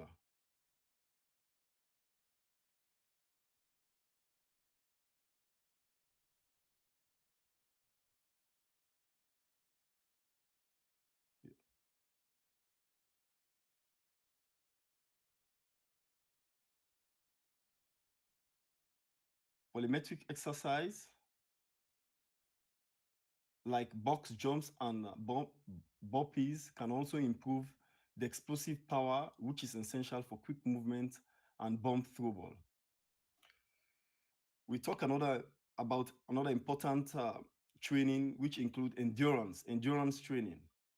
Endurance training is vital for throwball players to maintain high level of performance throughout the game. Cardiovascular exercise like running, cycling, and swimming can help to improve endurance and stamina. High intensity interval training, HIIT, is also effective for throwball players as it mimics and stop and start nature of the game and helps develop the required energy system. In addition to specific exercise, throwball players can benefit from cross training and involve engaging in other sport activities that complement throwball.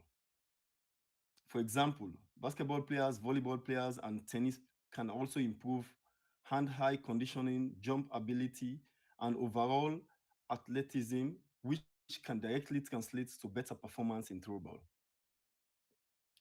It's essential for throwball players to work closely with a qualified coach or fitness professional to create a well-rounded conditioning program that caters to their specific needs and goals. The intensity, duration, and frequency of training can be gradually increased over a time to avoid overtraining and reduce the risk of injuries. In conclusion, physical fitness and conditioning are crucial for throwball players to excel in sport. A combination of strength training, agility drills, speed training, endurance training, and cross training can help throwball players improve their overall physical risk of injury. Consulting with a qualified coach or fitness professional can ensure that the conditioning program is tailored to the individual needs of the throwball player. I will end by saying we want to give thanks to all the organizers of this wonderful and auspicious day of Throwball conference. As there are going to be different speakers from Sierra Leone, the Secretary General and the Vice President also. And we want to say thank you to each and every member. Thank you to the European Committee. Thank you to the International Federation. And once again, the Sierra Leone Throwball Association is very much appreciative for all the efforts that you guys have done. I want to say thank you very much. God bless you all. Thank you.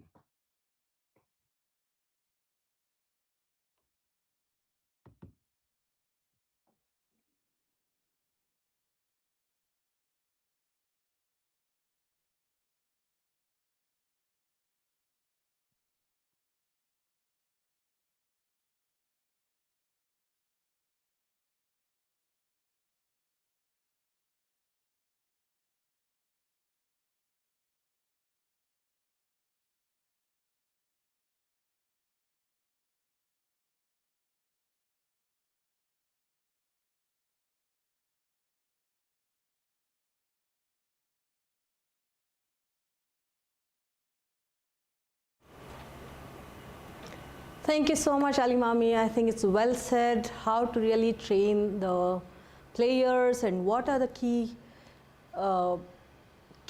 things that we need to really train them on and those things. It was a very insightful talk from you. Thank you so much for taking time. And now it's time for us to invite Mrs. Sheetal Gatani from Kenya Throwball Federation. She's the president of Kenya Throwball Federation. And interesting thing about Sheetal that I always love about is her energy to keep playing throwball. And since last 30 years she has been playing throwball, and she formed Kenya Throwball Federation 30 years ago, and in the last November they celebrated 30 years of throwball in Kenya. It's amazing to see, and we would like to hear a lot of her experience from throwball from Kenya. Over to you, Sheetal.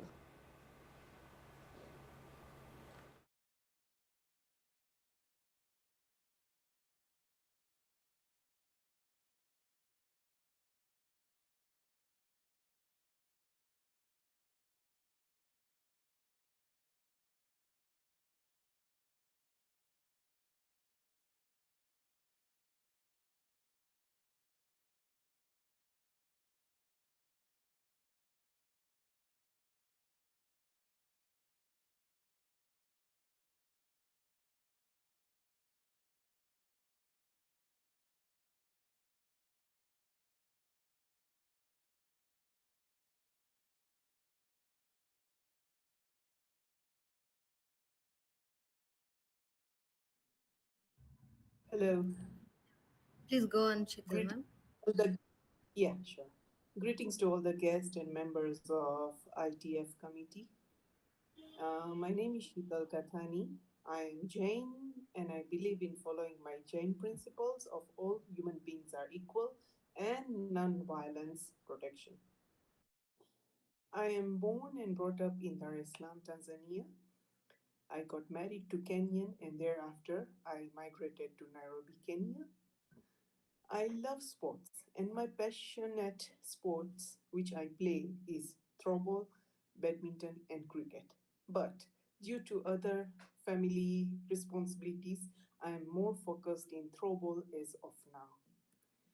Some time back, I was looking for some of international throwball rules, and I got in touch with Miss Purna H, and she's a wonderful person whom I'm in touch with for various throwball reasons, and so happy to meet her.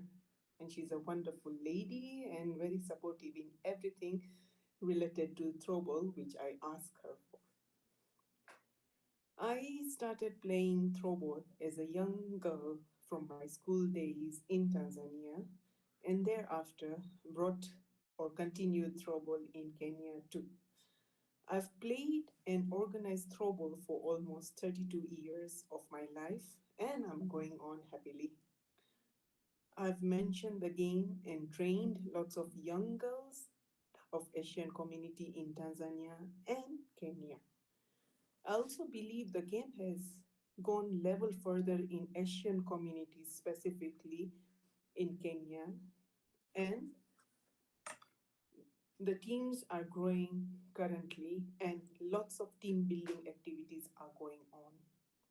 Together with our other ladies, we have regular practices, and the tournament keeps coming up, and many communities are sponsoring the tournament these days. It's not only one or two teams participating. Lots of community themselves promote the throwball tournament, and lots of ladies are coming up with it. Together with the throwball tournament, lots of donations collection goes towards various local and international charities, such as the local school buildings in Africa. And internationally, we recently did a donation to Jaipur Food Charity also. In past 3 years, I have been throwball co-convener, organizer of Festival of Friendship. We call it FOF, and also been the referee for the tournaments, which are still ongoing. FOF has been sports event since long, and last year in November 2022, we celebrated existence of 30 years of FOF celebrations. They started the event with a small-scale sports, but the intention was high to build the friendship through sports. In November, we proudly played games with over 22 communities and over 25 sports through within 5 weeks of time span. Recently, we started getting teams from other regions like Mombasa, Kisumu, Eldoret, and they have also initiated a lot of throwball tournaments. There was Open Kenya tournament held in Eldoret some time back, and we went and participated for that. I'm proud to mention Throwball itself has picked in Asian community with high participation of 19 teams with 11 different communities played within 8 working days. Overall, approximately 16 teams of approximately 150 to 160 ladies are participating all over the Kenya. Plus, I'm sure there are lots of them have started practicing and trying to make their teams come through on the tournament grounds. This wonderful sport has brought in lots of ladies together from different age and bonded well in sports and in personal life too. I'm proud to be associated with International Throwball Federation and would like to be there if I can help you in required in any country. I'm happy to see wonderful leaders getting together with this wonderful sports in today's day, and I'm happy to learn more. Thank you so much.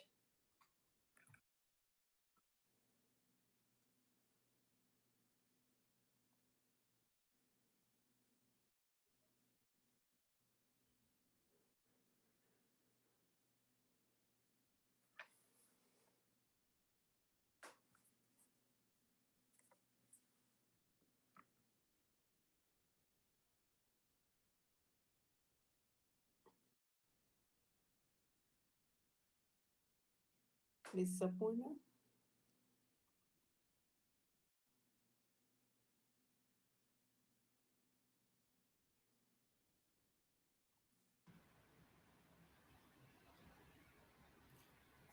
Thank you very much, Sheetal ma'am. Thank you.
Thank you so much, Sheetal Gathani. It's amazing to be associated with you as well from ITF. And thank you so much for sharing your journey. And most often people think that the minute we cross 30 years, no more games. It's natural. And most often people do question, oh, I mean, you are a mother, are you still playing? But in case of throwball, it's not so. And you are a big example for all of us and motivation for all of us to really continue playing throwball ever and ever and ever again. Thank you for sharing your experience and thank you for the journey. Now I would like to call upon Mr. Vincent Sai from Benin, a country in Africa. He is basically a former soccer player He's a Peace Ambassador at IIPL, International Ambassador at International Organization Health and Kinesiology, IOHSK, and GEN and ACC and CAAF and several of the organizations. He's a eminent speaker, and thank you so much for taking time to really come and join us and share your experience. And once again, I would like to say that Mr. Benin is going to speak in French. ITF promotes the social inclusion, including any language that you speak, we respect. Thank you so much, and over to you, Mr. Vincent Ben.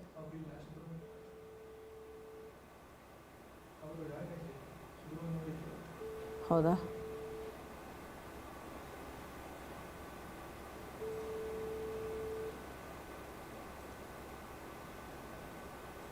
Okay.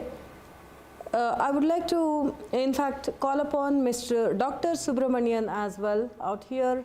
He is a football coach basically. He is a very well-known football coach, and he is also an academician, and he has done a lot of research, presented a lot of papers in several international conferences, including World Congress. About in a month of December, we got an introduction to Dr. Subramanian, and we were amazed with his energy and his vision. We would like to really hear from Dr. Subramanian. Thank you so much. Welcome, Dr. Subramanian, sir.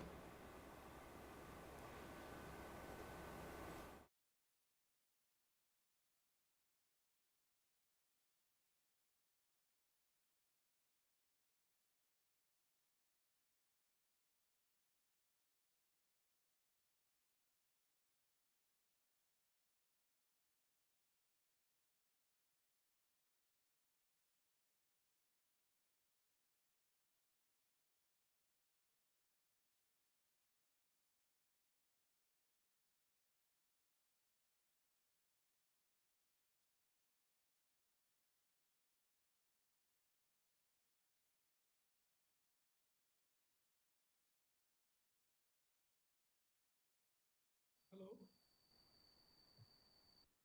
Nethrology? Yes, sir, you are audible. Okay, now I can Please carry on. start the program? Yes, sir. Okay. Very good evening to everybody. First of all, I would like to thank the International Throwball Federation for giving me an opportunity.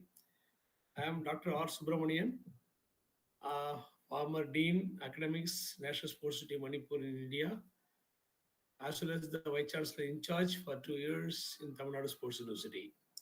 And today my topic is regarding the art of coaching in current scenario. Actually, now the coaching is a very famous one, and it is essential for each and every player to become the high level performance. Actually, coaching is a science or arts, nowadays a good debate. Actually, it is a science as well as the art. Actually, science is to support the coach. There is a wealth of scientific information based on the research conducted by athletes. Information is available to support the coach. Through sports science means exercise physiology, biomechanics, psychology, sports psychology, anthropometry, and so on. But art is the art of coaching. It comes with a coach has to analyze the scientific data and convert it into the coaching and training and programs to develop the athletes. Actually, by understand the science, which is the foundation of the training, is a well-designed training program can be developed with the help of the athletes to reach their highest potential. So it is not only a science, it is also a art, because science is a research which is implemented through the training. Actually, we have a technique as well as a technique. Technique means it's a mechanics of performance, and skill is the learned ability which bring to predetermined results with a maximum certainty and minimum of time and energy. Actually, when you're going for the coaching, you have to go for the effective practice.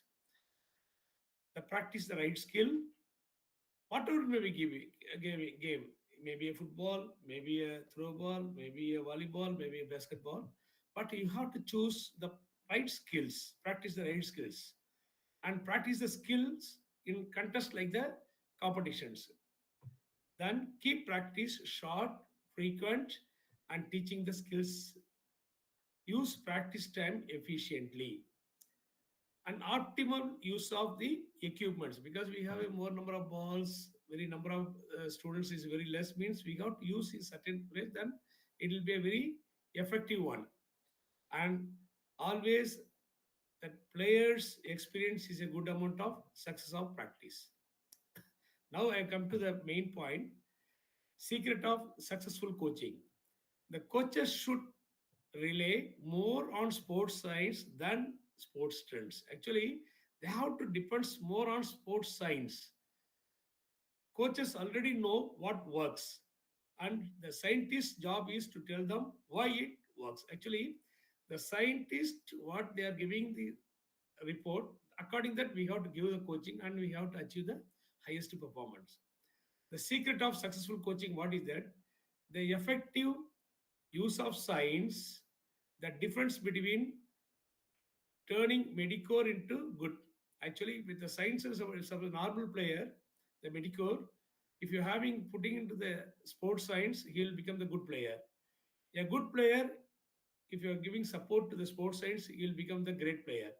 A great player with the sports science support, he'll become the world champion. Actually, without the sports science, we cannot achieve the highest performance. That means top level performance.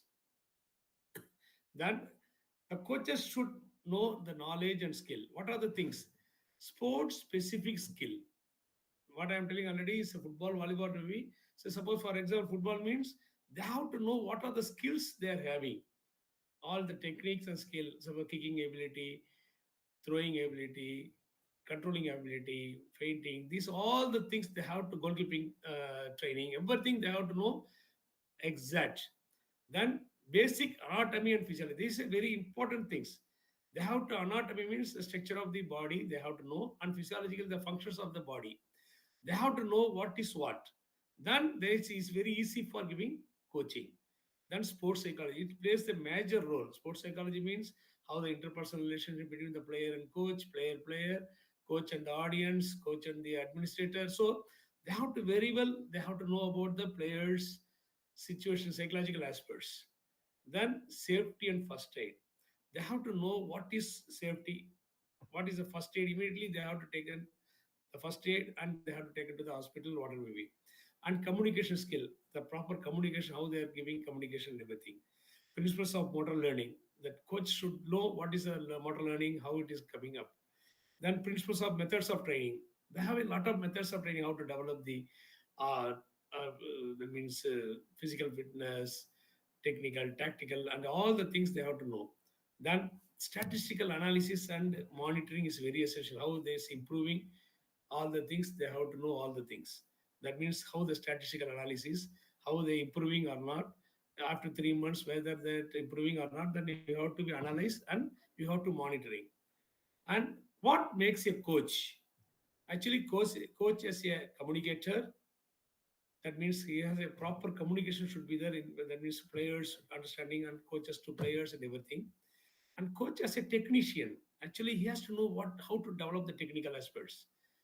Whether that means in football means how to teach a technical, either kicking technique, throwing technique, trapping, these and goalkeeping training, fainting, all the techniques, they have to be a good technician. Then he has to know what's not, and proper technical aspects they have to teach.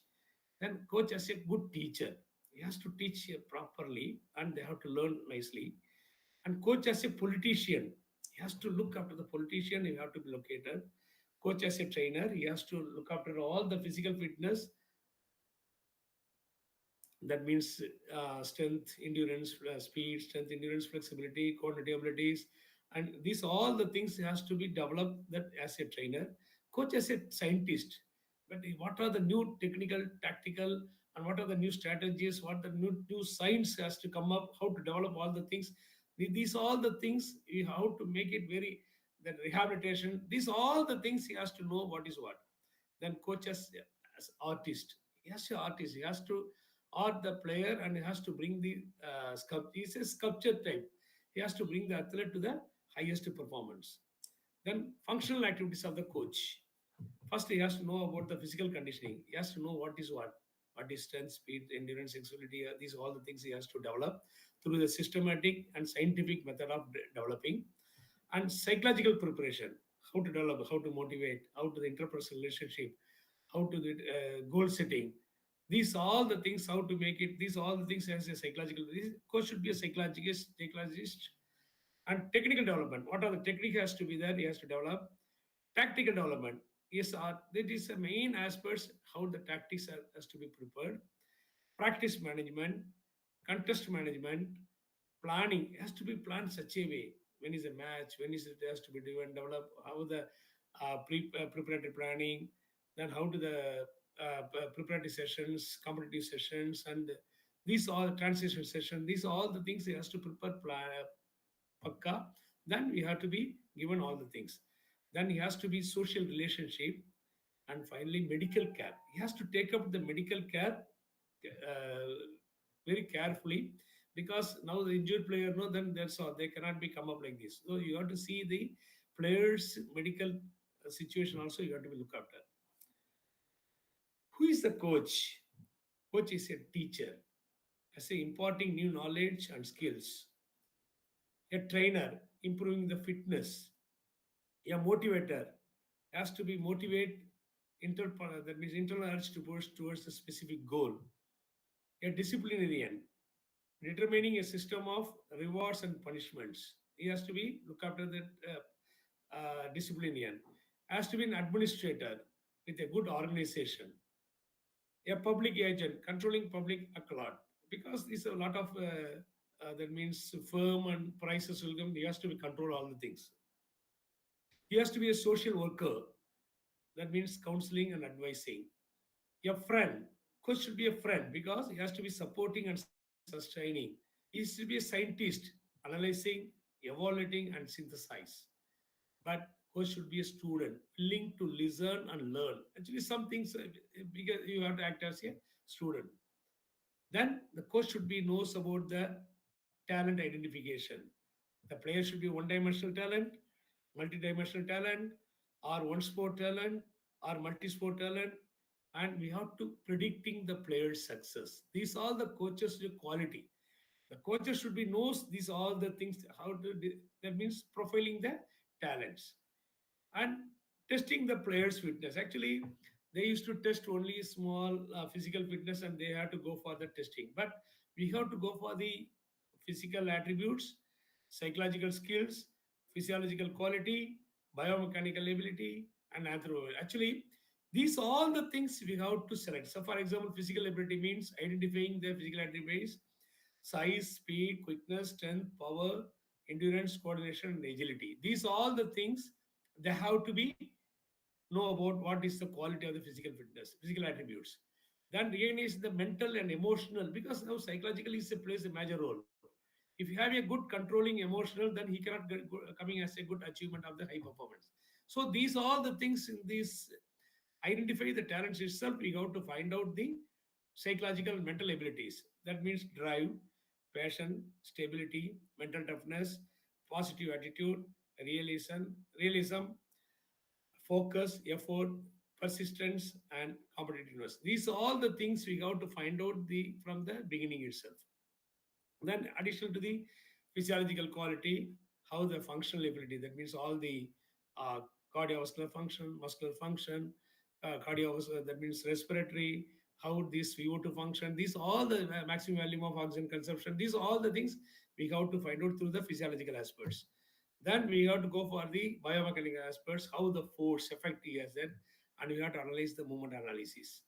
Then anthropometrical, that means height, weight, arm span, leg span, arm length, leg length. These are all the things we have to then upper body and lower body proportion. These are all the things we have to find out through the talent identification itself. Then talent indicators. What are the indicators? Physical assessment test. We have to conduct the physical test.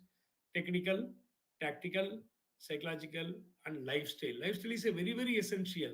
How the work habits, how the nutritional aspects, how he is taking the rest. These all the things is a lifestyle also is very important for the high performance. Then practical coaching skill. What are the things practicals you have to know about all the things? Actually, your coaching philosophy. Actually, different coaches having a different philosophical aspects. They are bringing the players in a different way to high performance. So how my coaching philosophy is there. Then coaching style. We have a different people's are a different behavior of styles, and coaching styles will be there. And teaching methods, the learning process and training principles. We got to know all the things properly. The sports coach legal responsibility. See, the coaches should be know what is the legal responsibility, how these all the things, how the players indication, these all the legal responsibility must know all the things. Then how to apply the athlete-centered approach to your coaching. These all the things. Then long-term development, athletic development, LTAD. That means long-term athletic development. Then there has to be a long-term preparation. Within a month or twice or 3 months, you cannot be achieve the performance. Minimum Olympic plan or Asian game plan and the Commonwealth game plan. Like this, we have to prepare the athlete long-term athletic development. Then only that has to be a different periodization will be there, different planning will be there. Then you have to achieve the high performance. Then rules of your sport. Either it's a that means throw ball, either it is a football, either it is volleyball. You have to be thorough knowledge of the rules and regulations. Then coaching performance. Assess. You have to know how to assess the coaching performance. Then how to reduce the risk of injuries and your athletes. These are all the things you want to make it. Then how to use the proper energy system. That means how the anaerobic system or aerobic system. These all the things how to implement. That means electron transport chain. That means you have to make it how the transport chain is to be bring it to the how maximum of VO2 max. Like this you have to bring it. So then they're having a coaching method is there. Then we have to start from the minor games, simple to complex, artificial to real, and part to whole methods. That means minor related practical, technical, skill practice, functional practice, match related practice, phase practice, small sided game, coaching practice, and full competitive practice. Actually, we have to train in a such a way, you have to bring it to the high performance. Coaching process. They're having a lot of coaching process, planning, conducting, and evaluating. This is the main thing. Planning means developing short and long-term training program to help your athletes to achieve their goals. That is a planning. Conducting delivery of training program. Whether what you are preparing the planning, it should be delivery properly. And evaluating. The evaluation of the programs, athlete development of your coaching, the element may the results adjustment of your athletes, whether the training program is evaluated, is improving or not, that you have to evaluate in process. Then this is my coaching. Actually, I have to take it long this due to the time slot is there. So I thank you very much again, once again, to thanks the International Throwball Federation for giving me an opportunity. Thank you very much. And also thank the Indian Federation. You have still 6 more minutes. Thank you. Thank you, madam. Thank you.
Thank you so much, Subramania sir. It was a very insightful speech from you, and you being a real coach, I really like the way how you related coach being a scientist, coach being an analyst, and coach being a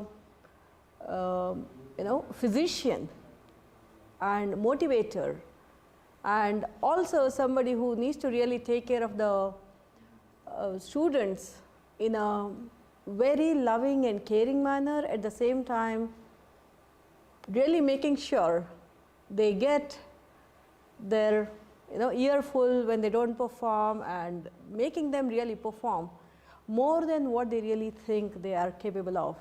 I think that's a role of coach.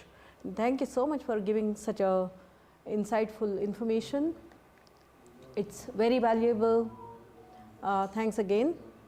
And now we would like to really play a video on Throwball for Health, and I would like all of you to sit and enjoy this video first, and then we will talk about Throwball for Health for elders in another 15 minutes. Thank you.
ಹೆಸರು ಮಾಧವರಾವ್ ಅಂತ.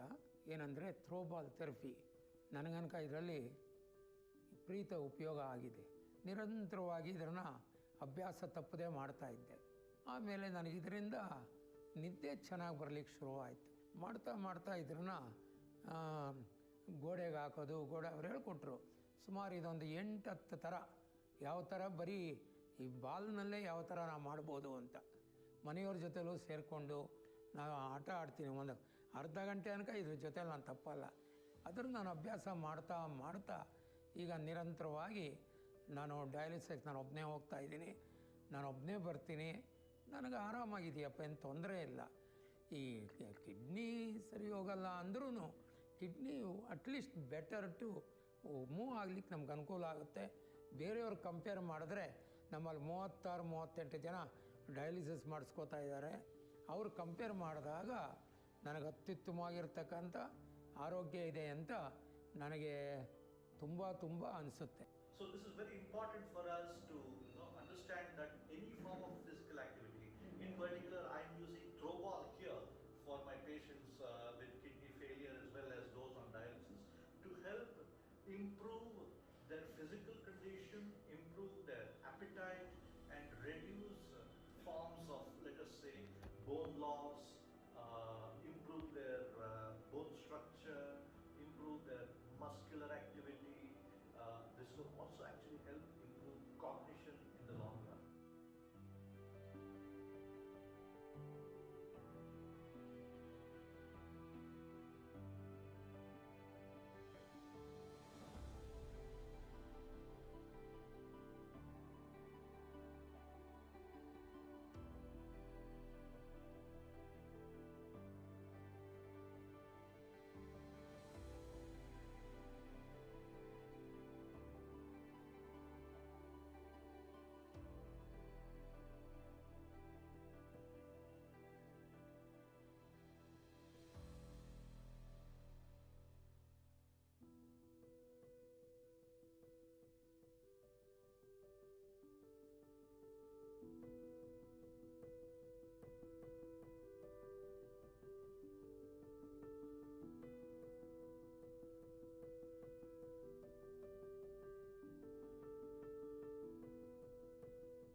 I'm Clarence, an alcoholic. My name is Vijayendra. పేరు వచ్చి రెడ్డి శంకర్. मेरा नाम सूरज. मेरा नाम Zubair. I'm here at the Sri Sai Foundation Rehabilitation Center. International throwball federation ಅವರಿಂದ ನನಗೆ ಒಂದು ಅವಕಾಶ ಸಿಕ್ತು. ఈ బాల్ త్రోబాల్ చేసేటప్పుడు నాకు కొంచెం హ్యాపీగా ఫీల్ అయితే वेट मापने ऊपर मतलब वेट मापने 1 kg वेट मुँह बढ़ा, 1 kg वेट बढ़ो मेरो. डिप्रेशन सो ऐसे में थोड़े दिन ऐसे ही में रहता तो डिप्रेशन में चले जाता था. ये गेम के वजह से मैं थोड़ा डिप्रेशन रिलैक्स हुआ, मेरा माइंड रिलैक्स हुआ. My overall health improved and I felt I was young again. ನಾವು ಆಡ್ತಾ ಒಂದು ನಮ್ಮ ಮೆದುಳಲ್ಲಿ ಏನಿರುತ್ತೆ ಡೋಪಮೈನ್, ಸೆರೋಟೋನಿನ್, ಆಕ್ಸಿಕೋಟಿನ್ ಅಂತ ಒಂದು ರಾಸಾಯನಿಕಗಳು ನಮಗೆ ಒಂದು ಖುಷಿನ ಕೊಡುತ್ತೆ. ಆ ಕೊಡೋದ್ರಿಂದ ನಮಗೆ ಎಲ್ಲ ನೋವುಗಳು ನಾವು ಮರಿತೀರಿ. என்னால் உட்கார கூட முடியாமல் இருந்துச்சு. அந்த கிரிட்டிக்கல் சிச்சுவேஷனில் இருந்தேன் நான். அப்புறமா 3rd ரவுண்டுக்கு ஃபுல் ஜோஷாக 3-4 ரவுண்ட் ஆடினுக்கிறேன். நான் ஓடுறேன், உட்காரு, இப்போது ஃபுல் ஃபைன் ஆகுறேன். So we were here at Sai Foundation Rehabilitation Center to coach a few people here for their health benefits. I am so amazed by the results and the response that they have given by themselves.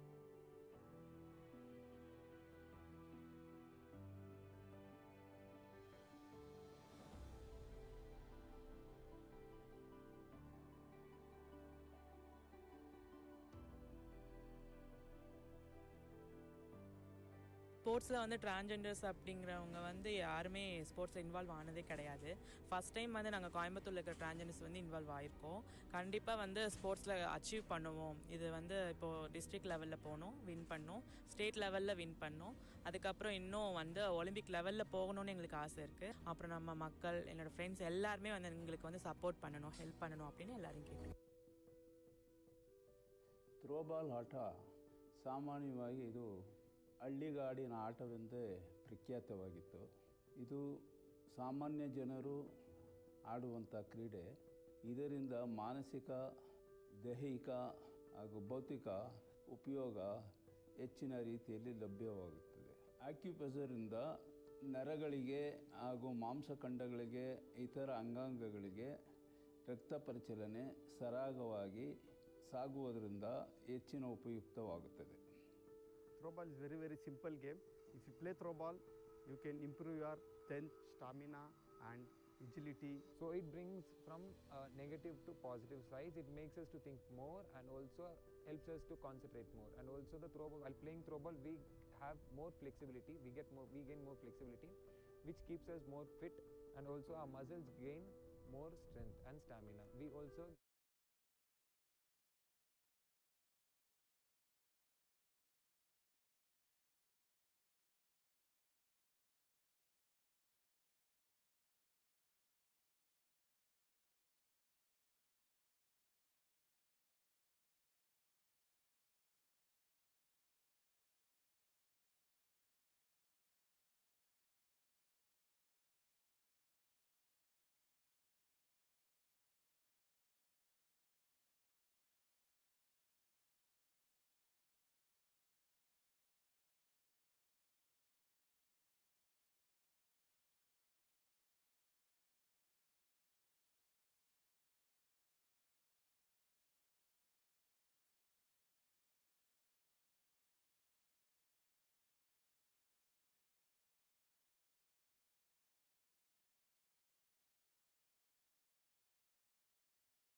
Okay, welcome back to everybody. This is Sampurna Hegde.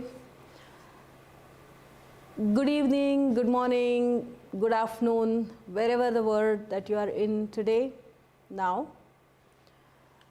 We'll talk about study on impact of elders by playing throwball, and this is a research study conducted in Siddhapur, Uttar Kannada district of Karnataka, India, between 23rd December 2022 till 11th February 2023 for about 7 weeks, and you will get to know the results now. Before I go, I just want to introduce myself. You may ask me a question. What is this? I mean, who are you, basically, right? Just want to give a little bit of introduction about myself. I'm basically a data scientist. I'm a software professional, project manager, co-founder and chief innovation officer of Bloom Value Corporation, which we started about 2.5 years ago. Other than this, I also have one more profile, which is around throwball. I'm an international throwball player. I have played 15 international tournaments and 15 gold medals. And I've been fortunate to bring that to India, gold medals. I'm also Assistant Secretary General with International Throwball Federation, and I still play professional throwball. And there is a third angle to my profile, which is naturopathy. I had a diploma in naturopathy, which is of 3 years of education. And I've been practicing naturopathy for my personal and family purpose, and I've also treated a couple of people, but not truly widely. But that has helped me to maintain my health since last 30 years without medicine. Yes, 30 years without medicine. And the primary contributor for this is, one is throwball, other one is yoga, the third one is naturopathy and healthy food habits. And it's possible to maintain the health without medicines as much as possible. Thank you. That's about me. And I just want to give a little bit of introduction about what is and how did it start and what is the basis of talking about throwball for health. It was never in my cards. I never thought about it earlier. When we started Bloom Value Corporation, which is our venture since in 2020, one of our co-founders, Dr. Arvind, who came to us and said, he's a nephrologist, he said, we want to do a survey with patients who are CKD, which is chronic kidney disease patients, to understand how has been their routine and how has been their health and social health and physical activities and all these different factors. And being a data scientist, I said, fine, I mean, it's just a survey, right? It's nothing else. And I was not wearing the throwball hat at that moment in time. I was only a data scientist. And when we did the study, and I was analyzing the results, and I was shocked to see that these kidney patients, 67 of them said they have an impact on their physical activities. They are not able to move, or they are not, it's not easy for them to do all the kinds of exercises and staying healthy. And socially they are deprived, and they are not comfortable going around and attending their family functions or mingling with their friends and relatives easily. And they also said they're not able to do their normal work. Oh my God. When I saw that, I said, we need to do something. That's when this thought of, why can't we make them play throwball? It's like radical. Nobody anticipated, even I didn't personally. And I still, when I saw that, I proposed this to Dr. Arvind, who is our co-founder.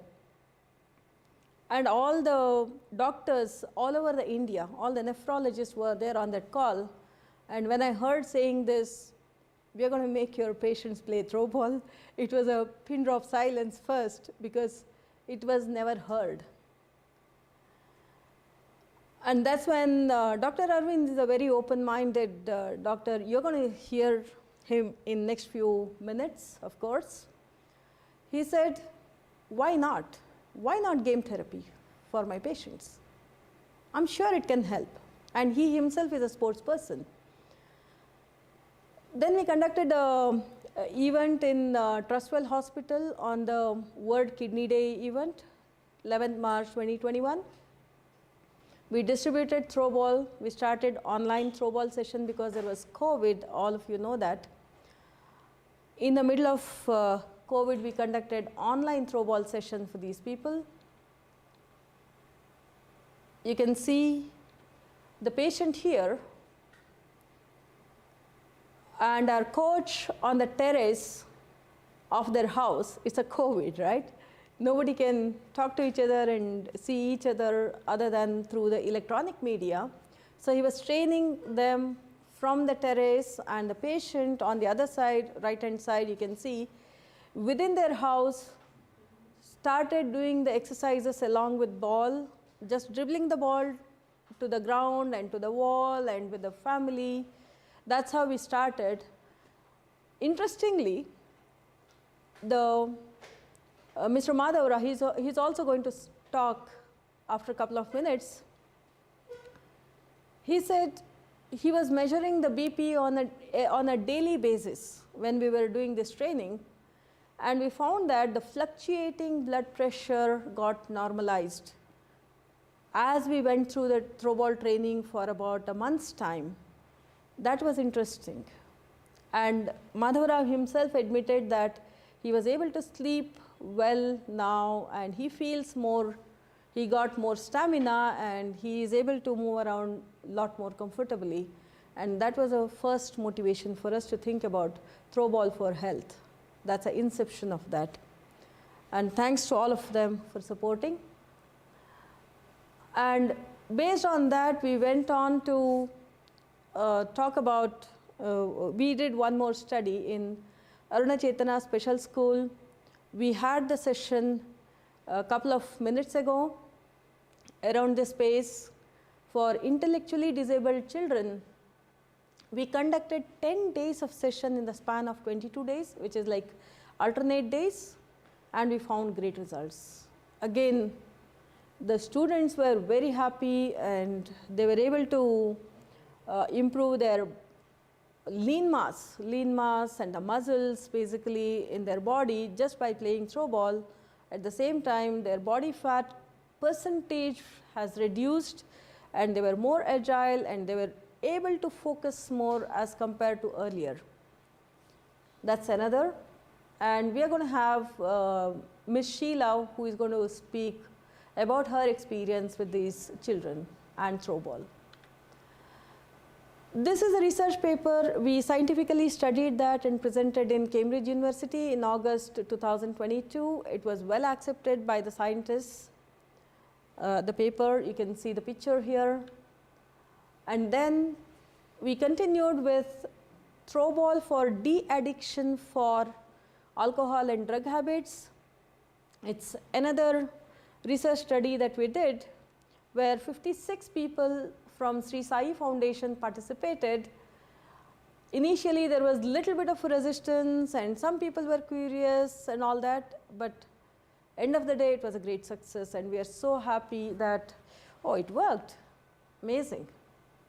And this was presented in ScienceNet conference in Sydney, Australia, and it's also published in International Science Journal Scopus publication. We thank all the people who supported for this. You also heard about this particular research a couple of minutes ago from Mr. Sharan Palani. We went and presented all these learnings in World Congress on sports science and sports medicine, where a lot of doctors and doctorates from the sports field who had come in, and they really encouraged us, saying that, yes, this is something which maybe positive to look for. Not really many of the games are applied as a therapy, but I think throwball can be because it is very non-injurious kind of a game and anybody can play. And anybody can play is a key word, right? Coming to that, I believe you have already viewed this video. If some of you might have seen this video, the first question that comes to the mind is, what is the purpose of the game? And should we really limit the games only for healthy people and professionals? Most often people think that only if I'm healthy I can go for playing games. That's not really true. It's really for improving the health and for anybody.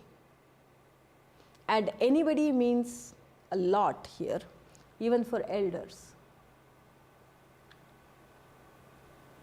You can just quickly watch this video.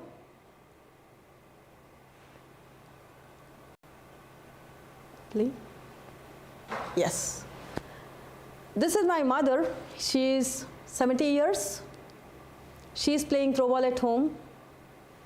And you can see 73 and 69-year women who are playing throwball in the park. You can see 40 plus, 35 plus women who are playing throwball in the ground at home. You can play anywhere. And you can see, just put it to the wall and play.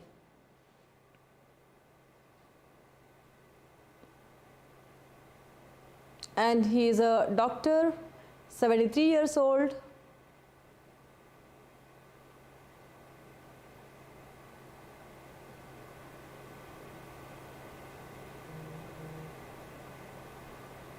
So what's the science behind throwball?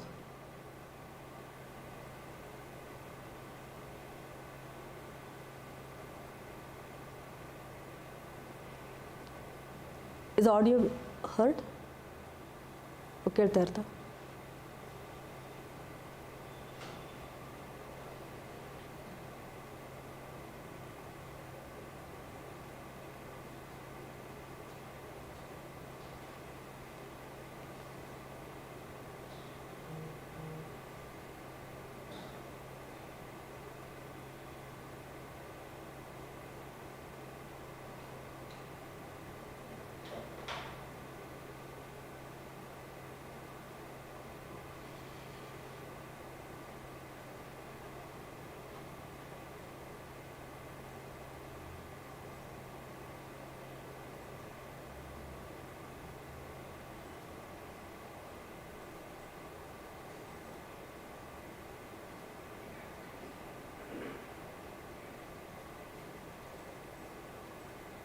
audio ಕೇಳ್ತಾ ಇದೆ. Repeat ಕೇಳ್ತಿಲ್ಲ. Okay, fine. Sorry, I thought you are able to hear the audio. The science behind throwball is, you can see the throwball here in my hand as well here. It has the grip.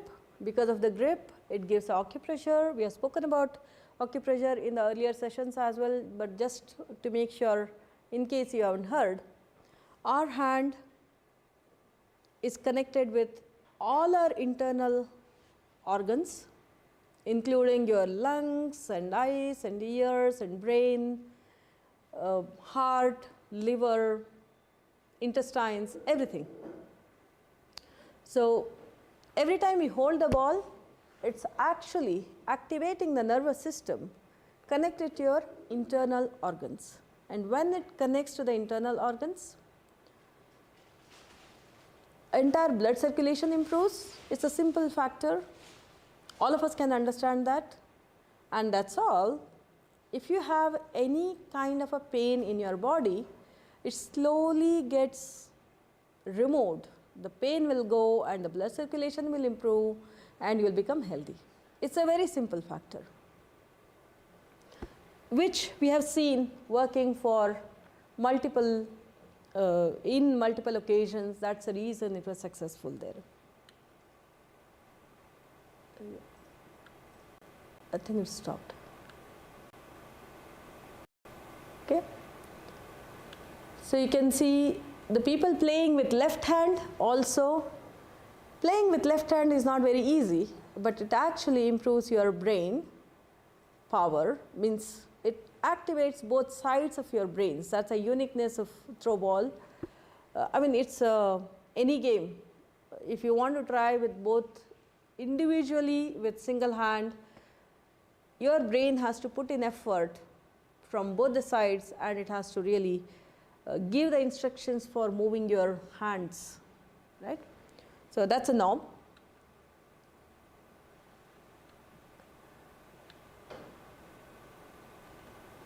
Okay.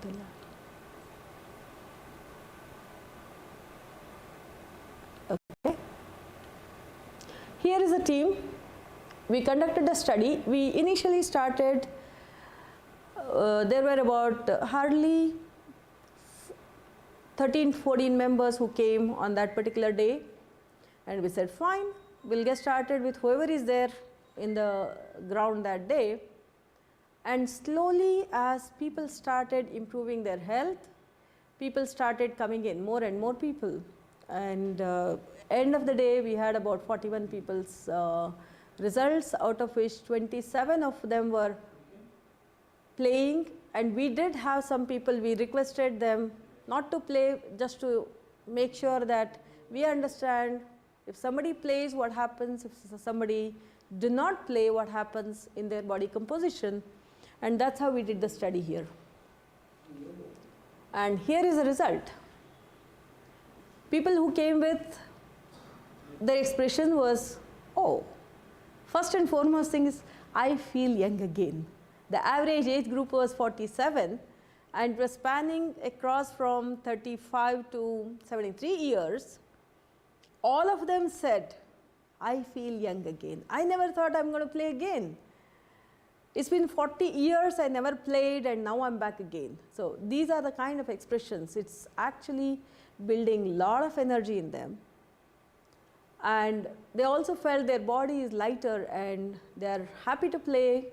And they continued. Even today they're playing on a day-to-day basis, even though we stopped our research study, but the game is continuing. And you're going to talk to a lot of people now in the next few minutes who are going to talk about their own experience associated with it.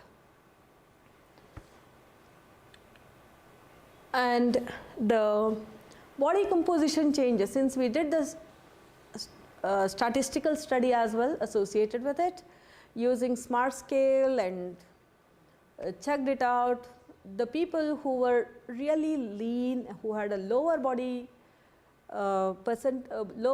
fat percentage, it improved. At the same time, who had little higher body fat percentage, it got reduced.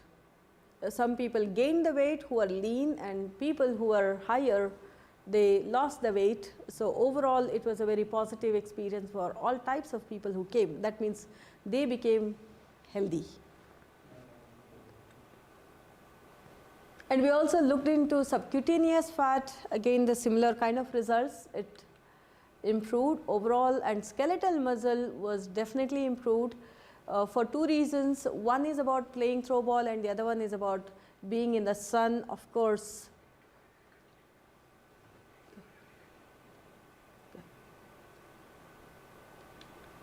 Okay. So this is the simple factor, and now I'll let the people to talk about their own experience. They're all waiting on the call, and I'm going to invite them to talk. It's okay. We should continue, or are they available? Okay. Okay. Just a second, sorry. I just wanted to check on my time.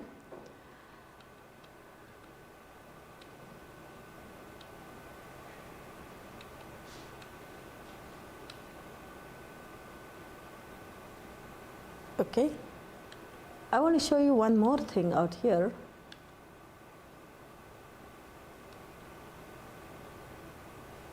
Okay. Move to 13th minute. No. In the middle where I stopped earlier.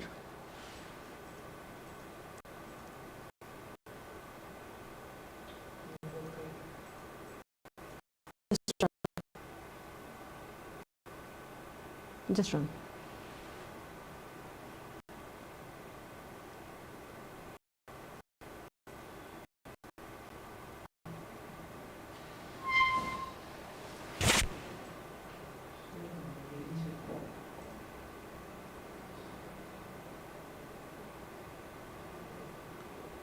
Take it to half with the acupressure. Okay. Okay, play from YouTube.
Licensed therapist in California, United States. There's something called, we're all aware, called vagus nerve. What is the vagus nerve? Where is it in our body? It is the longest nerve, and it connects your brain to many important organs throughout the body, including the gut, intestines, stomach, heart, and lungs. And the important piece of the vagus nerve is a key part of parasympathetic nervous system, rest and digest nervous system. So it influences breathing, digestive function, and heart rate, all of which can have a huge impact on the mental health. And having the higher vagal tone means the body can relax faster after stress. Now, Throwball, vagal tone relationship. I'm sure you guys are all familiar with the ball, Throwball, feeling, touching, how you're holding, how you're tossing, how you're receiving. All this is something that I highly recommend for the heart rate variability. You're increasing the heart rate, and then you're learning, your body, your nervous system is learning how to relax your body when it's stress time. You're playing, you're moving, your activity helps your brain and your body. And the exercise increases the brain growth hormone that supports your brain's mitochondria and helps reverse cognitive decline. That is one of the reasons I strongly believe that Throwball is one of the tools that can help you to increase your mental health. So this is very important for us to understand that any form of physical activity, in particular, I'm using Throwball here for my patients with kidney failure as well as those on dialysis to help improve their physical condition, improve their appetite, and reduce forms of, let us say, bone loss, improve their bone structure, improve their muscular activity. This will also actually help improve cognition in the long run. ವೃತ್ತಿಯಿಂದ doctor 52 ವರ್ಷದಿಂದ service ಮಾಡ್ತಾ ಇದ್ದಿ. Throwball ಆಡ್ತಾ ಇರೋದ್ರಿಂದ ಎಷ್ಟೋ ಜನರಿಗೆ ಈ joint pains ಮತ್ತು ಮಸ್ಕ್ಯುಲರ್ ಪೇನು ಕಡಿಮೆ ಆಗ್ತಾಯಿತ್ತು, ಕಡಿಮೆ ಆಜು ಕೆಲವು ಮಂದಿಗೆ. ಈ ಕೆಲವು ಮಂದಿಗೆ ಯಾವಾಗ ನೋಡಿದ್ರು ತಲೆನೋವು ಹೇಳ್ತಾ ಇರ್ತಾರೆ. ಆ ಕ್ರಾನಿಕ್ ಹೆಡೇಕ್ ಸಹಿತ ಕಡಿಮೆ ಆಗೋ ಸಾಧ್ಯತೆ ಇದ್ದು. ಯಾಕಂದ್ರೆ ಮನಃಶಾಂತಿ ಬಂತು, ಟೆನ್ಷನ್ ಕಡಿಮೆ ಆಗ್ತು. ಈ ಬಿ ಪಿ ಶುಗರಿಗೆಲ್ಲವ ಟೆನ್ಷನ್ ಕಡಿಮೆ ಆಗ್ತದಂತ ಕಂಟ್ರೋಲ್ ಒಪ್ಪೋ ಸಾಧ್ಯತೆ ಇತ್ತು. ಹಾಗಾಗಿ 40 ವರ್ಷ 50 ವರ್ಷ ಮೇಲಿನವರು ಸಹಿತವ ಇದನ್ನು ಆಡಿದರೆ ಅವ್ರ ಹೆಲ್ತ್ ಇಂಪ್ರೂವ್ಮೆಂಟು ಡೆಫಿನೆಟ್ಲಿ ಆಗ್ತು. ಅನ್ನಪೂರ್ಣ 73 ಮನೆಯಲ್ಲೇ ಆಡೋದು 1 ವರ್ಷದಿಂದ ಒಬ್ಬರೇ ಆಟ. ಥ್ರೋಬಾಲ್ ಆಡೋದ್ರಿಂದ ಕೈ ನೋವು, ಗುಡ್ಡ ಬೆಟ್ಟ ಎಲ್ಲ ಹತ್ತಲಾಗ್ತು. ಆಮೇಲೆ ಮೂತ್ರ ಸಮಸ್ಯೆ ಇತ್ತು, ಸರಿಯಾಗಿ ಅರ್ಧ ಗಂಟೆಗೆ ಒಂದು ಸಲ ಹೋಗೋಕ್ಕಾಗಿತ್ತು. ಈಗ ಸರಿಯಾಗ ಅಡ್ಡಿಲ್ಲ, ಶರೀರದಲ್ಲಿ ಸ್ವಲ್ಪ ಸುಧಾರಿಸಿದ್ವಿ.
Okay, now we'll ask the people who actually organize Throwball for Health for Elders. We have Shamala Hegde and Suhas Bhatt and Gopal Bhatt and Saraswati Bhatt with us today. And I'm not too sure if Nalinaka is there. Shamalaka? No, she's busy. Her daughter-in-law delivered now at present. So she's... Okay, that's fine. Okay. We can go ahead and you can share your experience of organizing and how did you feel about it? Yeah, go ahead. I really very happy to share these things. I am Shamala Hegde from Siddhapur. I really thankful to International Throwball Federation for this great opportunity for us. We organized throwball training for elders. What's the backbone for these things? Can you hear me? Yes, we can hear you. In the month of May 2022, my hometown, in which one service NGO, Lions Club of Siddhapur, celebrated its Golden Jubilee, that is 50 years completion. I was the host president for the celebration. I had the opportunity to honor my close friend who won 15 international medal in throwball, who hails from our hometown. On that special occasion, she gifted a throwball and net to me. I was really surprised. Why she gifted throwball? As she gifted throwball for us, we are also throwball lover. We organized a training. By this training and playing throwball from 6 months, we came to know that taking part in sport can help us feel fitter, healthy, and mentally strong. And that is the start of it. Sport can also be fun when played as a part of a team or with family or friends. Sound mind in a sound body.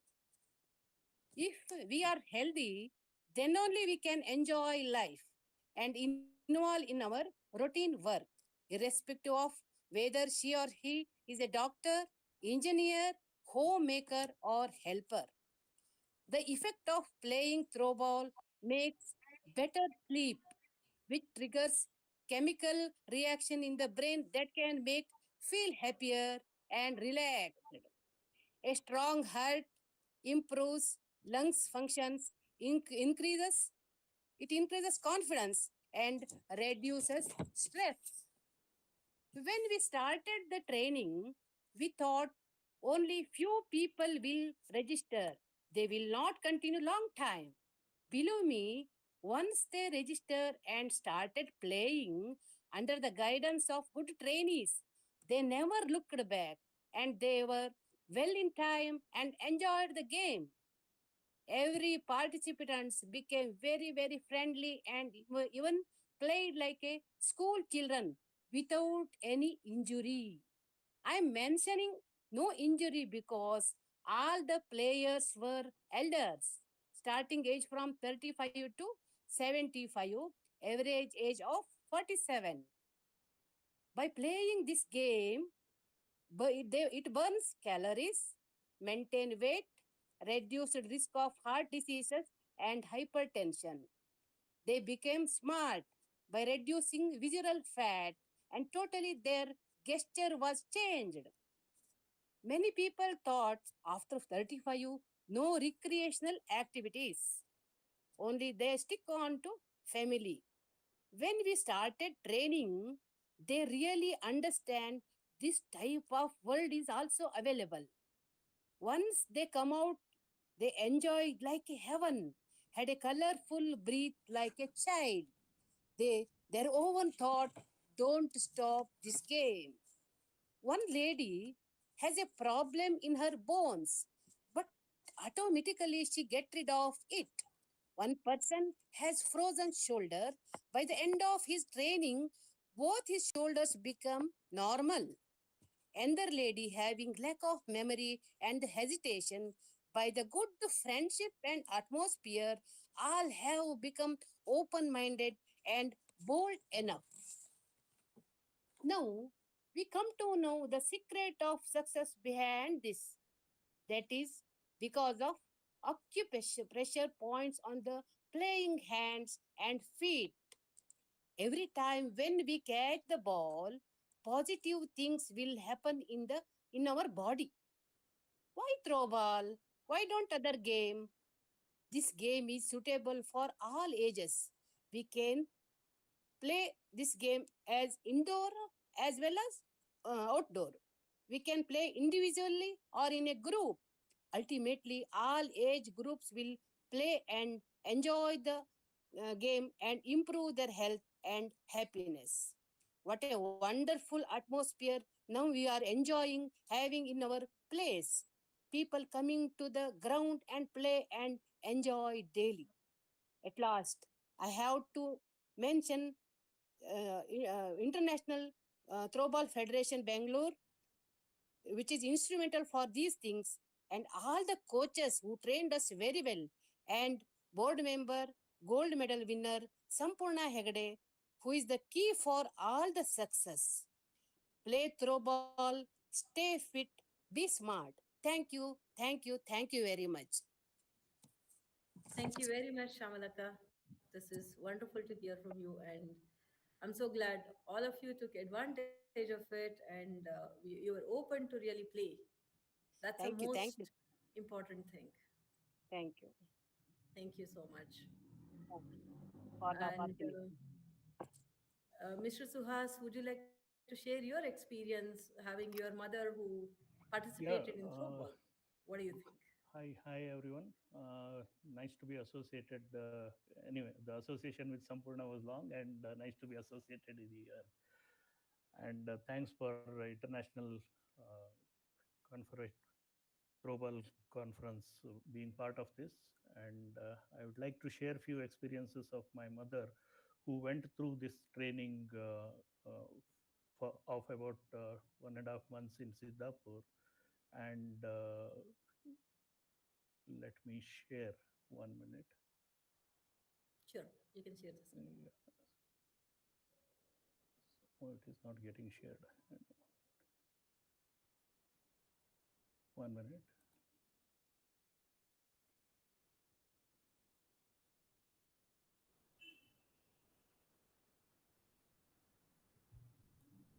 Share ಮಾಡ್ತಾ ಇದ್ದೆ.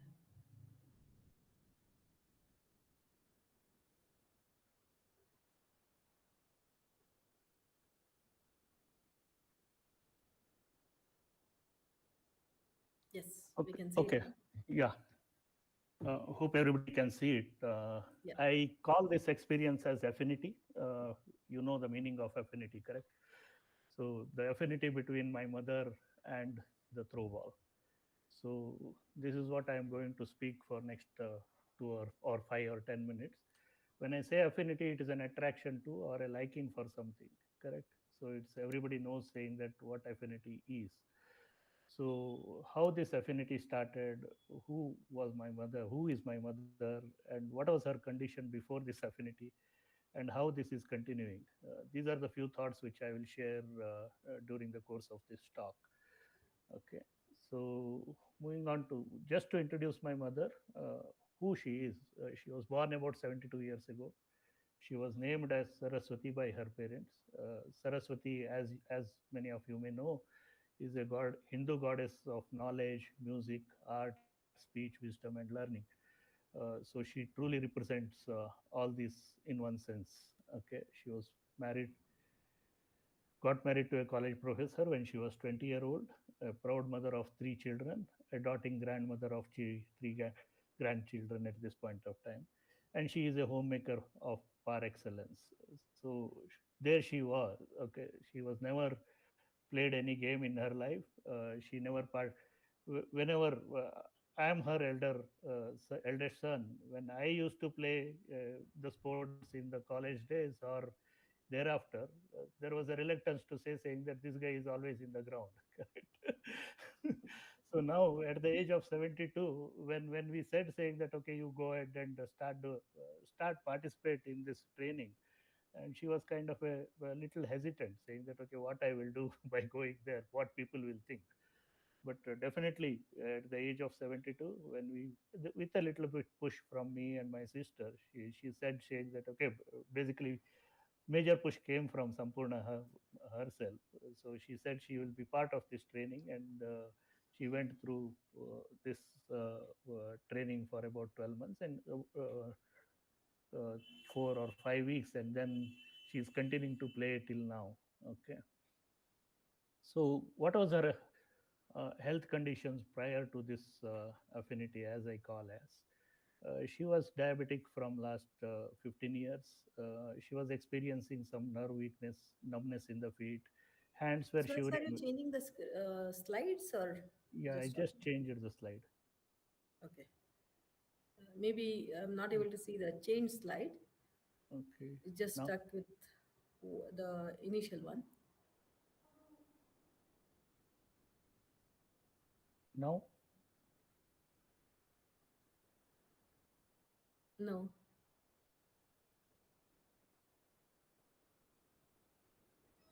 We are not seeing the, we are only seeing the non-presentation mode of the PPT. Okay, let me reshare once again. Yes, now we can see it. Yeah. Okay, let me not go into the presentation mode. Let me continue. Sure. Yeah. Okay, so this you can see, no? Yeah, we can see it. Okay, so this is what she was when with little bit push she got into. Her health condition was like this, saying that she was diabetic from 15 years. She was experiencing nerve weaknesses, numbness in the feet. Hands were shivering at times whenever she held some glass or some utensils and all that. She was facing irregularity in her sleep, limited ability to lift her hand, as we call it, as frozen shoulders or something like that. So this was her condition, health condition prior to this training. So what did happen? When I say this affinity, she got introduced to this throw ball with little push. Initially, she felt nothing will change, but just by throwing the ball, what will happen? But after the first 2 weeks of training, she felt more flexible, could lift her hand and throw the ball. Initially, the ball was not even going for about 2 or 2.5 meters. After 2 weeks, she started throwing about 10 or 15 meters the ball, the beans. Uh, she started liking it, like the throw ball. By 4th week of training, all the patterns got little changed up, no, improved sleeps, could throw the ball, sorry for the spelling there, could throw the ball beyond the net. The net was very far away when she started it, but net became very closer when after the 4 weeks of training, and she was able to throw, and she could able to react to the situations faster. That is the one more thing, as family we observed. That is primarily because of her flexibility, and probably the mental wellness also got improved over the period of this training.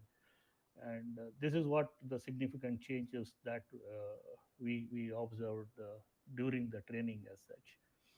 So this affinity continues because today she feels saying that if she has not played 20 minutes in a day, throw ball 20 minutes in a day, she feels restless.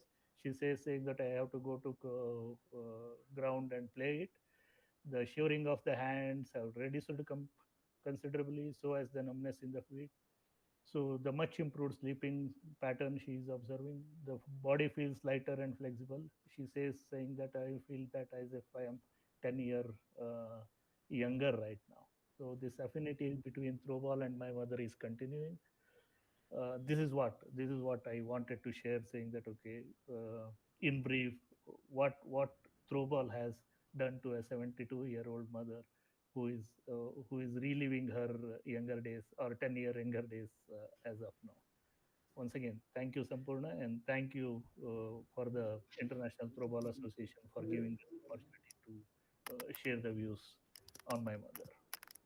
Thank you so much, Suhas. I think big round of applause for Saraswati Akka, who is willingly, even with little push, but she came and she really made us to understand that throwball can really help.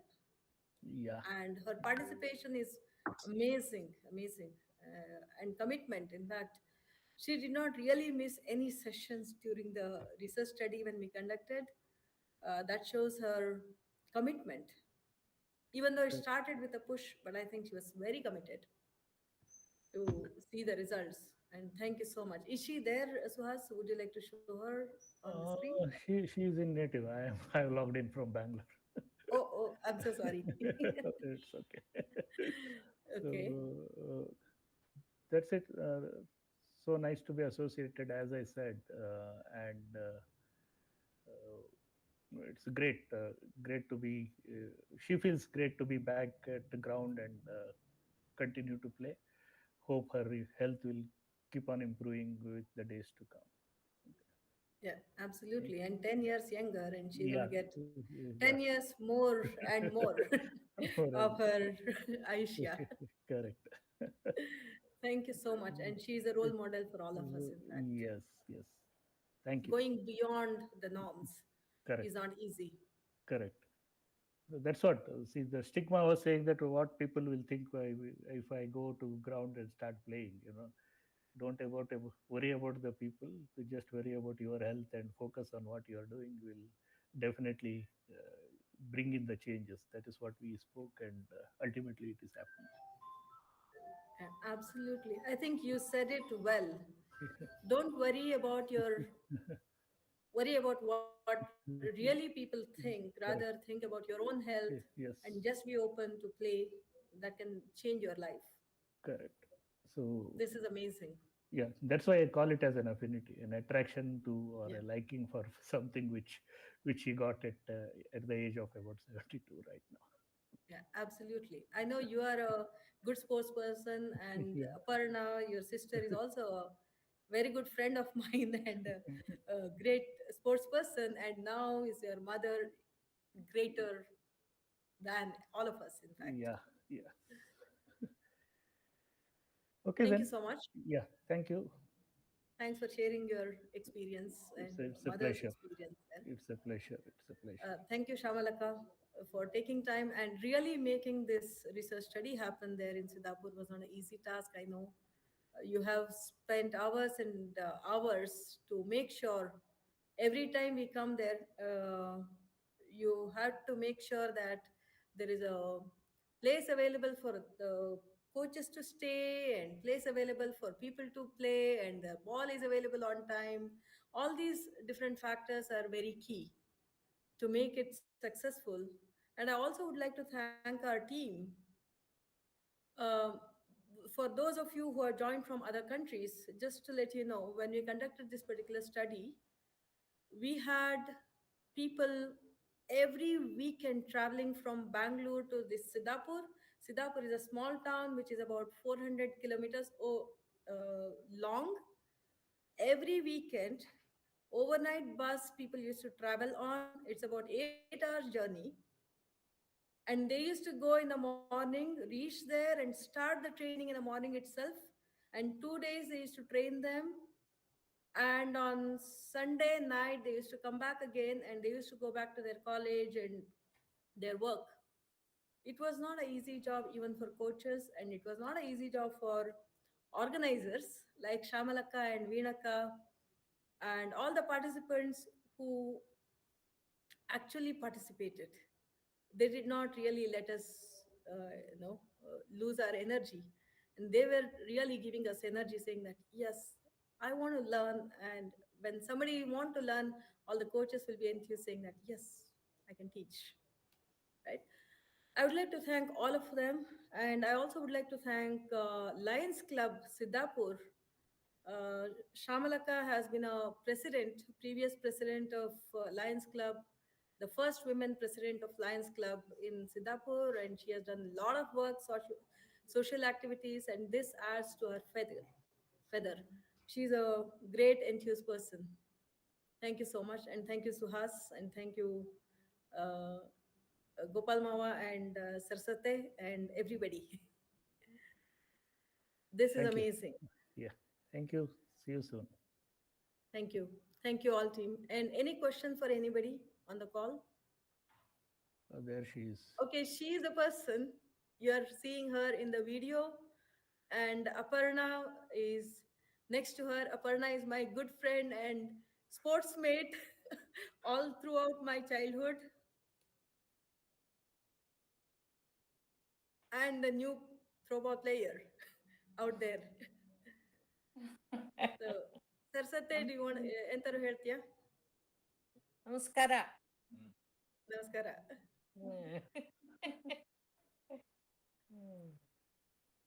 ಮಾತಾಡಲಡ್ಡಿಲ್ಲ, ಕನ್ನಡದಲ್ಲೇ ಮಾತಾಡಲಡ್ಡಿಲ್ಲ. ಭರ್ಜರಿ ಆತಲೇ ಮರೈತಿ. Throwball ಅಲ್ಲಿ ನಾ ಇನ್ನೂ practice ಮಾಡ್ತಾ ಇದ್ದಿ, ಬಿಟ್ಟಿದ್ದಿಲ್ಲ. ಒಬ್ಬಳನಾದ್ರೂ ಗಾಡಿ ಹೊಡ್ಕೊತಾನು ಮಾಡ್ತಾ ಇದ್ದಿ. ನಿನ್ನೆ ಮಗಳಿದ್ನೆಲ್ಲ ಕರ್ಕೊಂಡು ಆಡಿದ್ನಿ. ಹೌದಾ? ಆತು ಅಡ್ಡಿಲ್ಲ, ಬಿಟ್ಟಿದ್ದಿಲ್ಲ. ಇವತ್ತು ಶ್ಯಾಮಲ ಬಂದಿತ್ತು, ಅದು ನೋಡ್ಕೊಂಡು ತಡಿ ವಿಡಿಯೋ ಮಾಡ್ತಿ ಅಂತು. ಗಾಡಿ ಹೊಡ್ಕೊಂಡು ಆಡ್ಕೊತಿದ್ದಿ. ಬಿಟ್ಟಿದ್ದಿಲ್ಲ, ಆಡ್ತಾ ಇದ್ದಿ. It's nice. I think the people who are listening, she's saying that she has not given up at all. Even today, even if she's alone, she's playing with the wall and she's playing with all the grandchildren as well. But she's not giving up on throwball. It's like affinity, as Suhas said. Thank you. Thank you. See you. Okay. Thank you all. Have a great day. And now we are going to have one more session by Dr. Arvind, who has been a big motivation and supporter for all of us to start with this Throwball for Health program.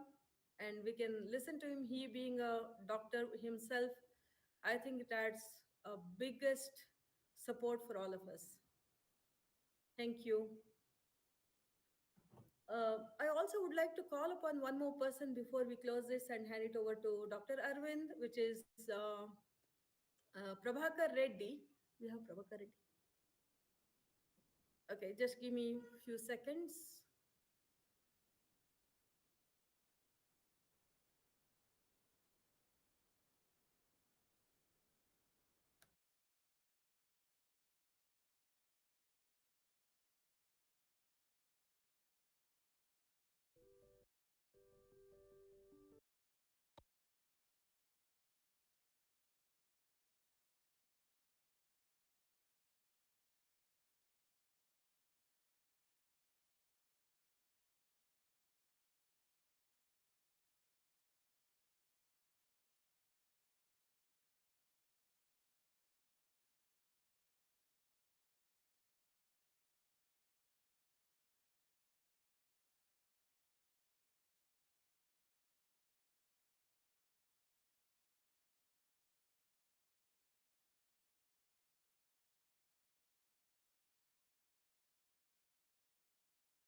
So I would like to thank Lions Club, Siddhapur, Uttar Kannada, District of Karnataka, India, Mrs. Shamala Hegde and Veena Sheth and entire team who really made this happen, and Dr. Sridhar Hegde, Omkar Hospital, and he's a 53 years experienced doctor. He's still serving the people in Siddhapur. He has been very supportive and he said, yes, this can truly help. And Nalini Hegde, she's a nurse having 40 years of experience. She wants to continue the study with pregnant women playing throwball and having a normal delivery. That's one of her aim and she's going to do that. And Mrs. Saraswati Bhatt and Mr. Suhas Bhatt, who have come forward to really help us in today's presentation. And I also would like to thank all the coaches who relentlessly helped making this program successful. Mr. Santosh, he is a chairman of Throwball Game Development Committee, International Throwball Federation, and he is an international coach. Mr. Sharan P, he is an international throwball player and a coach. Mr. Uday Kumar, international throwball player and a coach, and Mr. Abhishek, national level throwball player, Tanoj, state level throwball player, Chaitanya, international level throwball player, Lavanya, international throwball player, Kirtana, she is an international throwball player, Maunika, and Chandan and Girish and Prabha, all these players who went there as coach and made this successful. I also would like to call upon one more person who has been a kind of motivation for me. He is Prabhakar Reddy, who have been watching. He has been our driver, we call it as Sarathi, means somebody who really helps us to go around and move around during all these activities. He was motivated and he said, Madam, you give me one throw ball. And he bought the throw ball from me. and he started playing, and he is here with us, and we can hear his own experience playing throwball.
ನಮ್ಮ ಹೆಸರು ಪ್ರಭಾಕರ್ ರೆಡ್ಡಿ ಅಂತ.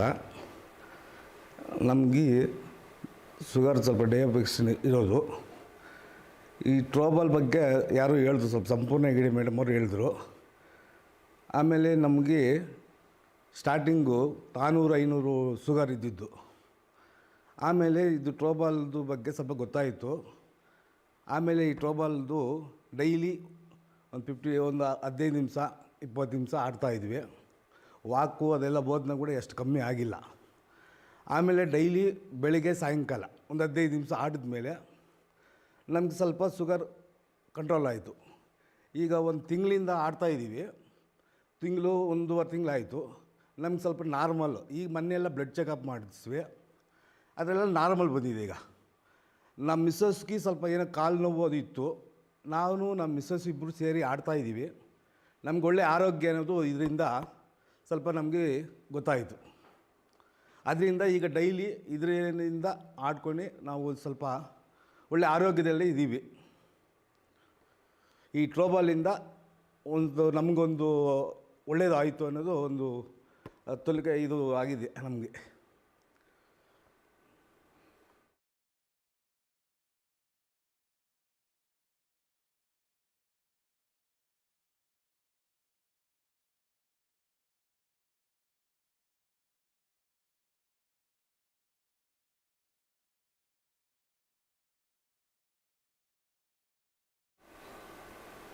ತುಂಬ ಚೆನ್ನಾಗಿ ಹೇಳಿರಿ ರೆಡ್ಡಿ ಅವರೇ.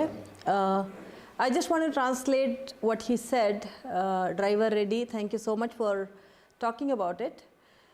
Reddy had diabetes. It was in the range of 400 earlier, and he started playing throwball every day 15 minutes, 10 to 15 minutes at home. And now, maybe after 1.5 months, he tested his blood sugar and it is back to normal now. And even his wife had some leg pain, and she used to have swelling in the legs and those things. She also started playing along with him at home, not really going out, but just at home. Often she used to visit the doctor earlier and the leg pain was not going off, but after started playing throwball, she is back to normal now and she is leading a normal life completely. And what Reddy also mentioned is he used to do the walking on a day-to-day basis. He is very prompt in going for walk and all that stuff, but even with the walking, the sugar was not controlled to the level what he was anticipating. But with throwball of 15 minutes every day, he started sweating as well. Just in 15 minutes, he was getting the sweat and he was feeling that, oh, something is happening.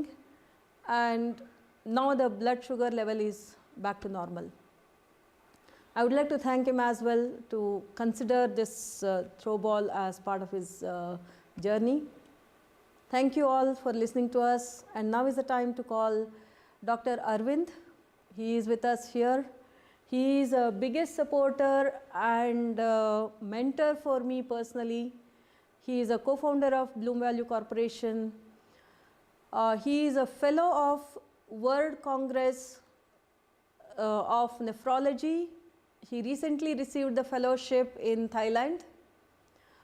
He is an avid social media awareness creator around the health and kidney diseases and how it can be cured, all these different factors. He is a practicing physician.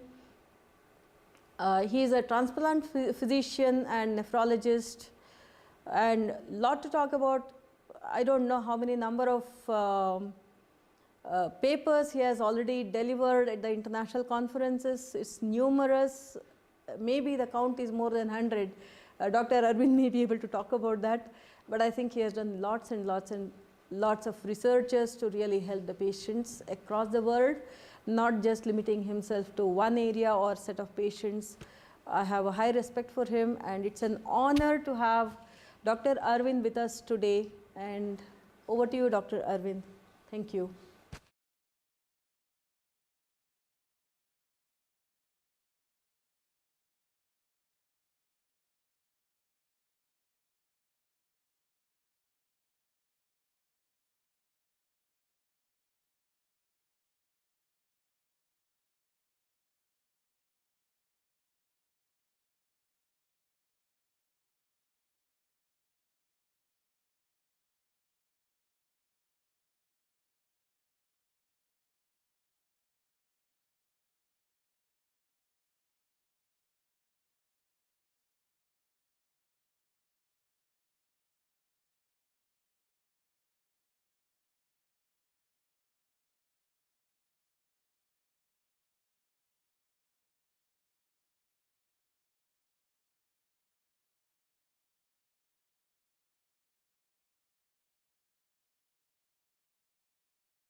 Hello folks, this is Dr. Arvind Conjeevaram. I'm better known as Arvind Kanchi on Twitter and Facebook if you follow me there.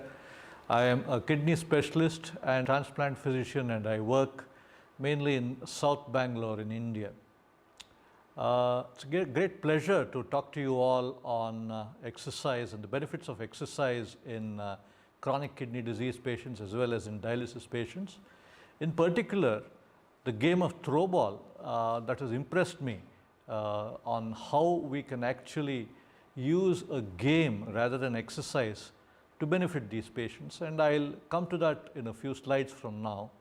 We'll talk about exercise as such and the benefits in kidney patients. So we look at physical inactivity and chronic kidney disease. We look at the benefits of exercise in these patients, the recommended types of exercises that we can get these patients to do. What are the guidelines? There are a few, let us say, nephrology associations that have specific guidelines on how patients can exercise and how can we improve on this. Basically, the point about exercise is we all live a sedentary lifestyle, just sitting or lying around on couches or the bed. Rapid urbanization is definitely contributing to this, dependence on technology, so much so we see most of our children not spending time playing outdoor games. They will be on the computers, on their PCs, on their phones perhaps, playing at home, and this dependence on technology means exercise is really at low levels at present. So what about physical activity among patients on hemodialysis? And you see, you're looking at patients who, the tallest bar on the left side, almost never or never exercise. And this is a problem because getting patients to exercise, getting normal people to exercise itself is difficult. And now you're looking at trying to get patients to exercise who have some form of disease process. Here, I'm going to limit myself to talk about chronic kidney disease patients, but obviously patients with any disease process will have that inhibition of exercising. And the physical activity of patients on hemodialysis, this is a trial that looked at about 34 patients versus controls. And you can see the difference of people who are on dialysis in the black bar there. They do much less exercise than the controls who are normal or sedentary patients of the population. Now we actually looked at this in a sort of a study that we did. Data was collected by the Bloom Value Corporation, of which I'm a co-founder, and this is some data from a hemodialysis population, multicentric, 10 centers in and around India, and we looked at dialysis patients and how active or inactive they were. And we presented this data at the World Congress of Nephrology in 2021. And if you look at these patients, they had a mean age of 52 years. 60% of these dialysis patients were doing dialysis between 1 and 5 years.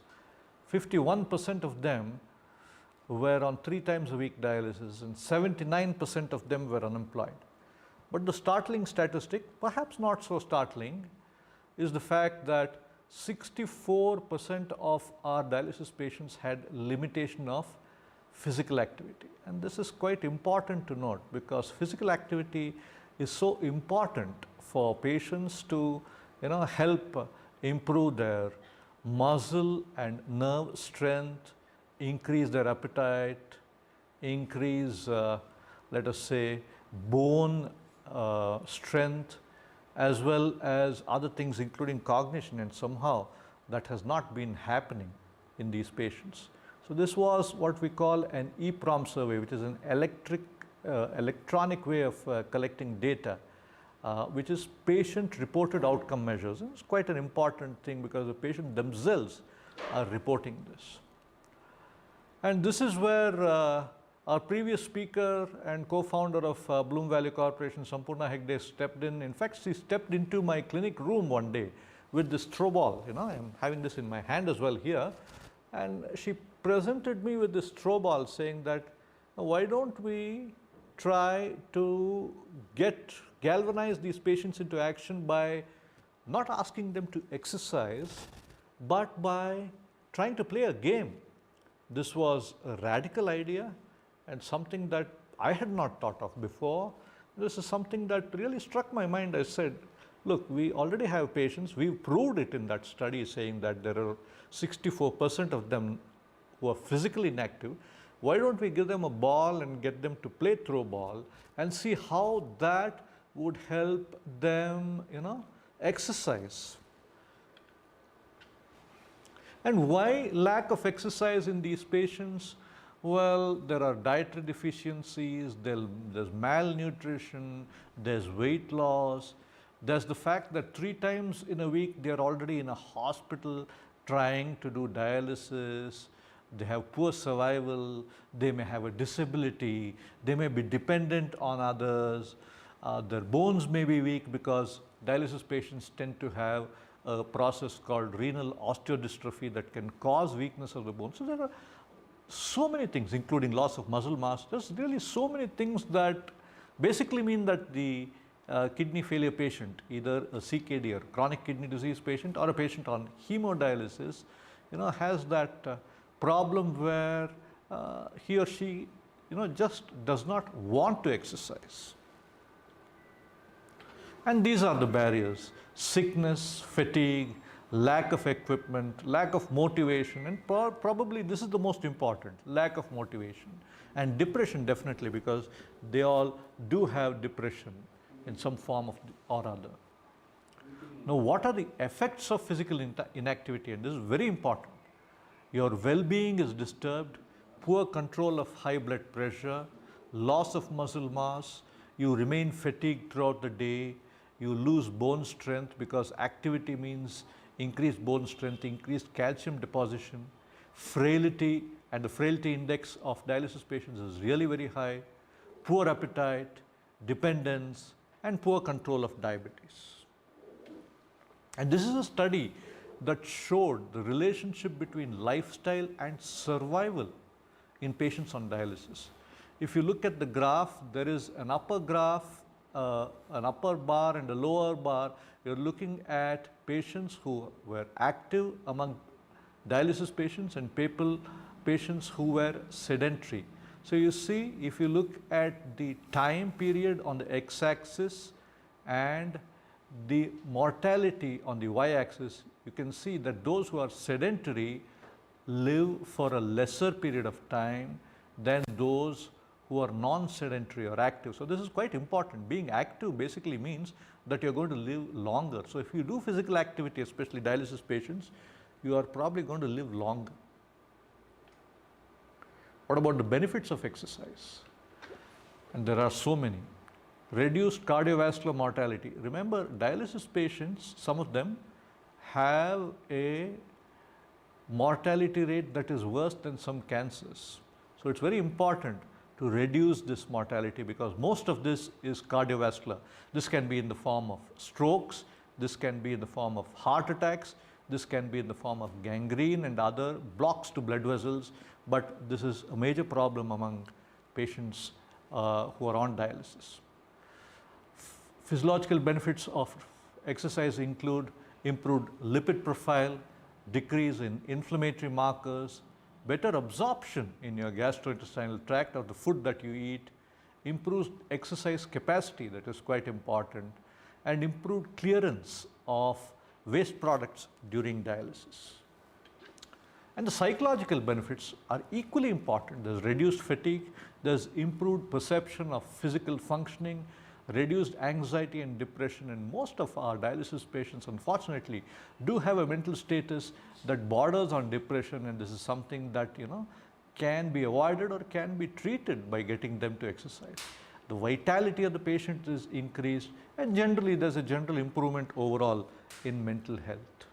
And the functional benefits is that there is improved muscle strength, an increased 6-minute walk, reduced risk of falls, and independence. You're no longer dependent on somebody to move about. There are various types of exercise that I'm not going to really elaborate. You can see in the slide that intradialytic basically means during dialysis. Interdialytic means between dialysis sessions. Resistance and aerobic exercise, I think you all know what that means. And so moving on, intradialytic exercise can be in the form of leg raising, arm bending or curls, seated marching, especially if you're sitting, toe tapping, and so on and so forth. Recently, a lot of articles have come up on cycling as a form of exercise, stepper within the dialysis unit, lifting of weights, and that's something that I will touch upon in a few slides from now. Now, what are the advantages of intradialytic exercise? This is basically doing an exercise during dialysis. And this is very important because it reduces the post-dialysis rebound of urea, creatinine, and minerals like potassium. It removes phosphate from the blood. It increases blood perfusion. It enhances dialysis adequacy, reduces muscle wasting, decreases loss of amino acids in the dialysate, and increases growth hormone levels. There was a recent study that I have not put up here where they looked at cardiovascular benefits. This just came out in the Journal of the American Society of Nephrology about perhaps 3 or 4 days ago, and I've tweeted on this, that exercise has various cardiovascular benefits, and that has been detailed in the intradialytic form of exercise. And this is a very landmark and important trial, which was the cycle hemodialysis trial. Does exercise in the form of cycling during dialysis have cardiovascular benefits? And this was done in the UK in 3 dialysis centers. Standard of care versus cycling during dialysis. And what did they find?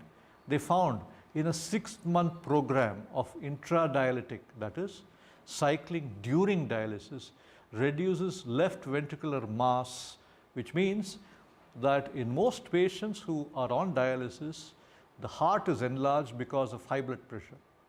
And the heart or the left ventricle is enlarged, and we call this left ventricular hypertrophy. The larger the size of the left ventricle or the more the hypertrophy, the more the chances of morbidity and mortality. Heart failure, admissions to hospital, cardiac attacks in the form of heart attacks are also common in this population. And therefore, if you are able to reduce left ventricular mass, you are also able to reduce mortality or death due to cardiovascular disease. They also said that cycling is safe, deliverable, and well tolerated. This is quite important because suppose your dialysis patient is a heart patient, you get him to exercise, and during exercise, because he or she has a heart problem, the exercise can precipitate problems inside a patient. The heart function is worsened in some people because already the heart blood vessels are blocked, and exercise causes strain on the heart and can cause heart failure. So the fact that this exercise is safe, deliverable and well tolerated is quite important. And so what we did, what Sampurna Hegde and her entire team of the International Throwball Federation here in Bangalore did was equip patients with throwballs. As you can see here, these are 3 different patients. One of them is actually, using the throwball to bounce off the floor in the dialysis unit itself. You can see dialysis machines behind there. A couple of them are using the wall to bounce the throwball off the walls in their homes and so on. And this is quite an interesting thing. And all this happened during COVID, during the second wave of COVID. This was sometime in March, April, May of 2021, where the second wave of COVID was pretty rampant in Bangalore. And so therefore, you had these patients at home who were getting instructions on how to use the throwball from the throwball coaches of the Throwball Federation here in Bangalore, and that was quite unique. So it was basically online coaching that the coaches here, and these coaches are really tremendous. They spent time with the patient online, taught them how to play this throwball, and looking at that throwball activity and how that improved the patients. And at a World Kidney Day function at one of the hospitals that I work in, we distributed these throwballs among 15 to 20 of our dialysis patients who were there in the hospital in this program, and encouraged them to play throwball and see how that would actually help them. Many of the patients came back to us with a good word on how throwball has helped them, on how it increased their mobility and agility. So I have been using throwball as an exercise activity in my dialysis patients since then. There have been more patients involved, and Sampurna Hegde and her team of the International Federation of the Throwball Federation here in Bangalore have gone on to use this experience of using the throwball in patients and getting them to a better level of activity, and they've gone on to study the use of throwball in other situations, in the elderly, in people who are drug dependent, in people who are alcoholic, in folks who are mentally retarded, and so on and so forth. So there are so many other sort of studies that the Throwball Federation along with Sampurna Hegde are doing, and I really have to commend them on that, basically because this is something that has not been attempted before, where you're trying to do a game-based activity in patients, and you're always a bit worried about patients having a fall, getting into complications while playing a game, but they have been tremendous in their enthusiasm in trying to get these patients to play while keeping the environment safe for these patients. And I've never heard of any untoward incident happen at any of their sessions of throwball that they have used for this entire category of patients. The problem with exercise is adherence to exercise can be an issue, and this is a problem with our dialysis patients. If they come to the hospital, obviously it is something that we can do. We can actually get them to play and have an eye on them on what activity or game that they do. But if they are at home, will they actually continue to do this activity?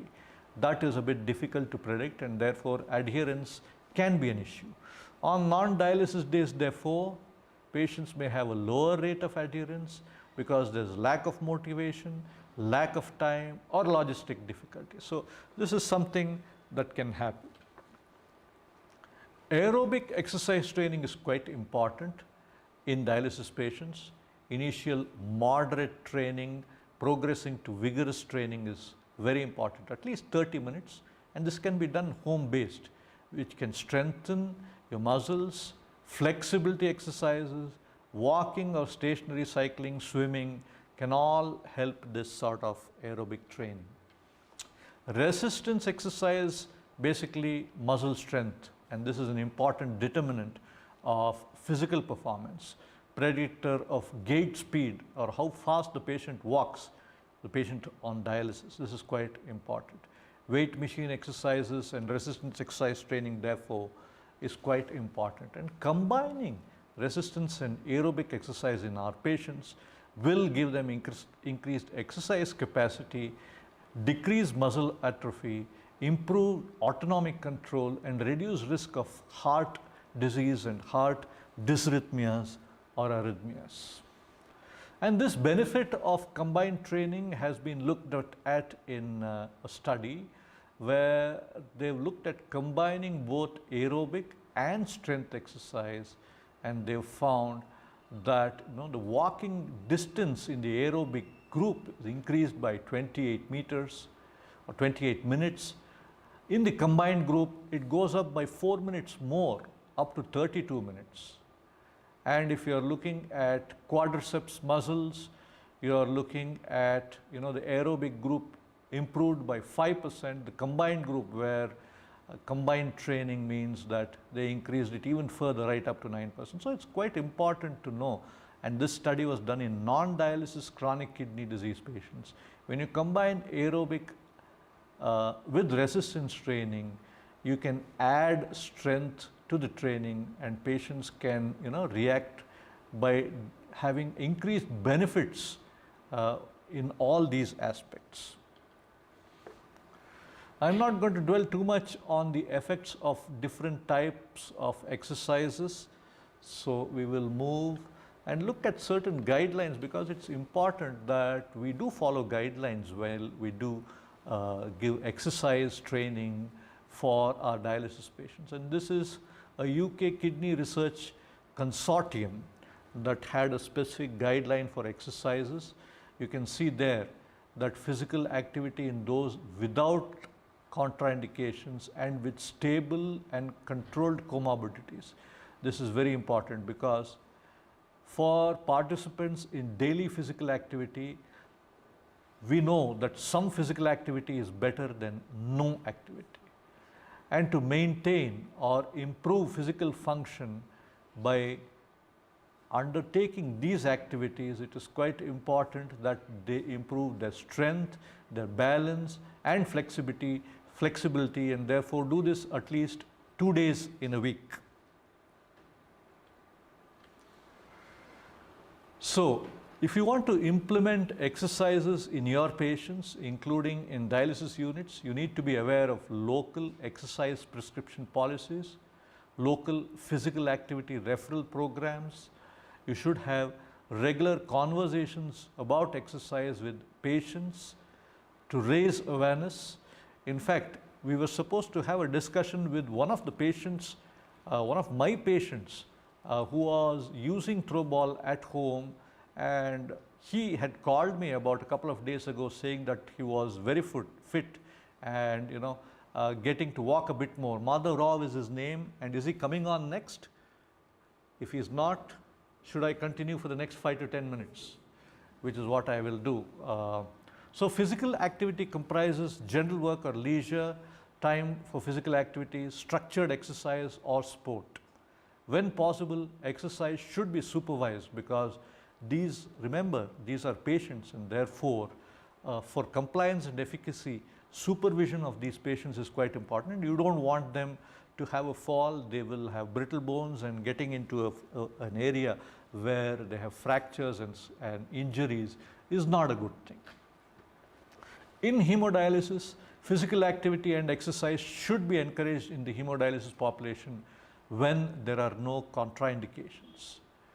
If we can aim for 150 minutes of moderate intensity activity a week, or 75 minutes of vigorous activity, or a mixture of this, that would be ideal. Remember, the WHO has come out with, even for the normal population, 150 minutes of exercise per week would be very ideal. So we are trying to translate that into dialysis patients as well, and that would be very ideal if we could do that. The dialysis could be interdialytic, that means between the dialysis sessions, or the exercise could be intradialytic, which means that it's happening during dialysis. And you have this Renal Association clinical practice guidelines on hemodialysis and they also say exercise should be supervised for greater compliance and efficacy, at least 30 minutes during every dialysis, 3 times a week. Remember, a dialysis session lasts for 4 hours and patients come to the hospital 3 times a week. So if you can get them to exercise at least 30 minutes during those dialysis sessions, you already have 90 minutes of exercise for that week.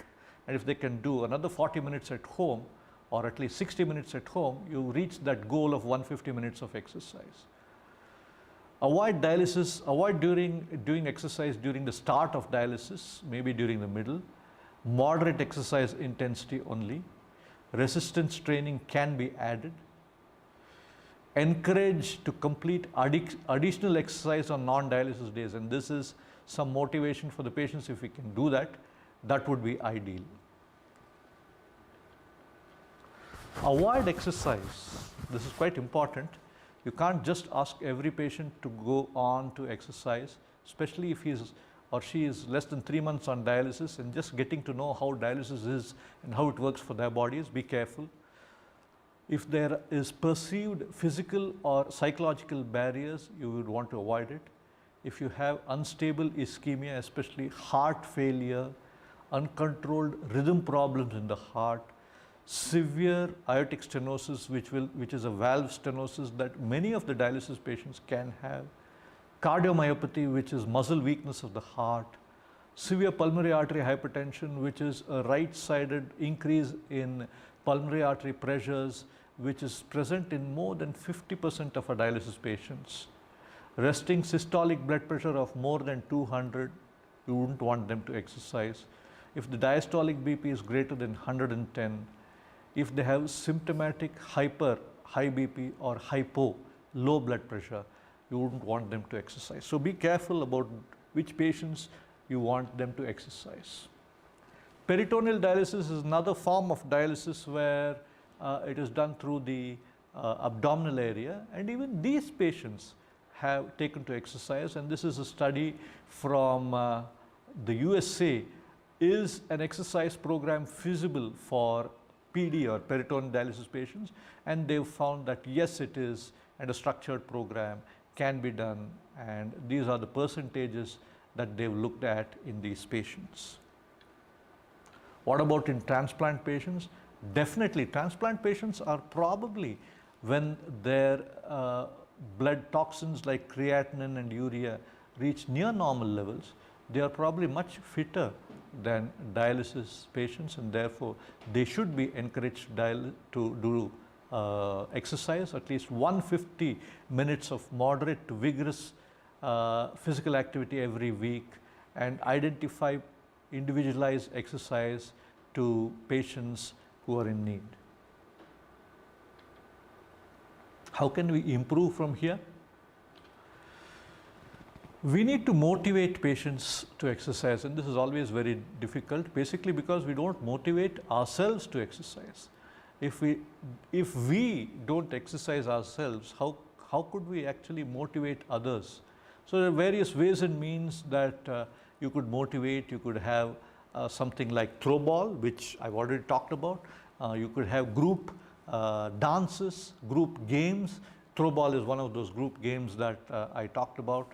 And bring in accountability, coaching, stretching exercises and so on in groups, where the patient is probably more amenable to exercise than exercising alone at home.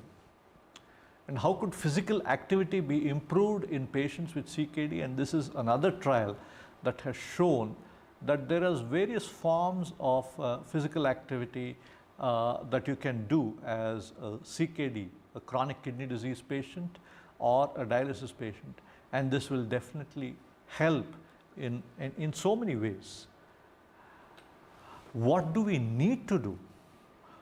Well, we need to collect longitudinal data on our CKD or chronic kidney disease and dialysis patients who are using Throwball as exercise, and then look at how this has helped them.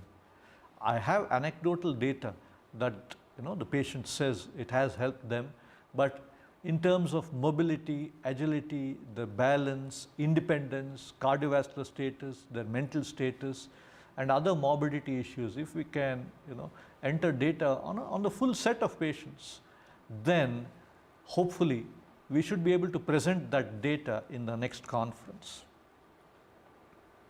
Support groups like GREX is quite important to try to help dialysis patients, CKD patients exercise, and that's a group that I often see posting on Twitter, and I do follow them. There are other support groups as well all over the world, and these are some of the support groups that you can look at and possibly try to get in touch with in your area of the world. If exercise were a pill, it would be one of the most widely prescribed and cost-effective drugs ever invented.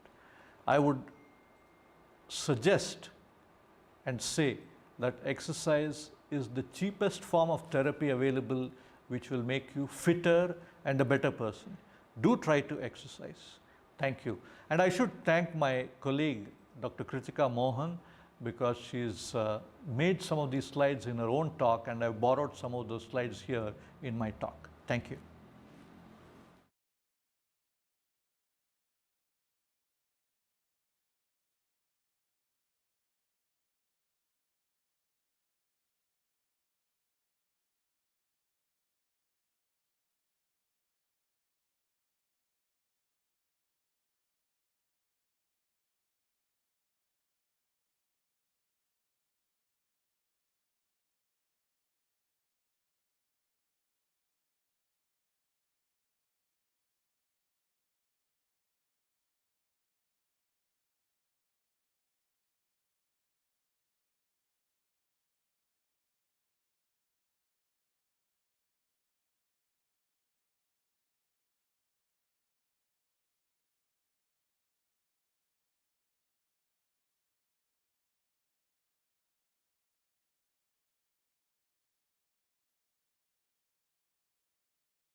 Thank you so much, Dr. Arvind. It was so insightful. And yes, exercise is very important, and we found great results with Throwball as well, being a game and creating more interest in people, where as compared to somebody who exercises, but for some people it may not be really interesting to just do the exercise, but more interesting to play the game. And that's where Throwball can help. Thanks a lot for all of your knowledge sharing, which is amazing. With that, we are closing the session for today. Thank you all those people who have been listening to us and enjoying, and I hope you all enjoyed all these different sessions today. It was a long session, but I think a lot of different topic has been spoken about in the past couple of hours. We'll be coming back to you tomorrow once again with some more very interesting topics and very interesting and eminent speakers as well. A couple of sessions, if I want to call out, we are going to have food as a medicine, okay, and some sessions on yoga and some sessions about Throwball for academic score improvement. That's going to be really interesting. And we are going to have the speakers like Dr. Venu Kondle, who is a nephrologist again, as well as he is a healthcare business a serial entrepreneur, let's say, and he's also co-founder of Bloom Value. And we're going to have Sabita Kondle. She is a psychotherapist. She has been using Throwball for the purpose of improving their own patients in the USA. Both of them are from USA. And we are going to have Dr. Kaukab Azeem. He is a bodybuilding and weightlifting coach, international certified person. He is a Litt. He's going to share a lot of experience from his side, and we have many more coming up tomorrow. Please be tuned, and we'll meet again tomorrow. Thank you so much. And have a great day, great evening, great day, great afternoon, whichever the part of the world that you are in. Thank you. Namaskar.